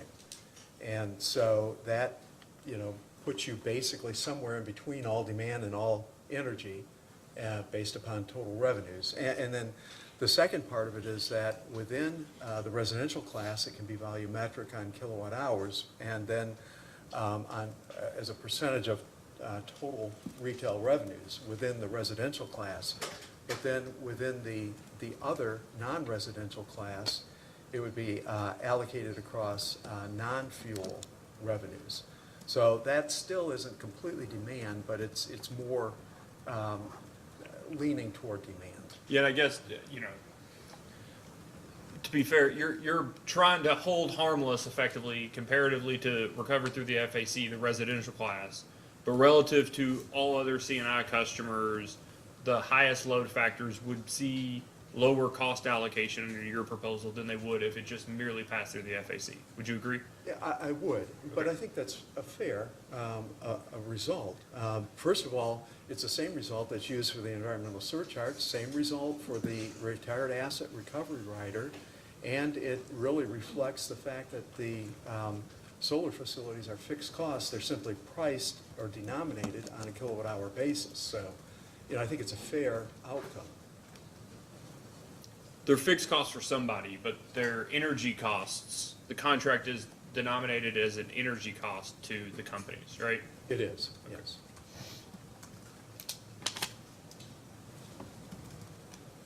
So earlier, Mr. Kurtz was asking questions, I don't remember if it was yesterday or today, but about the incentives with the difference in incentives versus PPAs versus self-owned solar facilities. Do you remember that line of questioning that Mr. Yes. Kurtz was asking someone? Okay. Yes. And did you understand the questions to be about the economic incentive? Like last night, Mr. Kurtz was asking, I think it was Mr. Kurtz, asking questions to Mr. Conroy around the economic incentive of effectively owning capital or having the investment in a solar facility versus buying power through a Yes. PPA. Yes. I keep wanting to say tariff PPA. That's just That's correct, and yeah. Mr. Conroy answered basically, yeah. The owned solar facilities, the cost of that would be included in rate base and essentially would be allocated largely on demand. But Sorry, with one the second, Mr. Collin. You gotta slam it. All right, sorry. Please proceed. Yeah. And Mr. Conroy was correct with respect to that. And then the operating expenses, of course, would be included as non-fuel O&M expenses, and then there would be nothing that would go through the fuel adjustment clause. So your proposal doesn't necessarily give the utilities an incentive to go with PPAs. It's just attempting, I understood, it's just attempting to remove the risk associated with FAC recovery through the economic energy limitation. Well, really, what it does is it modifies the allocation compared to the fuel adjustment clause. But on the other hand, it provides the utility full recovery because it is a variable cost to some extent, and it also gives the commission the right to effectively pre-approve these contracts rather than looking at them after the fact when they've already been signed, the facilities have been built, they're off-taking power, and then they come in with, fuel adjustment clause recovery. But under the precedent, Yeah. right, up to this case. Well, I say precedent. We don't have any, it's not like a lot of these have been signed and the energy's flowing through the FAC, but under commission order precedent that you're aware of. And using just the round $40 number that Mr. Kurtz was asking as the basis for those calculations yesterday. Is it your understanding that in any given month, with recovery through the FAC, if the the most expensive unit available during that month was $35, that energy purchased at $40 through the FAC under current precedent would not be recoverable as uneconomic? Is that your understanding? Right, there would be a cap on it, essentially. But Yeah. at the highest, at the lowest amount, right, at the $35. Right. But right. that would not take place through your proposed tariff, right? Because it would have already been approved at that amount. Right, that's Okay, correct. and that's what I'm trying to make sure. Yeah. You're not giving them more money under your proposal. You're just reducing that risk of disallowance under the FAC. Is that right? Right, exactly. Okay. And, I mean, arguably, if the administrative rule would be applied, the fuel adjustment clause rule be applied consistently, then it would provide essentially or potentially a cap. And the company then is at risk there for that disallowance. And on the other hand, if you've approved the contracts effectively and the costs are recovered through the PPA rider, then the company is protected. I mean, you've already approved the contracts, you know what you're getting, the company is protected, there's no downside for them. So I think that there's a lot of benefits for customers and for the company. You would agree that you're fairly knowledgeable about the Kentucky regulation on fuel adjustment clause? Yes. Yes. You've testified a number of cases related to the fuel adjustment clause? Yes. Okay. Do you deal with those types of cases, fuel cost recovery or fuel trackers in other jurisdictions? Yes. In fact, I've personally led our project teams at Kennedy on just recently a series of cases involving Energy Louisiana's acquisition of various solar resources, including owned resources, under a build-own-transfer type of structure. And involved in that rate making is treatment through base rates, the fuel adjustment clause, moving dollars from the fuel adjustment clause to the base revenue requirement to basically get an appropriate allocation, between demand and energy. And also a subscription fee model where you can have participants in these green resources and they get then the revenues from the sale of the energy into the MISO markets. All right, so let's move away from cost allocation just for a minute. Sure. In terms of just fuel adjustment or fuel tracker mechanisms. Right. Are all of the other states that you've participated in those, are they similar or the same as the state, as Kentucky's FAC, or are many of them different? There are some differences, Okay. But I was one of the authors of the Louisiana Commission's Fuel Adjustment Clause. They issue in Louisiana what they call general orders. And so this was a rulemaking that was then approved by the commission, by the Louisiana Commission. And they're very strict on recovery of purchase power costs through the Fuel Adjustment Clause. And it's an energy only, economy energy, unless there's some exception found by the commission. And in the case of some of these Energy Louisiana purchase power agreements, in response to my testimony opposing fuel adjustment clause recovery without some type of modified allocation. And remember, in Louisiana, I'm representing the staff at the Louisiana Commission, not industrial group there. We settled with Energy Louisiana where part of the cost went through the fuel adjustment clause and then part of it was pushed into the base revenue requirement. And so, that would be a difference, I think, and first of all, it was an exception to the Louisiana Commission's general order, or their, essentially what is the equivalent of their fuel adjustment clause rule, to even put any of the costs in there. But the argument for doing that was a displacement of fuel costs, so. And the reason I ask this is because the PPAs are a set amount, right? Unless the contract is somehow renegotiated, the price per megawatt hour is exactly the same through the entire term of, at general solar PPAs, right? Yeah, the Okay. price per kilowatt hour is the same, but the volume varies. Well, and that, yeah, so I guess what I'm trying to have an appreciation for is, under the current FAC, the Kentucky FAC, there's not necessarily an incentive to reduce, an economic incentive for any particular utility to reduce the volatility of the FAC. Would you agree? Through PPA? Through our current FAC, like just generally, there's no economic incentive to reduce the volatility of an FAC. I think there's a lot of sensitivity. I mean, we saw that with Duke Energy, Kentucky, in their pending rate case. I think that with a 1 month, true up that you have in Kentucky, there's sensitivity. I'm not, I'm not saying that people aren't, that utilities aren't aware of it or conscious of it or don't, but I'm just talking pure economics. Yeah. It's a pass-through of costs on a lagged basis, right? It's not, there's no cost sharing, there's no, there's not like dead bands like there are in other states. There's nothing like that in the Kentucky FAC, right? That's true. That is true, yes. All else equal, regardless of the volume, the price under a PPA is just completely different than the way the companies incur fuel, all utilities in Kentucky incur fuel generally, right? It's subject to contract negotiations, ongoing renewals, bankruptcies, all these different things. The fuel cost changes every month, just the input cost, not just the volume. Would you agree? On other fuel and purchase power Yeah. costs, other Gas than and the coal, for PPA instance. contracts, yes. Yeah, okay. There's variability in terms of price and volume.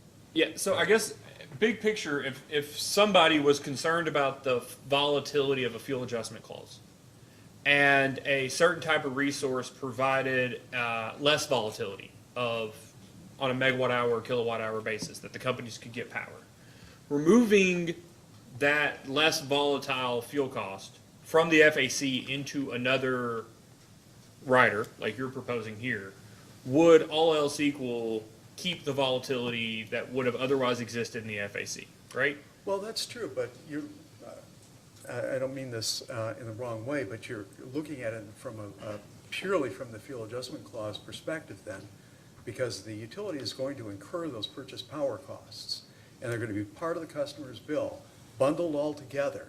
So that volatility in the fuel adjustment clause is going to be balanced by the certainty through the PPA rider in any event, On a bill basis. on a total bill basis, sure. Right.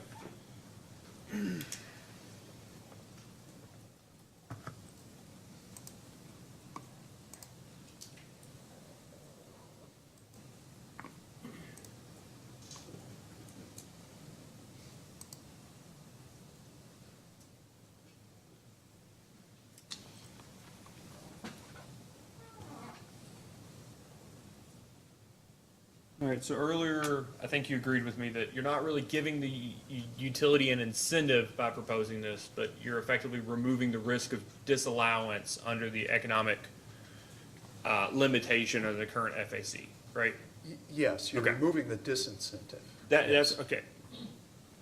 Are you aware generally of the Rockport unit power agreement that Kentucky Power was previously involved in? Yes. Okay, that was a PPA effectively, as opposed to owning a capital expense, depreciating, getting a return of and a return on. Would you agree? Yes. Okay. There were some variations in cost recovery because of, through the environmental surcharge and things like that. Yeah, I just want to ask real quick, would you agree that that was set up specifically, and it wasn't approved by the commission, but that was set up specifically to provide the utility an incentive to go with an option to serve their customers that was not a capital investment? Well, effectively, it was a capital investment, but it was denominated again through, through a series of charges. And the charges were not just purely volumetric. They were based upon a rate of return plus recovery of the operating expenses plus the fuel costs. I guess what I'm trying to make sure of is, it would seem in that instance, effectively the commission, well, the commission didn't, but effectively that utility got an incentive to enter into a purchase power agreement that made them, all else equal, economically indifferent to whether it was, I mean, they were getting a $6.2 million return, I think, every single year on that unit power agreement, right?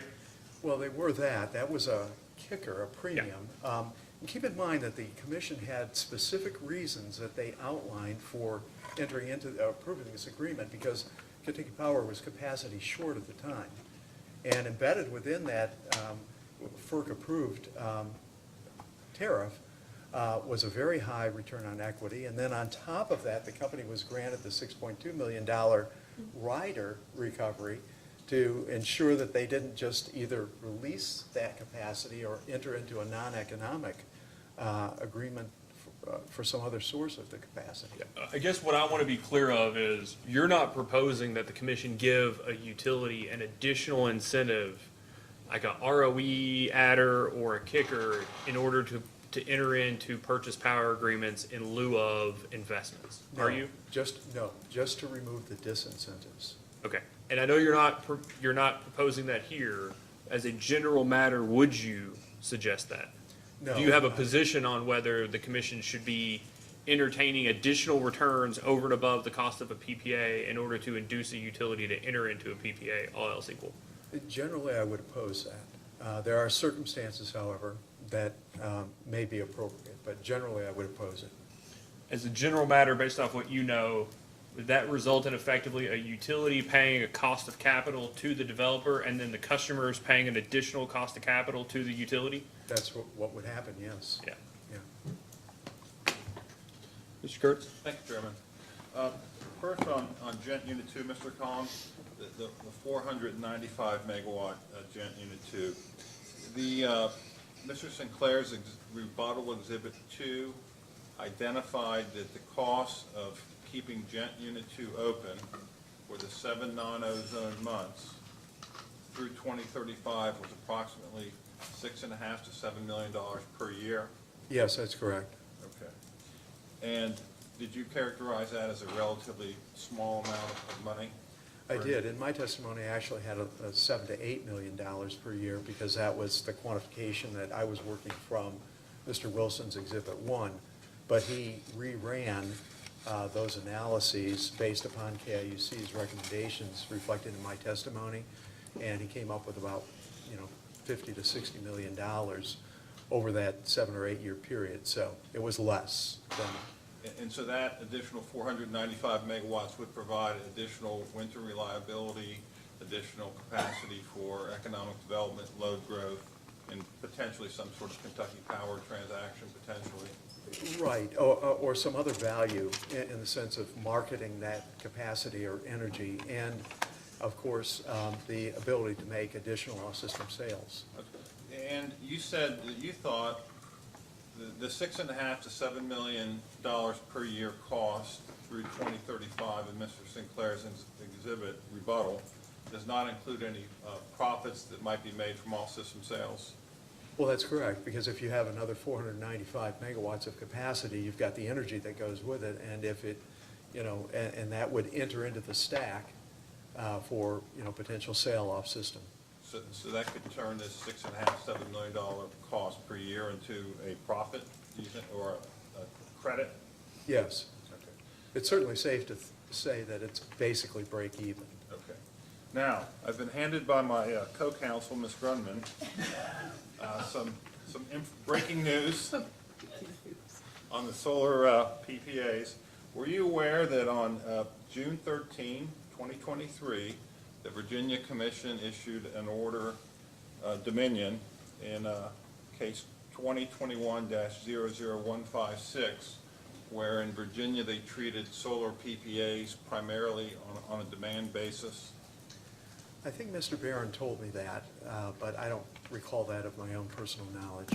And they're potentially about to do the same thing for Appalachian Power in Virginia? I don't know that. Okay. Now, would your Group 1, Group 2 recommendation, which is the same method the Commission uses for the environmental surcharge and the retired asset recovery rider, be kind of in between the FAC total fuel volumetric allocation and a demand allocation, which apparently Virginia is going with? Yes, it does. At multiple levels, as I described to the chairman. Okay.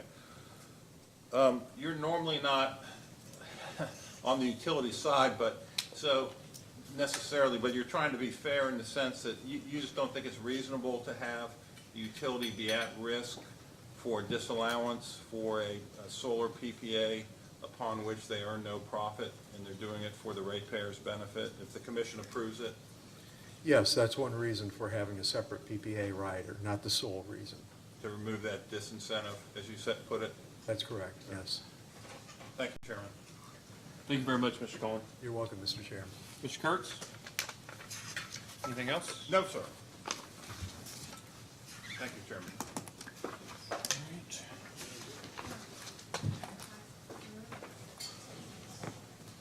Mr. Smart?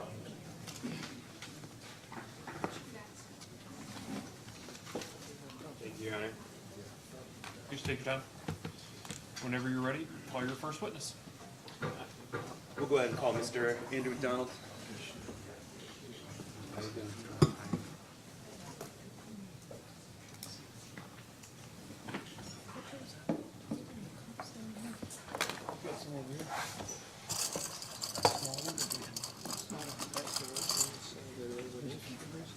All right, Mr. McDonald, please raise your right hand. Do you swear or affirm that the testimony you're about to give is true and correct under penalty of perjury? Yes. All right. Please state your name and business address for the record, and knowing you, Mr. McDonald, I'm going to ask you to pull the microphone close to you, and you're going to have to really speak up today. My name is Andy McDonald. I'm sorry, I already forgot. Business address. 316 Wapping Street, room 204, Frankfort, Kentucky. Mr. Smart? Thank you, Your Honor. Good afternoon, Mr. McDonald. Do you have any documents or materials with you up there on the stand today? I have my testimony and the data responses from the joint interveners to each of the parties. Do you have anything else with you? No. Did you cause written testimony and answers to data requests to be filed in this case? Yes. Do you have any corrections that, or did you also cause to be filed corrected testimony in this case? Yes, I did. Other than the corrected testimony that was previously filed, do you have any corrections that you would like to make today to either your testimony or your responses to data requests? No. If I were to ask you the same questions today, would your testimony and those responses be substantially the same? Yes. Thank you, Your Honor. The witness is available for cross-examination. Mr. Cook? No questions, Chairman. Mr. Malone? No questions. Mr. Osterloh? No questions, Your Honor. Ms. Baxter? No questions. Ms. Grumman? No questions. Mr. Kurtz? No questions. Ms. Wimberly? No questions, Your Honor. Staff has no questions. Yes, sir. Thank you very much, Mr. McDonald. Quite painless, all else equal. Mr. Smart? Our next witness is Mr. Gravatt. I see him, he's available on the... Mr. Gravatt, please turn on your microphone and your camera. Good afternoon. Good afternoon. Please raise your right hand. Do you swear or affirm that the testimony you're about to give is true and correct under penalty of perjury? I do. All right. We're going to really need you, I know you get your microphone close, but it's barely picking up your voice, so we'll really need you to speak up. Understood, thank you. It's really not picking up at all. Can you try again? Let me try with the different mic, maybe it will be better. No, that worked perfect.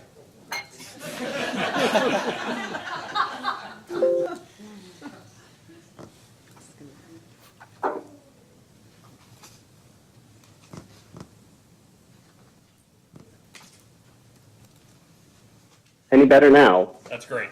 Please state your name and address for the record.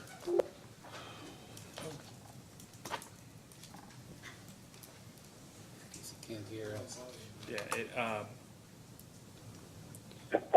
there we Apologies, go. I didn't hear you. That'd be great. Can you hear me now? Goodness. You need to change it.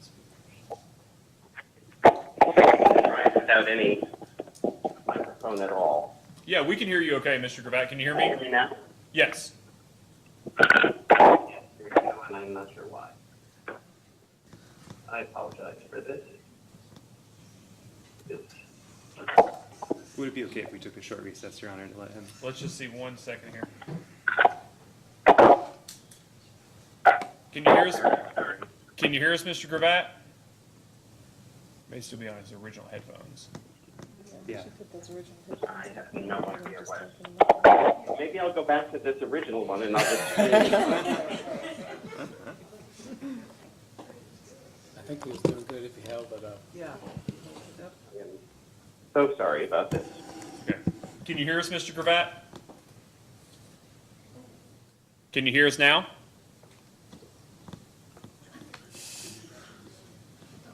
Can you hear me?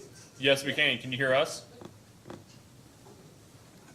All right, we'll take a short recess, And I and then we can still talk to the cannot back. hear you, and I have no idea why. It's okay. We'll take a short recess, Candace. This should be quick.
hear you. Can you hear me? We can. Don't touch anything.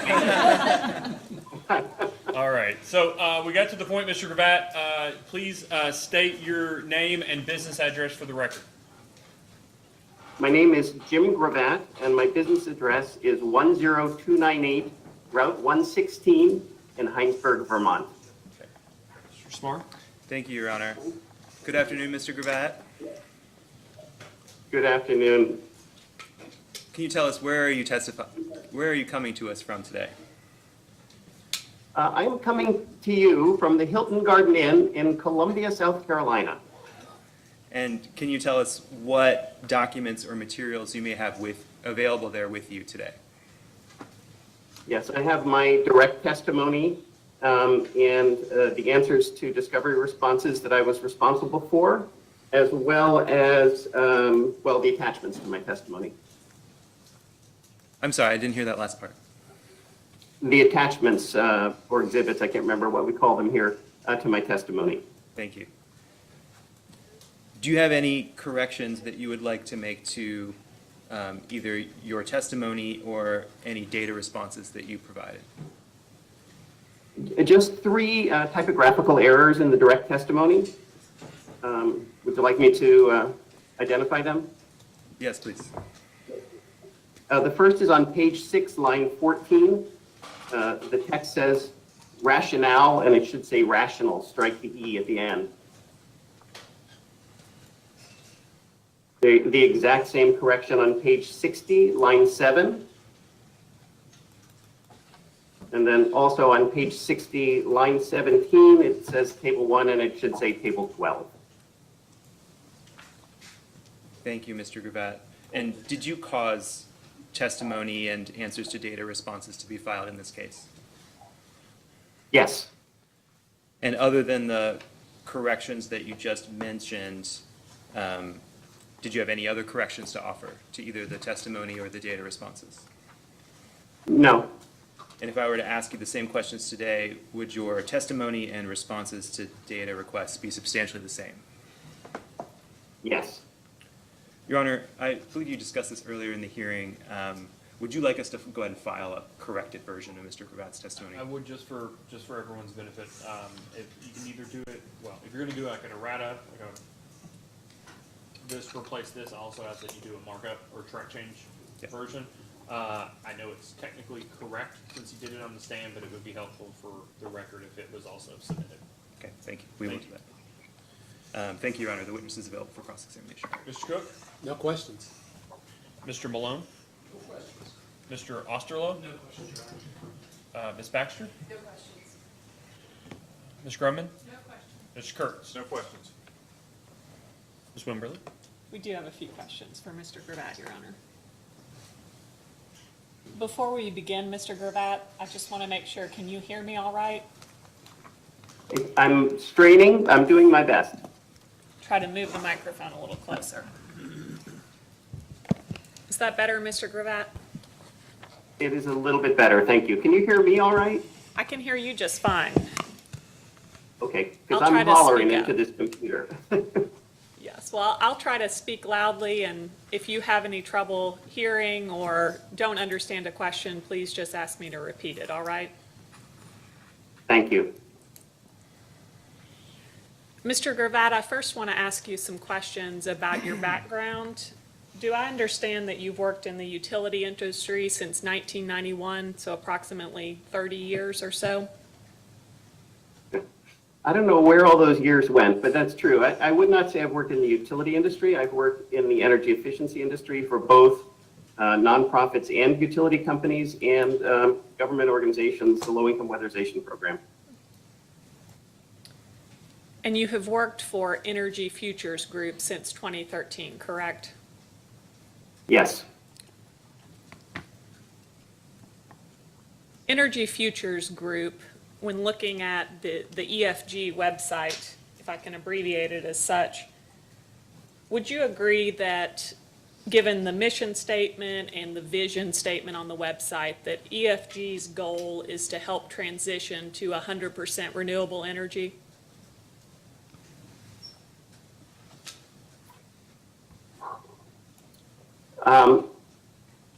I'm not sure I would say 100% renewable energy. I would say clean energy, as clean as possible. And that's going to, involve a mix of renewable energy efficiency,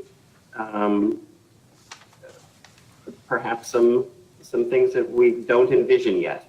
But we certainly want to reduce the environmental and economic impacts of energy use. Mr. Gravatt, in your 30 years of experience, is it correct, though, that you have never once testified in favor of construction or acquisition of a coal or gas-fired unit? That is absolutely true. Is it fair to say that you would not support the construction of a fossil fuel-fired generation over a renewable source, even if it were least cost?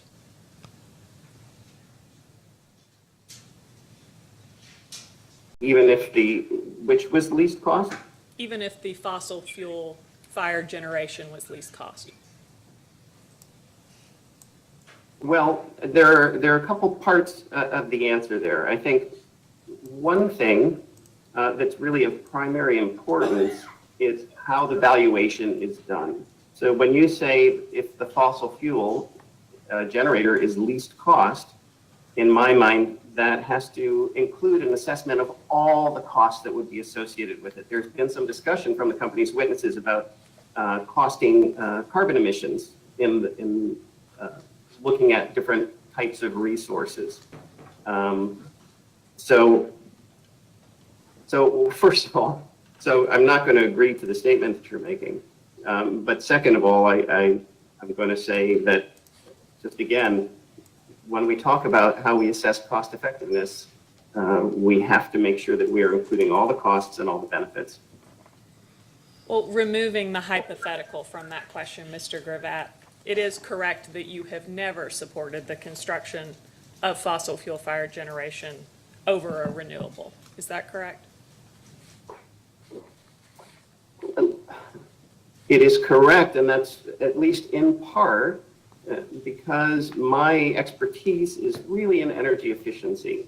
So the questions that I've addressed in expert testimony have really not hinged on whether I am making a recommendation or supporting fossil generation or renewable generation. It's really about whether in the proceeding, whether the energy efficiency that's being proposed is sufficient and really meeting the requirements of least cost resource delivery. Mr. Gravatt, I next want to ask you a few questions about how you developed your recommendation for the DSMEE that you recommend the company should be able to achieve in this proceeding. Of course. Is it correct that your recommendations for DSMEE for the companies are based on a report you prepared for a Virginia utility titled Pathways for Energy Efficiency? I think it is fair to say that that was an important tool that I used in developing the scenarios. But there's lots of evidence, that shows that utilities can achieve much, much more energy efficiency than is being currently proposed by the companies. And, had the companies not based the plan on a very inadequate potential study that did not include any value for capacity in the potential study itself, I might have used a different approach. But I think that one of the things that I have the benefit of the experience to do is to look at results that others have achieved. And it's really sort of a reality check.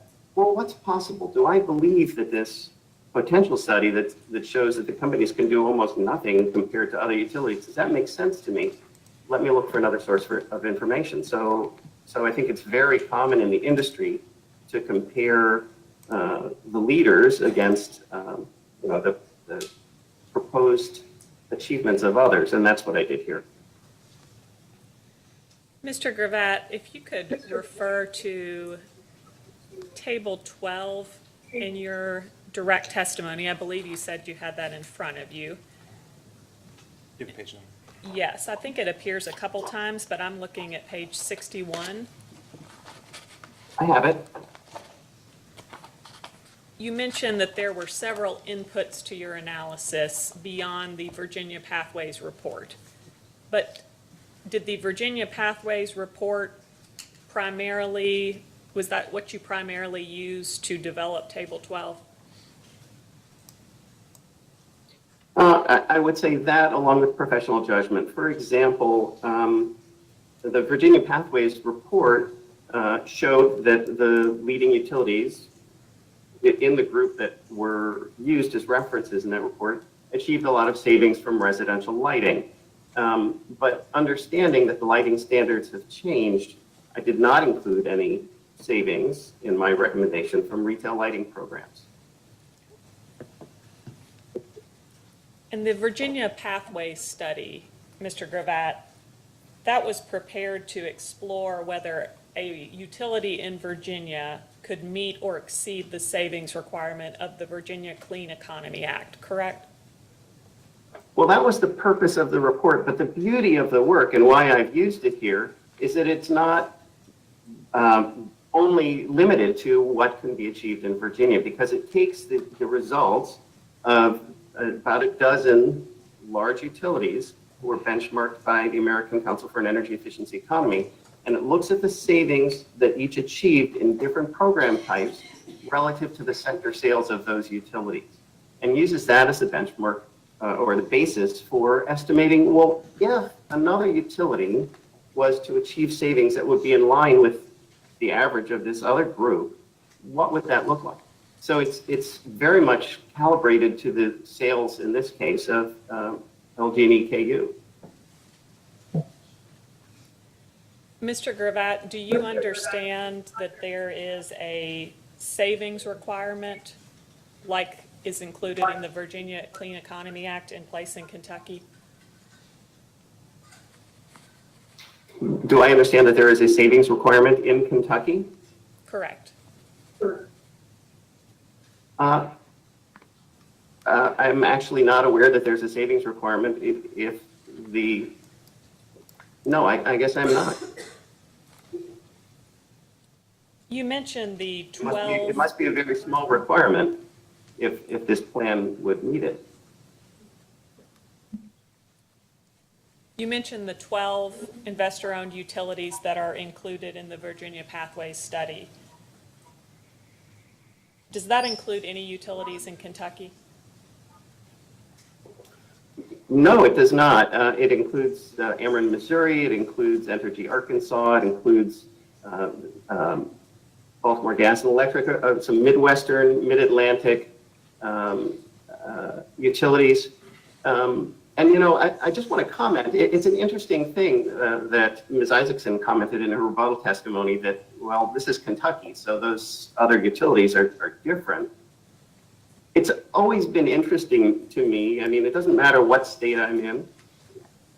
There's always this claim that we're unique and we can't achieve these other levels of savings that other states are achieving.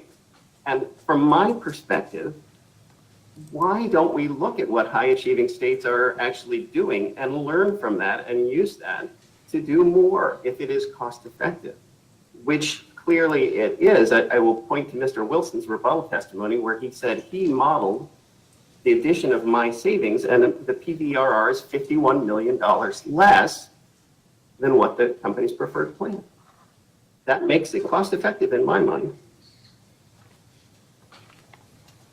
Mr. Gravatt, I think we may disagree on Mr. Wilson's rebuttal testimony, but want to ask you about particularly your comments that those other states that have implemented the 12 different utilities that have implemented the programs that you recommend, did you consider the cost effectiveness of those programs in other states? I will say that, as I said in my direct testimony and in response to discovery from the company, all of the states have cost effectiveness requirements. They vary from state to state. And I don't presume that they necessarily would be cost effective in Kentucky, but the evidence that there are a bunch of companies who are doing a lot of savings cost effectively suggests to me that that should be explored a lot more carefully than what the company presented as the basis for its plan. And you did confirm in discovery, Mr. Gravatt, that you understand that different states value the inputs to cost effectiveness differently, correct? I do understand that, and it's been very interesting to me, the conversations over the last week about the company's capacity costs used in cost effectiveness testing and planning, and how long it seems to have taken to reflect those in DSM planning.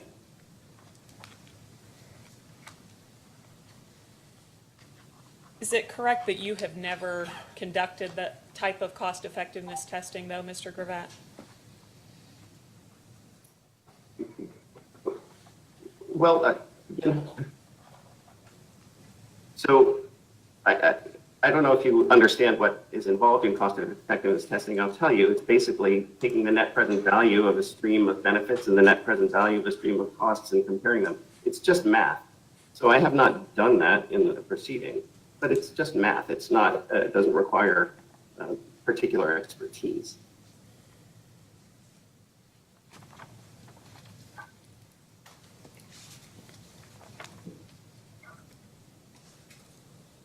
Referring again to the chart on page 61 labeled Table 12.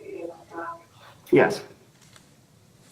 Have you detailed in your testimony the specifics of any of the additional programs that you recommend to achieve the level of savings that you believe the companies can achieve? My recommendation is that the company be directed to revise its plan or create a new plan that achieves the level of savings I've recommended. I am not, and clearly stated in my testimony, that I do not recommend specific programs, but illustrate the recommendation on the basis of these are the types of programs that leading utilities are using to achieve these higher levels of savings. And again, in my view, if we don't look to what the best are achieving, how are we going to learn how we could possibly do more?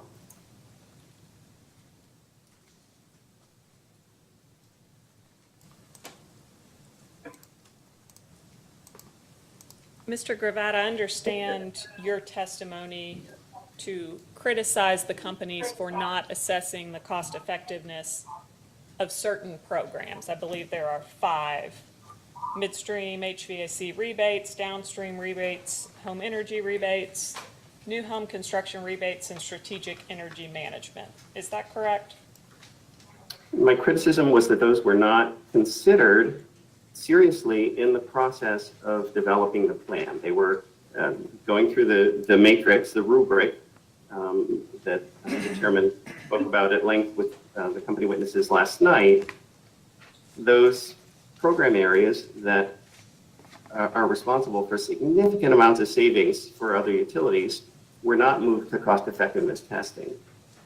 And that, to me, is indicative of a less than fulsome process for considering how the company could achieve more savings. And the reason it matters, we've talked a lot, and the company has talked a lot about its view that its role is least cost reliable service, which to me means you assess what are the least cost options for delivering reliable service. And energy efficiency is a least cost resource and should be exploited to the maximum ability.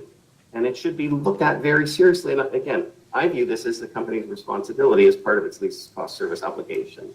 But that does not, to me, it does not, they did not do that. But you are aware that the companies did conduct cost effectiveness screening on those 5 programs in response to discovery in this case, are you? I am, and the discovery response further said that this is preliminary, these are preliminary results, and certainly we would iterate, we would work with the advisory group, we would explore other opportunities to see if these programs could be cost effective. The results were just preliminary, and I agree that that was an appropriate response. Because again, if the responsibility is least cost service delivery, that doesn't mean we test it, it failed, check the box, we're done. It means how can we make it more cost effective? And this is what effective program delivery is about. And this is what I've spent my career doing, delivering programs and looking at how can we do better? How can we save customers more? How can we provide a better service? How can we meet their needs better? Always about improvement.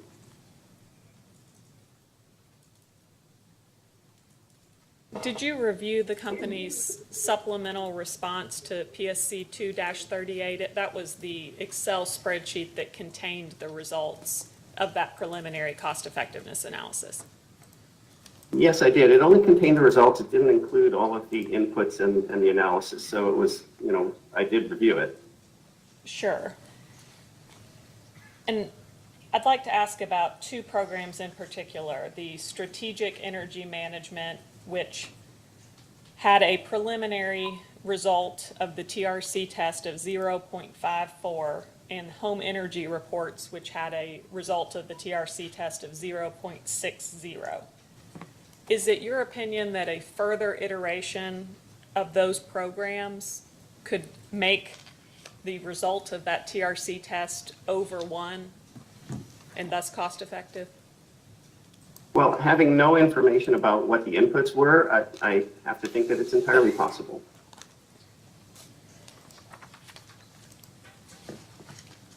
If you look at Home Energy Reports, for example, there's a program that in Maryland utilities for a period of time, Home Energy Reports delivered a third of the savings. That's a lot of savings for utilities that are required by statute to achieve 2% annually. So to say, well, it's not cost effective, I mean, I think it's worth a second look. Mr. Gravatt, I believe you also make the recommendation that the commission require the companies to file a mid-plan update by a date certain. Is that correct? It's absolutely correct. I think that there's, as the company, well, almost every company in any jurisdiction I work observes that there's a lot of moving pieces in energy markets these days. And a 7-year plan is a long time under which, in which a lot can change. So I think it's reasonable, many jurisdictions will have a 3-year plan requirement, and that's it. And I personally tend to favor that requirement. There are benefits to a 7-year or a longer requirement, longer than 3, in trying to create stability in the energy efficiency market. So I see that. But I also think that an update mid-course is entirely appropriate because much will have changed after 3 years. Did you review Ms. Isaacson's testimony regarding the frequency by which the companies have come back and requested modifications to their existing DSMEE plans? I can't remember specifically that it was Ms. Isaacson's testimony, but I'll take your word for it. I remember the company saying, look, we've been coming in with pretty good regularity, so we don't really need this requirement. My response to that is, well, if you've been coming in with pretty good regularity, then this is no burden on you whatsoever. It's just provides the commission and the ratepayers with a little bit more surety that the programs are being assessed on a regular basis. One last question, Mr. Gravatt. If the companies achieve the DSMEE savings you identify, which are approximately double what the companies have proposed, do the joint interveners assert that this would displace the need the companies have identified in the CPCN request for the natural gas generation? No, I wouldn't assert that, but I will tell you about a proceeding that occurred in Vermont called the Northwest Reliability Project, which was a transmission expansion. And when the responsible parties came to the regulator and said, gosh, we're going to be transmission constrained in the near term, we need to build this. And the regulator said, could you displace this if you did more energy efficiency? And the answer was, we could have if we'd started 5 years ago, but it's too late now, we have to build it. And that was the basis of a decision in Vermont that required a robust planning and looking at need far in advance and making sure that these least cost resources are being fully exploited. So I'm not in a position, it's not my expertise to even know whether more energy efficiency is going to displace the generation that the company has requested. My expertise is to say there is every reason that the company should be able to achieve much more energy efficiency cost effectively than they have proposed. There's every reason that they should go after the existing connected solutions customers where the switches are failing and engage them in the smart thermostat program to take advantage of those benefits and not lose them. And to do this, to make sure that they don't have to build generation, transmission, distribution resources that could have been avoided. But to confirm, your answer to that question was no, correct? The answer to that question is that is not my expertise, and I have not done that analysis. Nothing further, Your Honor. Ms. Vincel, Mr. Bellamy? We have no questions. Mr. Spar? I have no redirect, Your Honor. Thank you very much, Mr. Gravatt. I apologize for the technical issues. Thank you very much, and I'm so sorry about the technical glitch. I'm glad we were able to have this conversation. Thank you. Mr. Smar? Thank you, Your Honor. Joint interveners would now call Ms. Anna Summer, and she's also on the meeting. Ms. Summer, if you would, please turn on your microphone and your camera. Can you hear me okay? I can. Can you hear me? We can. Please raise your right hand. Do you swear or affirm that the testimony you're about to give is true and correct under penalty of perjury? I do. All right, please state your name and address for the record. My name is Anna Summer, and my business address is 30 Court Street, Canton, New York, 13617. Okay. Mr. Smar? Good afternoon, Ms. Summer. Good afternoon. Can you tell us where are you coming from today? I'm in the library associated with my parents' condo development. They're taking care of our kids while I'm doing this testimony. So I appreciate the flexibility on the commission's part. And which city is that in, Ms. Summer? Portland, Oregon. Do you have any documents or materials with you today while you're testifying? I do. I have copies of certain rebuttal and direct testimony of the company witnesses. I have a copy of my testimony and a copy of the discovery responses from the joint interveners, and then certain documents supporting my testimony that were footnoted in my testimony. Do you have anything else with you? No. Did you cause testimony and answers to data requests to be filed in this case? I did. Do you have any corrections that you would like to make to your testimony or data responses? I do. The first correction is on page 10 of my testimony. Beginning on line 2, strike the sentence that begins, in addition, the Brown Solar Project is a fixed access project. After reviewing the data, I confirmed that it's not a fixed access project for that particular model. The next correction is on page 30.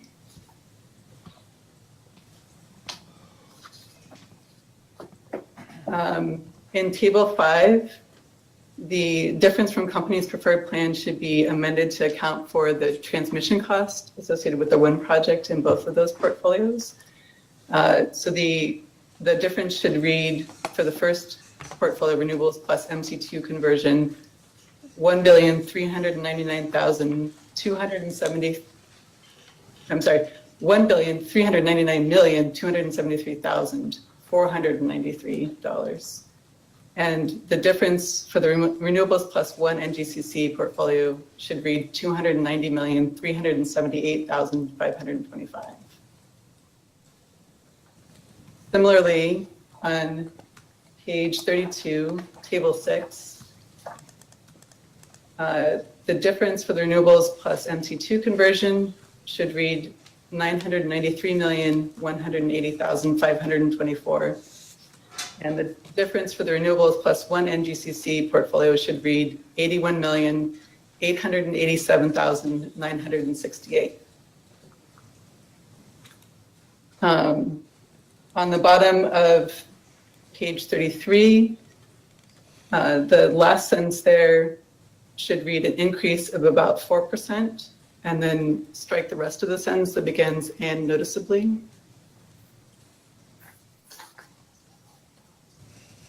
And then at page 46,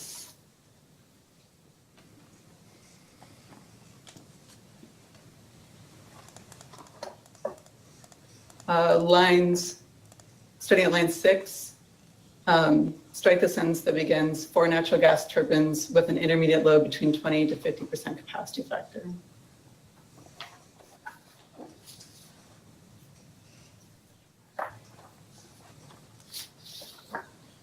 Is that all of your corrections, Ms. Summer? Yes, I'm not correcting the typos in my testimony, just the material errors. Other than the corrections that you just noted, if I were to ask you the same questions today, would your testimony and your responses to data requests be the same? They would. Thank you. Your Honor, the witness is available for cross-examination. Mr. Cook? No questions. Mr. Malone? Mr. Osterloh? No questions, Your Honor. Ms. Baxter? No questions. Ms. Grumman? No questions. Mr. Kurtz? No questions. Just a handful, Crosby? Mr. Chairman, if I may. I won't hold you to it. Okay. Like a Fitz handful. Okay. Good afternoon. It's like a baker's dozen, right? It's a little more than what you described. Yeah. Ms. Summer, how are you? My name's Duncan Crosby. I am counsel for LG and KU. Thank you for joining us today. Can you hear me all right? I can, yes. Okay. And I really, it will genuinely be short. I just want to confirm one thing about the corrections you just mentioned. With respect to table 6, because I want to make sure I've got the signs right. Now let me find that again briefly. Is it correct? There it is. Okay. So page 32, the current, let me rephrase. Before the correction, the renewables plus 1 NGCC was showing a negative, round numbers, 104 million. Is it correct that now it's a positive 81.9 million, round numbers?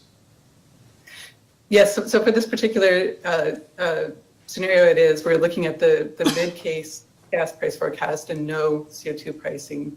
Okay. And after reviewing Mr. Wilson's testimony, I concluded that he was correct about the wind transmission costs, not about the CT star costs, though. Okay, thank you. I just wanted to make sure I had that right. Okay, thank you very much. A couple quick questions. So from reading your Exhibit AS1, is it correct that you've been in the energy field about 20 years? Is that right? That's correct. Okay. And I think I also read with the responses to data requests that had your name associated with them, you supplied those responses, is that correct? Yes, if my name was associated with it, then yes, I supplied it. It's yours. Okay, very good. And so did I understand correctly that in response to the company's data request to the joint interveners number 3, that you personally, I think this is the case, but please confirm, that you personally have not testified in favor of the building or acquisition by any utility of a gas or coal-fired electric generating unit, is that correct? So early in my career, I supported a colleague who testified in support of the acquisition of the Wrightsville facility in Arkansas. And I helped him draft that testimony and do the analysis, but my name was not associated with that testimony. Right, and that was in 2005, correct? That sounds right. I don't remember the exact Okay, year. I did take, I had the pleasure of going back and reading that testimony, and yes, I think it was early in your career. And is it also reasonable to say that whereas it did ultimately recommend the acquisition of that particular unit, there were some caveats to that about trying to find other ways of acquiring energy and maybe kind of putting it on ice, putting that, mothballing that unit for a bit. There were some conditions to that. It wasn't an unconditional recommendation in favor of that unit. Is that correct?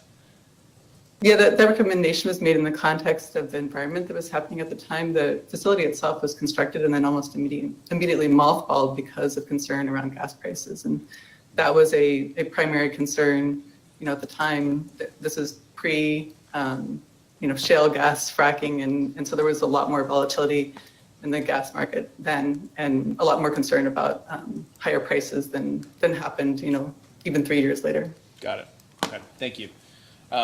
And, we discussed just now your tables 5 and 6 in your testimony. And I just want to be correct. Those are the two portfolios that you modeled and discussed in your testimony, correct? You didn't model another one that's in the testimony that I've overlooked. It's just those two, correct?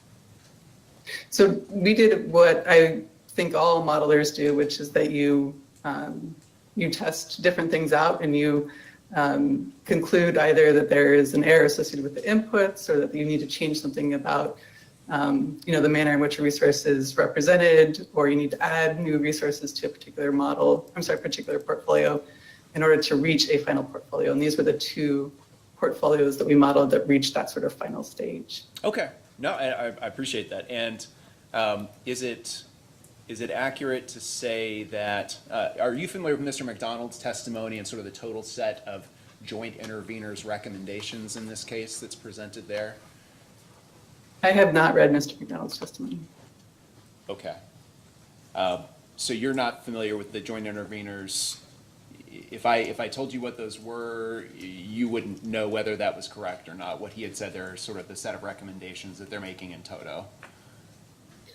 I understand generally that the joint interveners' recommendations are to deny the CPCN for the 2 gas units and to approve the solar and storage proposals, but I don't know the extent of that or whether there are additional details surrounding that. Okay, thank you. No, I appreciate that very much. And so, Ms. Summer, is it accurate to say then that you personally did not model and then present the results of the joint interveners' total recommendations then, correct? In terms of PVRR analysis, anything like that, is that correct?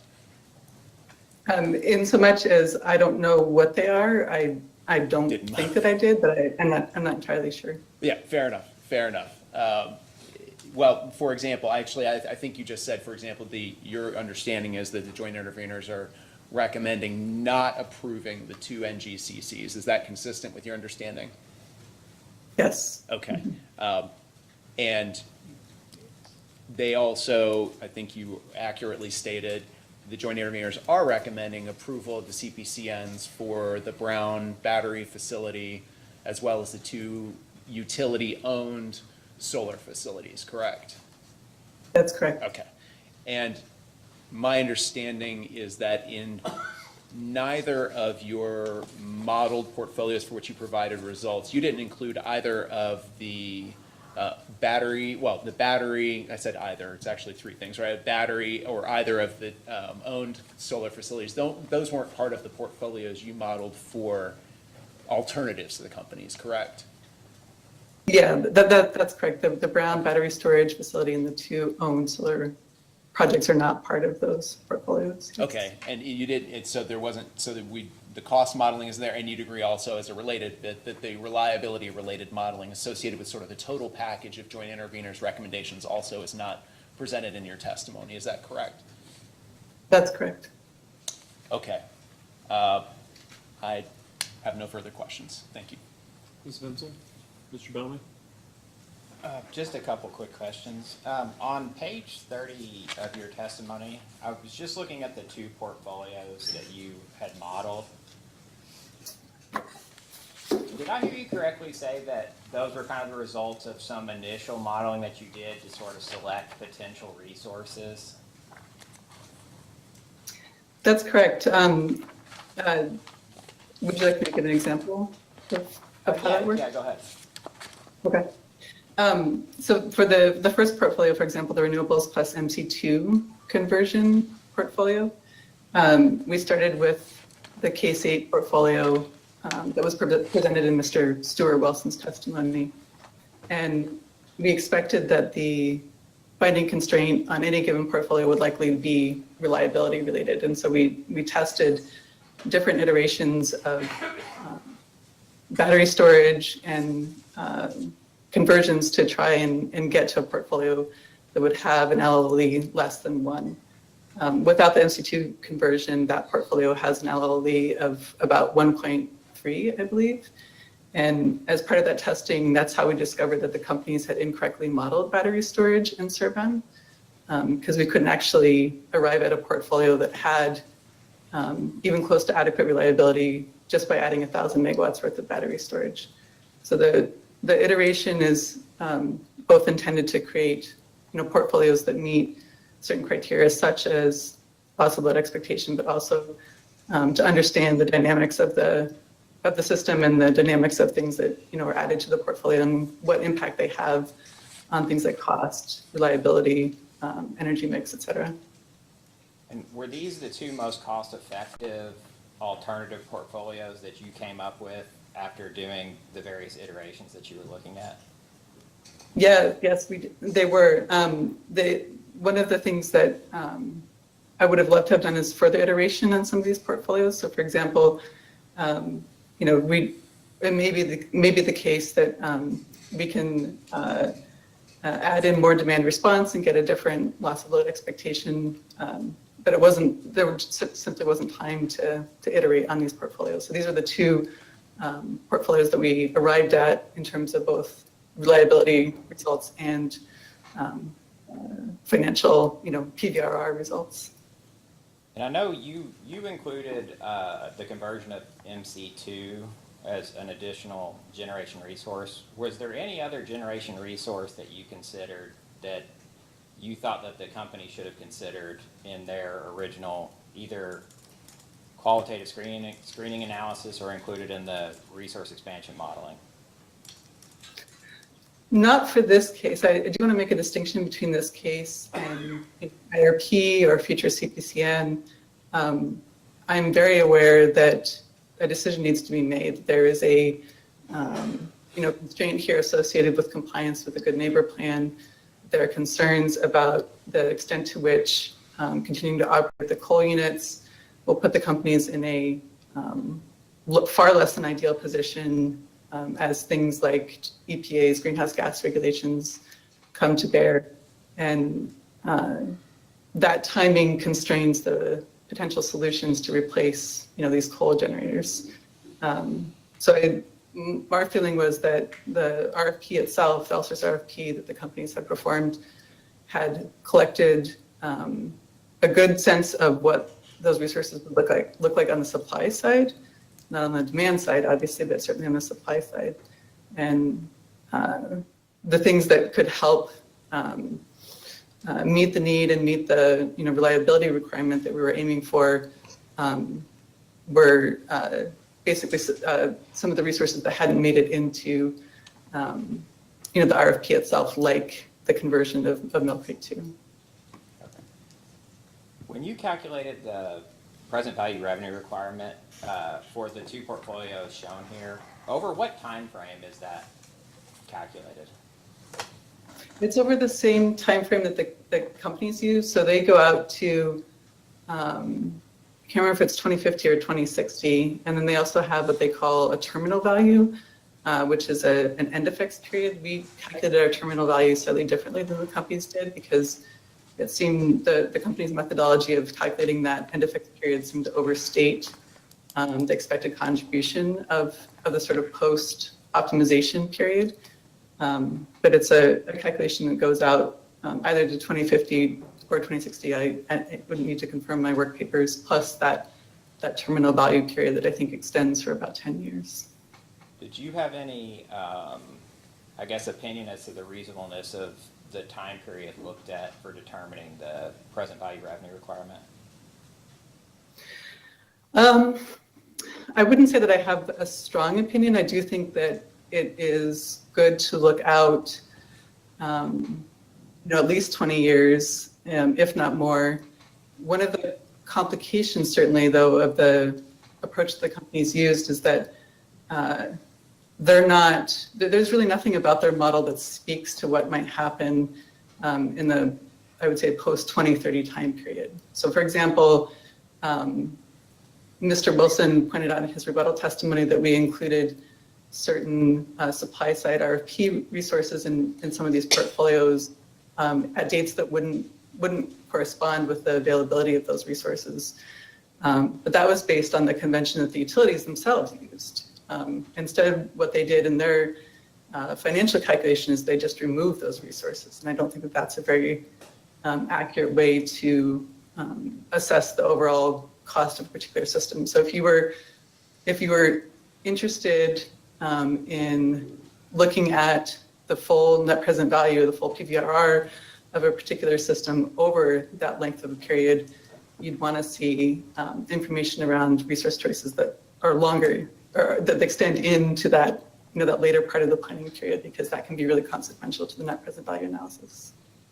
What resources are you talking about that were in the kind of beginning or middle part of the planning period? What costs are those that you thought were not included or accounted for properly? So it's not that, sorry, with respect to the company's analysis? Yes. So they have this multi-step process for modeling, right, where they take an expansion plan from Plexus, and then they offer that expansion plan to ProSim for production costing. There's a difference from their Plexus modeling and the ProSim modeling in a number of respects. One is that the expansion plan includes RFP resources that, say, have an online date from 2026 to 2028, and they allow the model to add those resources throughout the entirety of the planning period. Okay. So that's what we do in our analysis too. For the production costing step, we kept those in because we felt like if the model wants to add solar in 2040, that would be something that would be potentially consequential to the net present value calculation. And so what the companies did is they removed that resource. So then the system relies on the resulting or the remaining resources to make up those energy needs associated with those resources.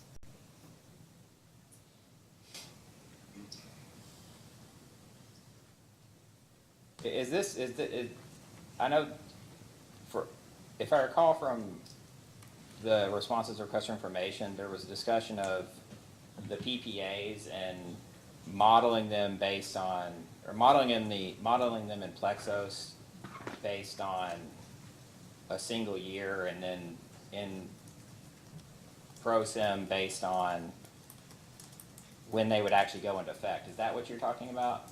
Or was there specific resources? I guess if there's a specific resource that you thought was taken out, that's what I'm trying to figure out. Yeah, I'm not sure that there's a way that I can illustrate this neatly or cleanly without referring to the work papers. But if there's a Excel spreadsheet associated with Mr. Wilson's work papers for his direct testimony that gives the results for each one of the portfolios that was modeled in Plexus. And you can see that there are names of resources that are associated with projects that responded to the RFP. Those projects, if you then go to ProSim, are missing. There's no energy associated with them. And so they're taking out resources that were added, quote unquote, optimally in Plexus for purposes of dispatching that resulting portfolio in ProSim. Okay. Just to follow up, you said typically when you do planning, you want to look at least 20 years. Why is that? One of the challenges of integrated resource planning is that you're dealing with the implications of long-lived assets, right? And those assets come and go at different periods of time. And so it may be the case that whatever you decide to do now looks really cost-effective in the near term, but if there is, some change in environmental regulations or some change in load in the future that may create a different set of outcomes or decisions that you'd want to make with respect to the near term. And so having a sense, even though there's certainly more uncertainty associated with those later years, having a sense of what that portfolio looks like, I think farther out in the planning period can help inform how you view the decisions that you might make for the near term. Okay. Looking at page 35 of your testimony, and I'm almost finished, starting at line 7,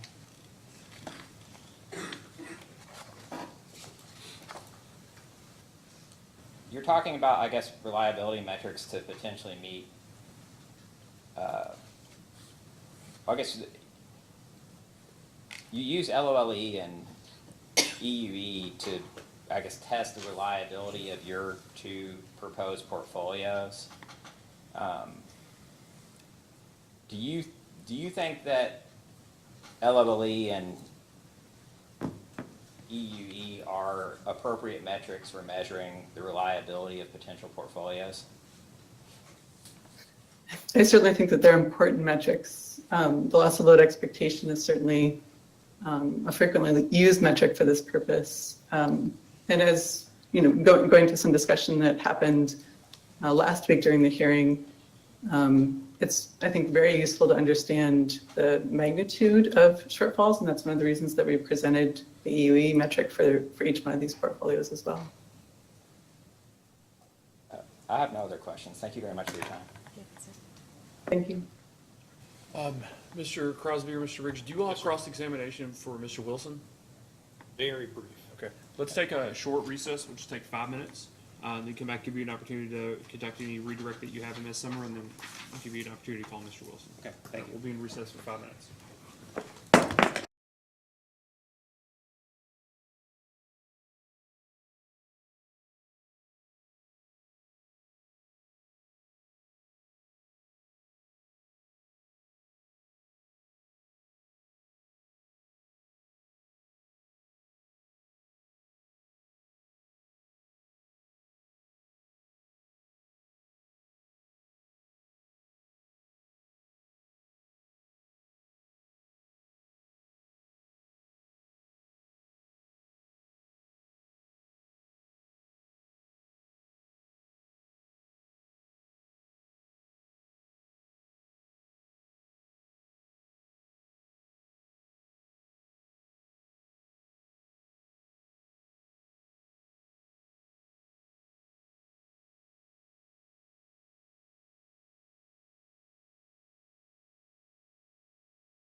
back on the record. Mr. Smart, any redirect for Ms. Summer?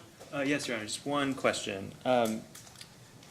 Ms. Summer, you were asked a number of questions about table 5 and table 6 in your testimony. And I just wanted to check and see if there's anything else you wanted to add to sort of clarify what is represented in those tables. Yes, so tables 5 and table 6 show that there's a relatively small difference between the company's preferred plan and a plan that includes just one NGCC. I think for table 6, the difference is about 0.25%. Normally, in resource planning, we consider differences greater than 1% to be significant and those less than 1% to be insignificant. There was some suggestion in rebuttal testimony from Mr. Stuart Wilson that that difference should actually be much bigger, based largely on combustion turbine start costs. And I wanted to correct some of the, I think, misconceptions or misunderstandings about those differences. So first of all, there is no difference in the heat rates, or no material difference in the heat rates that are modeled in Plexus versus ProSim. We're going to object to this as a rebuttal testimony, sir. Your Honor, I was just asking, she received a number of questions about these tables. I just want to make sure that she had a chance to state for the record what they show. Well, Mr. Chairman, if we're going to provide in-depth additional testimony about what we're supposed to be errata and we move on, then we're going to want to have an opportunity potentially to cross on this again, at the very least. And this is all new information. Okay. Mr. Smart? I tend to agree. If she wants to identify what the updates are or what it's supposed to mean, that's fine, but I don't think that's a 3 or 4 minute process. Okay, thank you. I have no further questions for Ms. Summer. Thank you very much, Ms. Summer. Thank you. All right, Mr. Smart, do you have another witness? Yes, Your Honor. Joint interveners called Mr. John Wilson.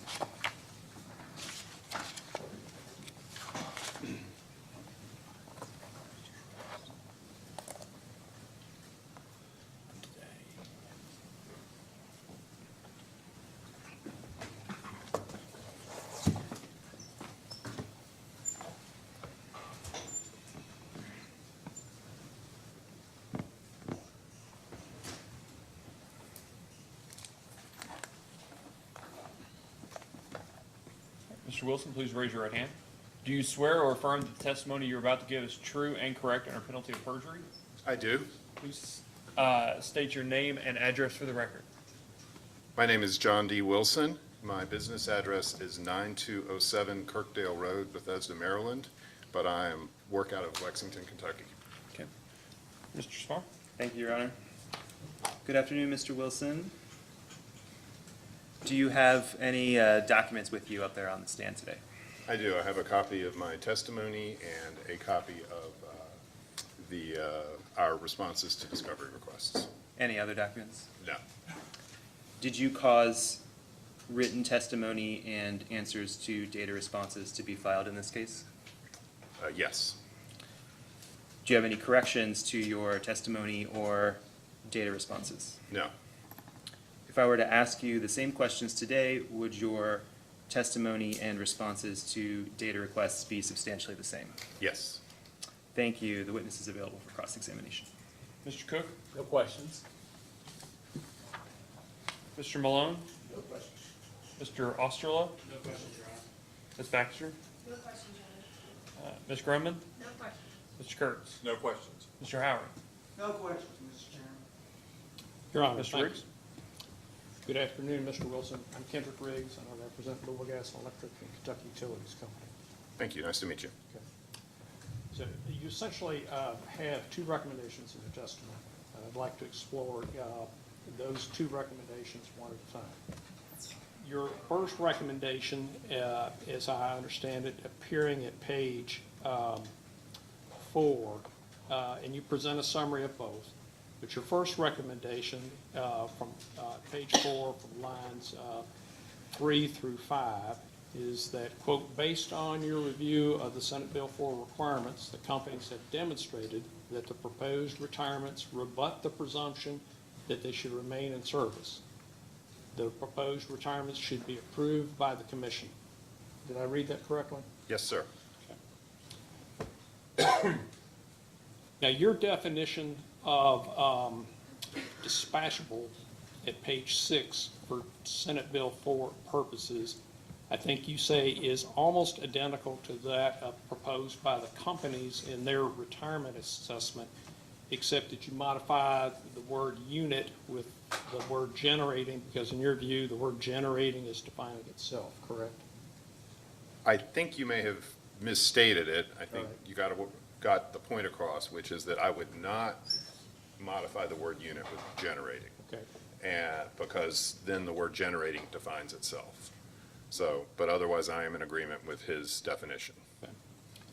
And at page 9 of your testimony, at lines 4 through 7, you say, quote, "The retirement assessment correctly explains that a solar facility in full sun is dispatchable by adjusting the output from the economic minimum to the maximum," correct?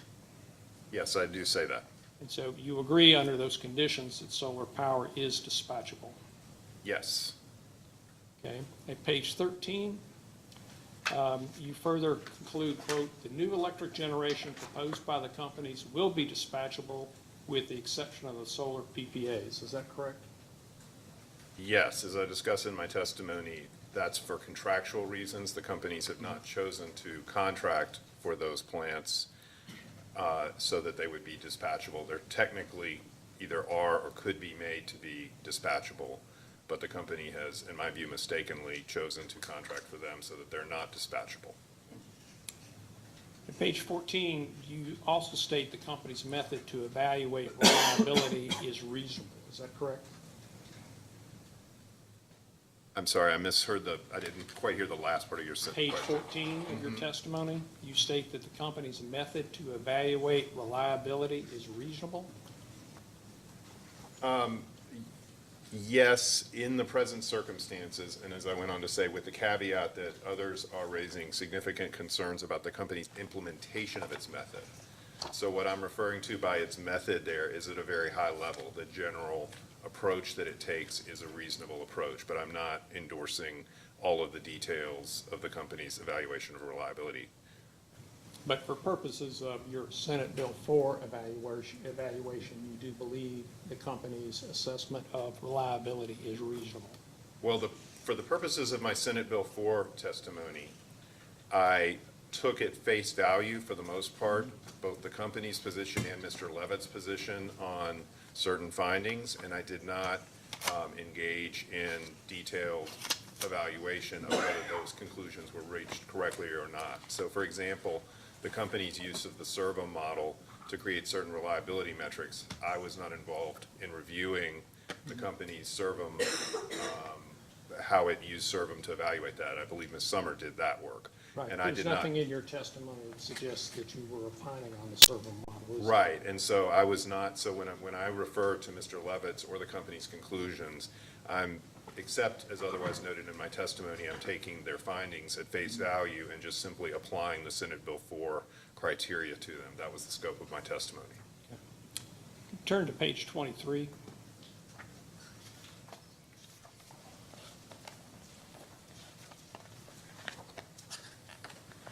I'm there.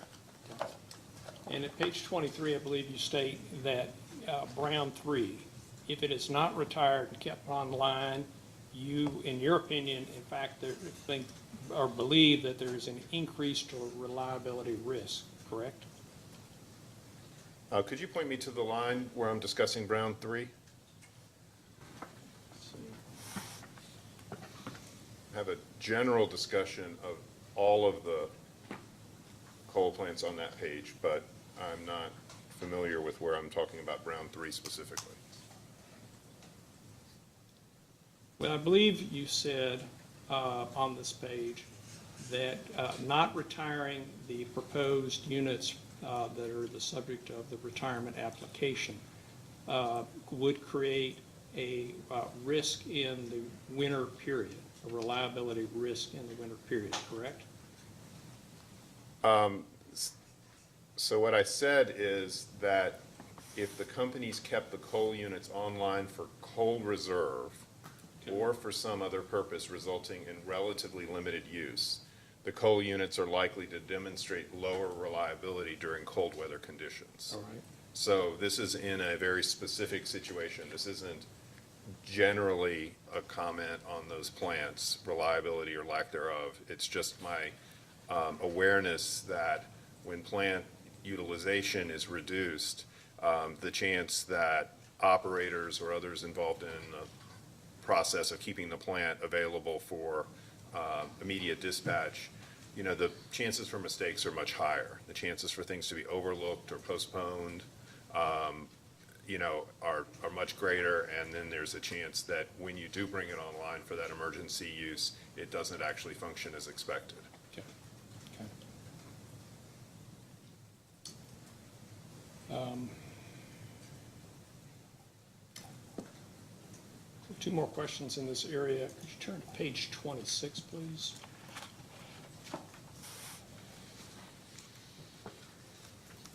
I'm with you. All right, and at line 6, do you see a reference there to Cooper 1 and 2? Yes. Do you by that mean Milk Creek 1 and 2?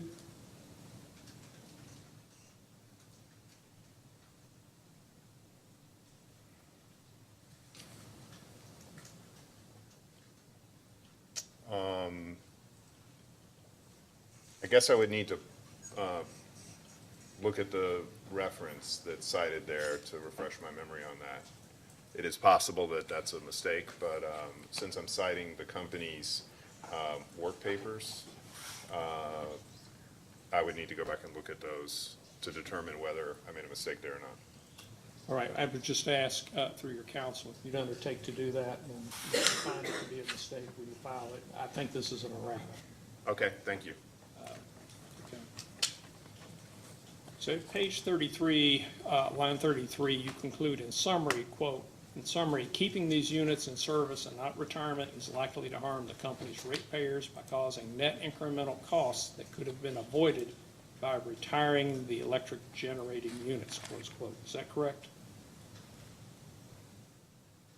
Yes, I believe you read my testimony correctly. Let's turn to your second opinion just for a moment, and that's on whether a combination of the company's proposed retirements with a membership in PJM would fully or partially address the company's resource needs. And I've got a couple specific questions. Let's go back to the beginning of your testimony, please, at page 1.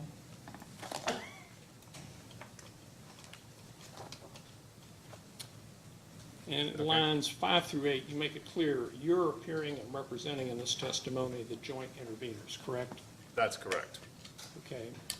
And then you make this recommendation, and at page 40 of lines 7 through 9, you go ahead and express your opinion on that, correct? That's correct. Okay. Now, that part of your opinion, the second recommendation, is set forth in pages 40 through 46 of your testimony, correct? That's correct. Okay. In pages 2 and 3 of your testimony, you indicate that in preparing your testimony, you reviewed the testimony of Mr. Levitt, the witness for the Sierra Club, and Ms. Sumner, the witness for the joint interveners, correct? That's correct. Okay. And at page 2 of your testimony, you also state you reviewed a draft of Mr. Gogan's testimony, correct? That's correct. Okay. Now, you specifically state Mr. Gogan's testimony is on behalf of the Sierra Club and the cities, correct? That's correct. Would you accept, subject to check, that Mr. Gogan's testimony is only offered by the Sierra Club? It makes no mention of it being offered on behalf of the cities. I would accept that subject to check, and I see that I didn't mention that in my testimony, and apologize for that. Okay. Did you read the testimony of Mr. Andrew McDonald, another witness for the joint interveners? No, I did not in preparation of this testimony, and while I'm generally familiar with the points he made, most of the scope of his testimony is outside the scope of mine, and I haven't reviewed it in detail. Okay. Would you accept subject to check that his summary makes no mention of PJM or any RTO membership? Oh, yes, I would. And I wasn't intending to imply that the joint interveners were taking a position on that point. Okay. So if they're not taking a position on that point, why did you make this recommendation in your testimony? So when I was retained for this, the scope of my work was to evaluate any and all proposals that were made to the commission on and determine whether or not they were compliant with Senate Bill 4, and that was at the time when there were two separate dockets. And so, I was made aware, the proposals that I was made aware of, I reviewed in my testimony. Okay. So is it your understanding the joint interveners are recommending or not recommending or taking no position on RTO membership? I'm not the witness to speak to that. That would be a question for Mr. McDonald, I think. Okay. Those are all the questions I have, Your Honor. Mr. Bellamy, Ms. Vincent? Yes, I just have one question. Good afternoon, Mr. Wilson. I wanted to make sure that I did not mishear you in your discussion with Mr. Riggs about dispatchable. Let me give a little bit of background to make sure I'm giving this context. That it's KRS 278-264, part of the codification of SB 4, requires that as part of the rebuttable presumption, a utility has to provide evidence that it will replace the retired electric generating unit with new electric generating capacity that, among other things, is dispatchable. Do I understand correctly that the difference between you and LG and EKU regarding a definition of dispatchable, as it applies to the battery storage, is that you consider the battery as generation, and LG and EKU considers the battery as not generation? Do you need me to break that down? Yes, I'm happy to go through that. Let me turn to that portion of the testimony. So, as Mr. Riggs, I believe, reminded me, my definition is substantially the same as there. And I think it's just in the application and interpretation of the definition that we differ. And so for the first point, I think fundamentally storage systems are considered generation and have been for decades. I pointed out that they've been around since 1973 when the Ludington station went online. I'm very familiar with the operation of Raccoon Mountain in TVA, where I had a lot of work involving how it was used and that sort of thing. So storage units as a concept, which produce energy or generate energy based on energy that was inserted and mechanically or chemically stored in the device, to me that's still generation. It's sometimes the storage of the energy in the fuel source may take a few thousand or million years to come back out, but in the end it's still just stored energy with the exception of solar energy. So I think that's kind of the fundamental difference, and I think it's pretty common across the utility industry to look at generation as to include all storage technologies. Thank you for that clarification. If I can have your indulgence, I want to double check one last thing.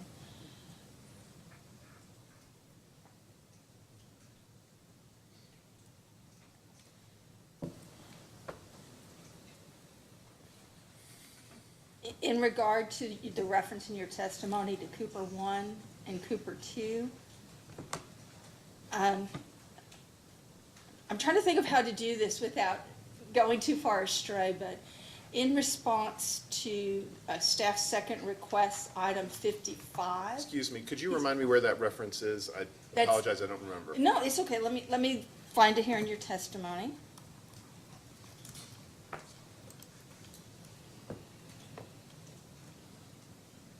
It is on page 26 of your testimony. Thank you.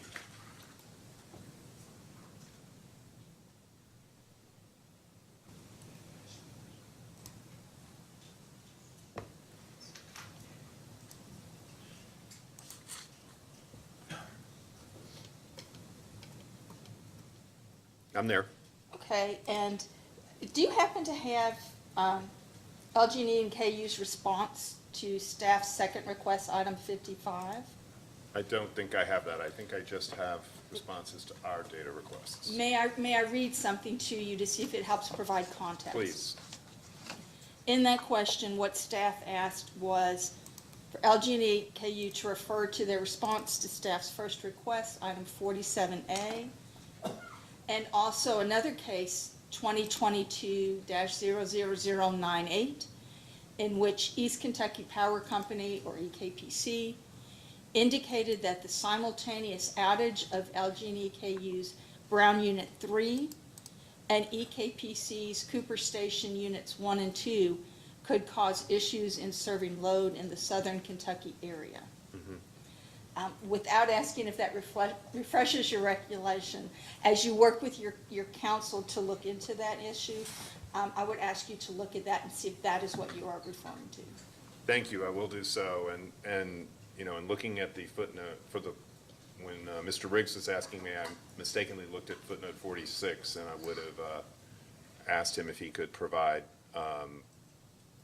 staff supplemental their response to that on the screen, and I could have answered that directly during his cross, but I misread the footnotes. Staff has nothing further. Thank you. Vice Chair? No. Nope. Mr. Small, any redirect? I have no redirect, Your Honor, thank you. Thank you very much, Mr. Wilson. Thank you. Anything else from the joint interveners? We have nothing further, Your Honor. All right, just to confirm, I don't want to make sure I didn't forget anybody. No one else has any other witnesses?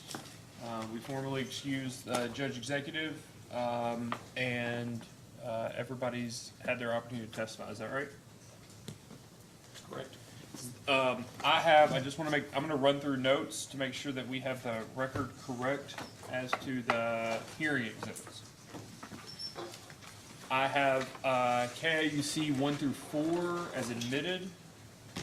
I have the Sierra Clubs 1, 2, 6, 9, 10, and 11.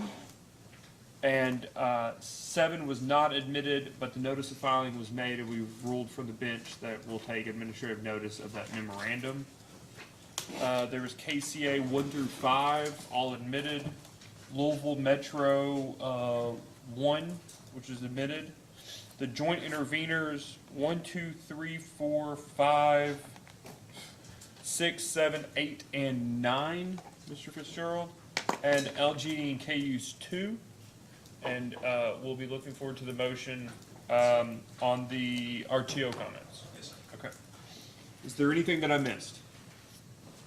Your Honor, there was one other document that came up during cross-examination of Mr. Imber where we requested the commission grant administrative notice, and we just haven't filed it yet, but we do intend to file that. Yeah, I think I've already ruled on that. It was the,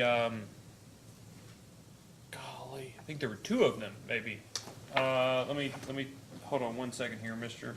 Smar. There was also a document that was marked as a Sierra Club exhibit that I later questioned on. No, that's the one we took. Federal Register.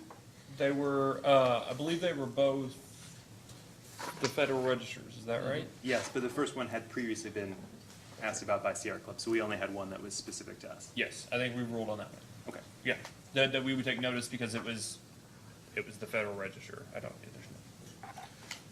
Yeah. Okay. All right, anything else? All right. I've talked to staff. The commission staff can have all of their post-hearing data requests issued by this Friday, the 1st. Is that right? September the 1st. Having heard the questions up to this point, will the 15th, 2 weeks, be sufficient for anybody who's gotten data requests? Mr. Riggs? Data responses? The responses to the post-hearing data requests that will be filed at least by this Friday. Correct. And so you're asking if the company can file responses to those data requests by September 15th? That's right. Yes. Okay. All right, so The evidentiary record is closed on September the 15th. I am curious, I'll ask everybody's input before I dictate, what everybody's opinion is on post-hearing briefing. You have two options as a group that you can vote on. Would you like to have everybody file an initial brief and everybody have an opportunity to respond exclusively to things raised in initial briefs? Or the company have an initial brief, everybody be able to respond, and then parties are able to file reply briefs limited to those issues raised in initial and responsive briefs? So, Mr. Riggs, I'll start with you as the applicant in the matter. I apologize, Your Honor, I'm tired, and I'm not sure I understood the two options. Yeah, so one is just everybody files an initial, everybody gets a response. Okay. The second is you, all interveners, and then everybody gets and then sorry, yeah, I said it wrong. You, all interveners, and then you get an opportunity to reply, and I guess technically interveners get an opportunity to reply to other responsive briefs, excuse me. I would prefer the second. Okay. Well, You're the applicant, so I want to give, so I need. take a second. Certainly.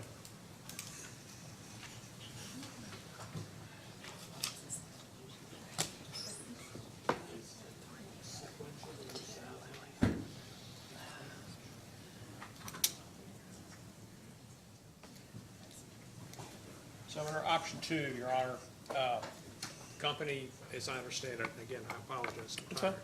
The company would file an initial brief, the interveners could file responsive briefs, and then the company could file a reply brief.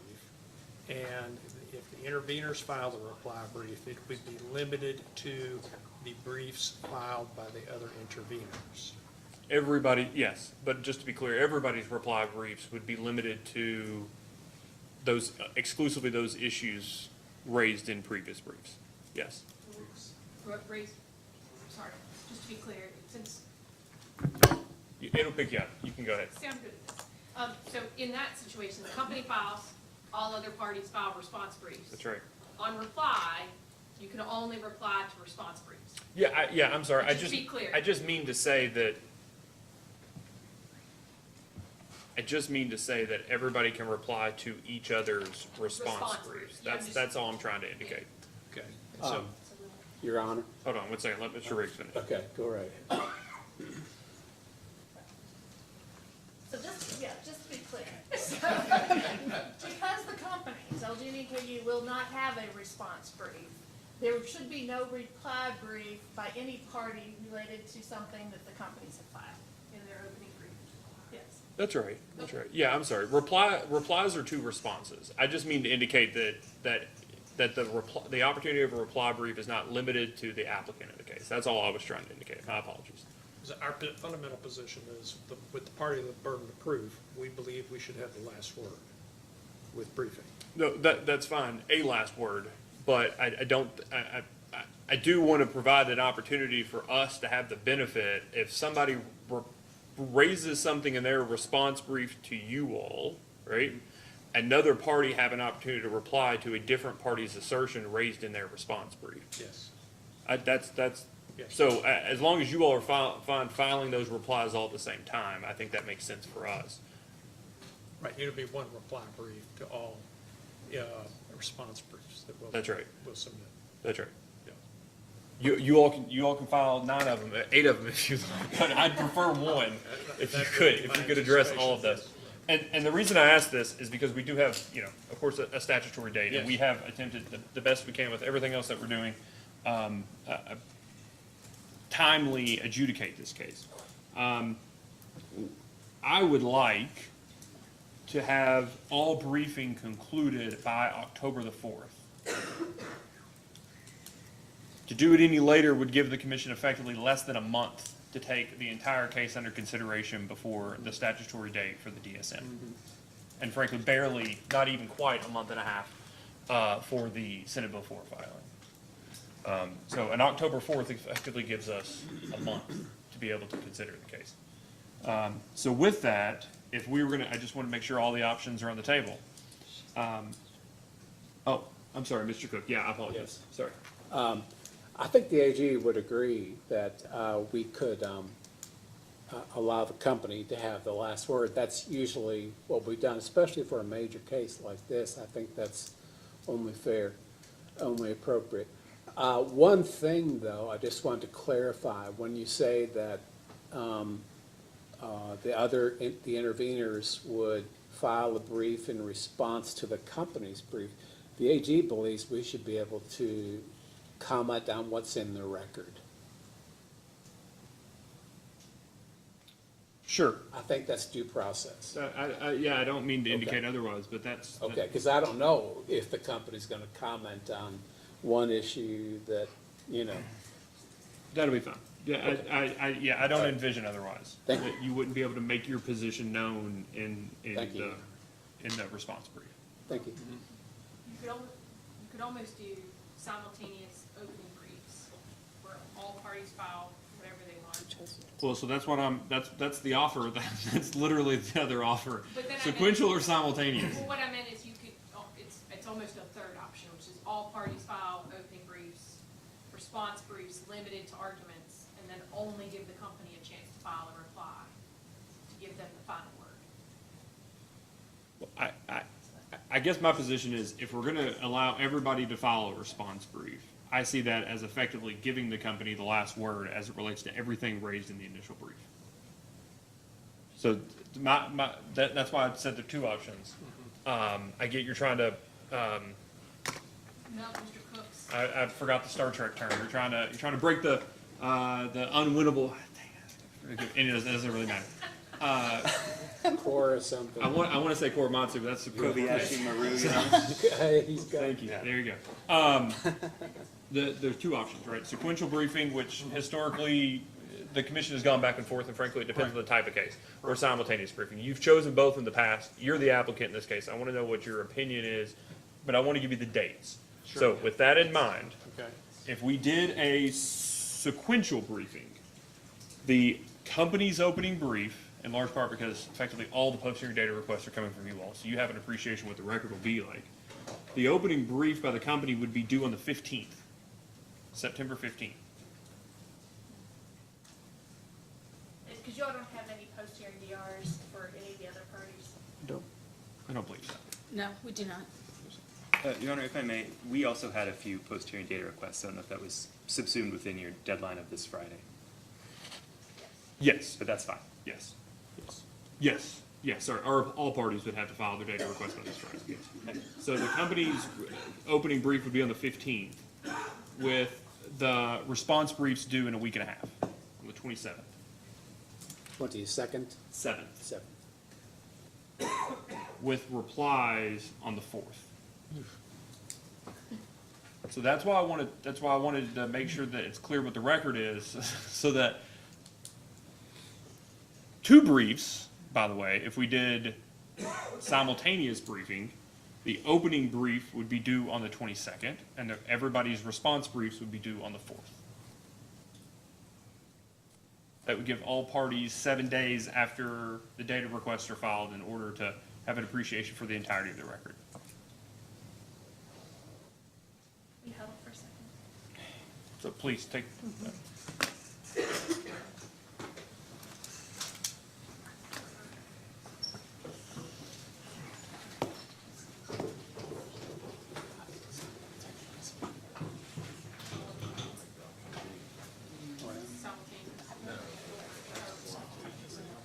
It's just tough for them to turn around and reply. It's 7 days to 10 briefs. Yeah. If that's good for you.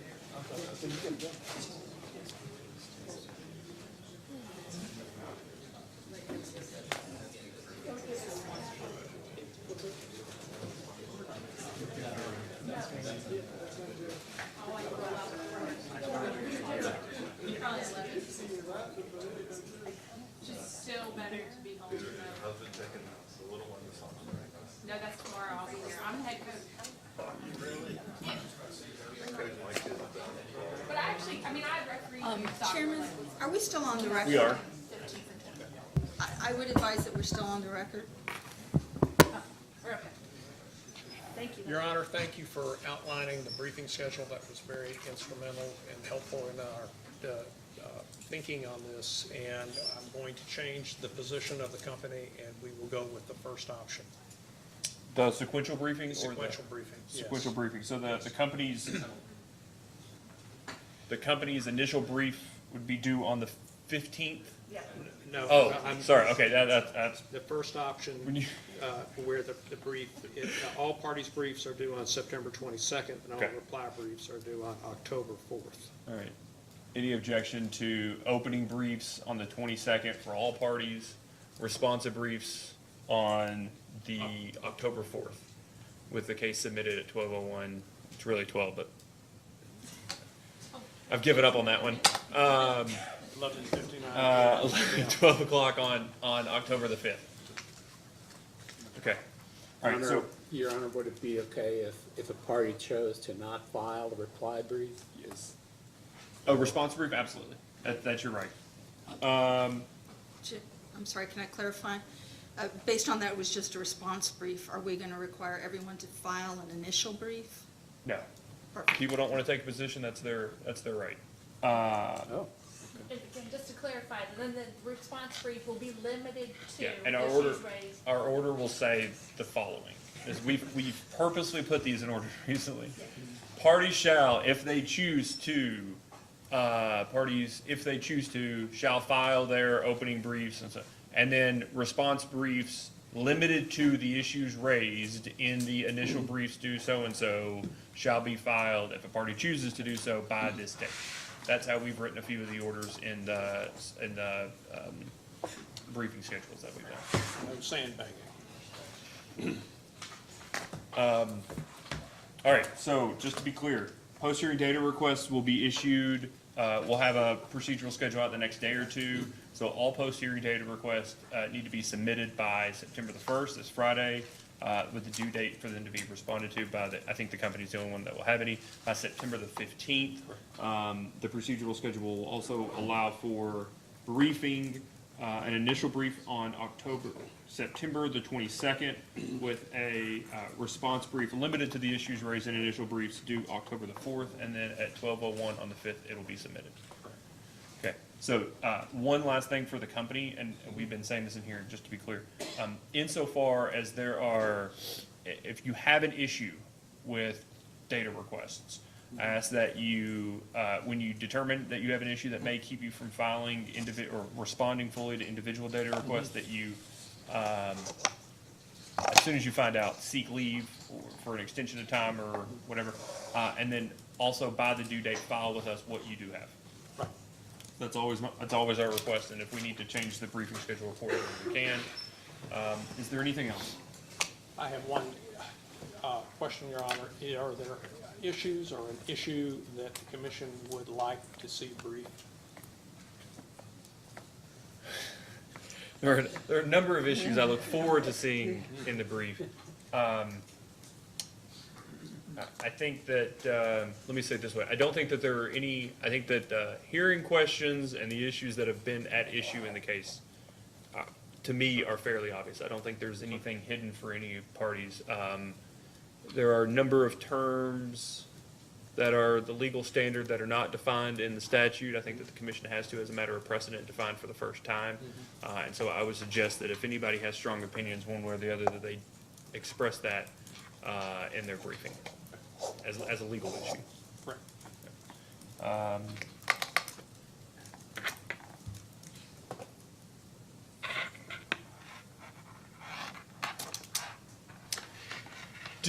I would ask if any parties are interested in briefing the legal implication of the applicability of dispatchability to either a RTO or the utility, and whether, I guess, it's been discussed on the stand today where balancing authority, utility, and RTO are equated, and whether that,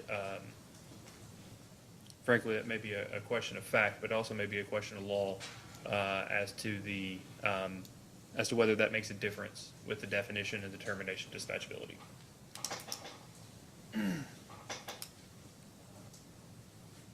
Okay. Otherwise, everything else is pretty straightforward. Anything else? All right, thank you all for your. Just personal comment, thank the commission very much for your patience.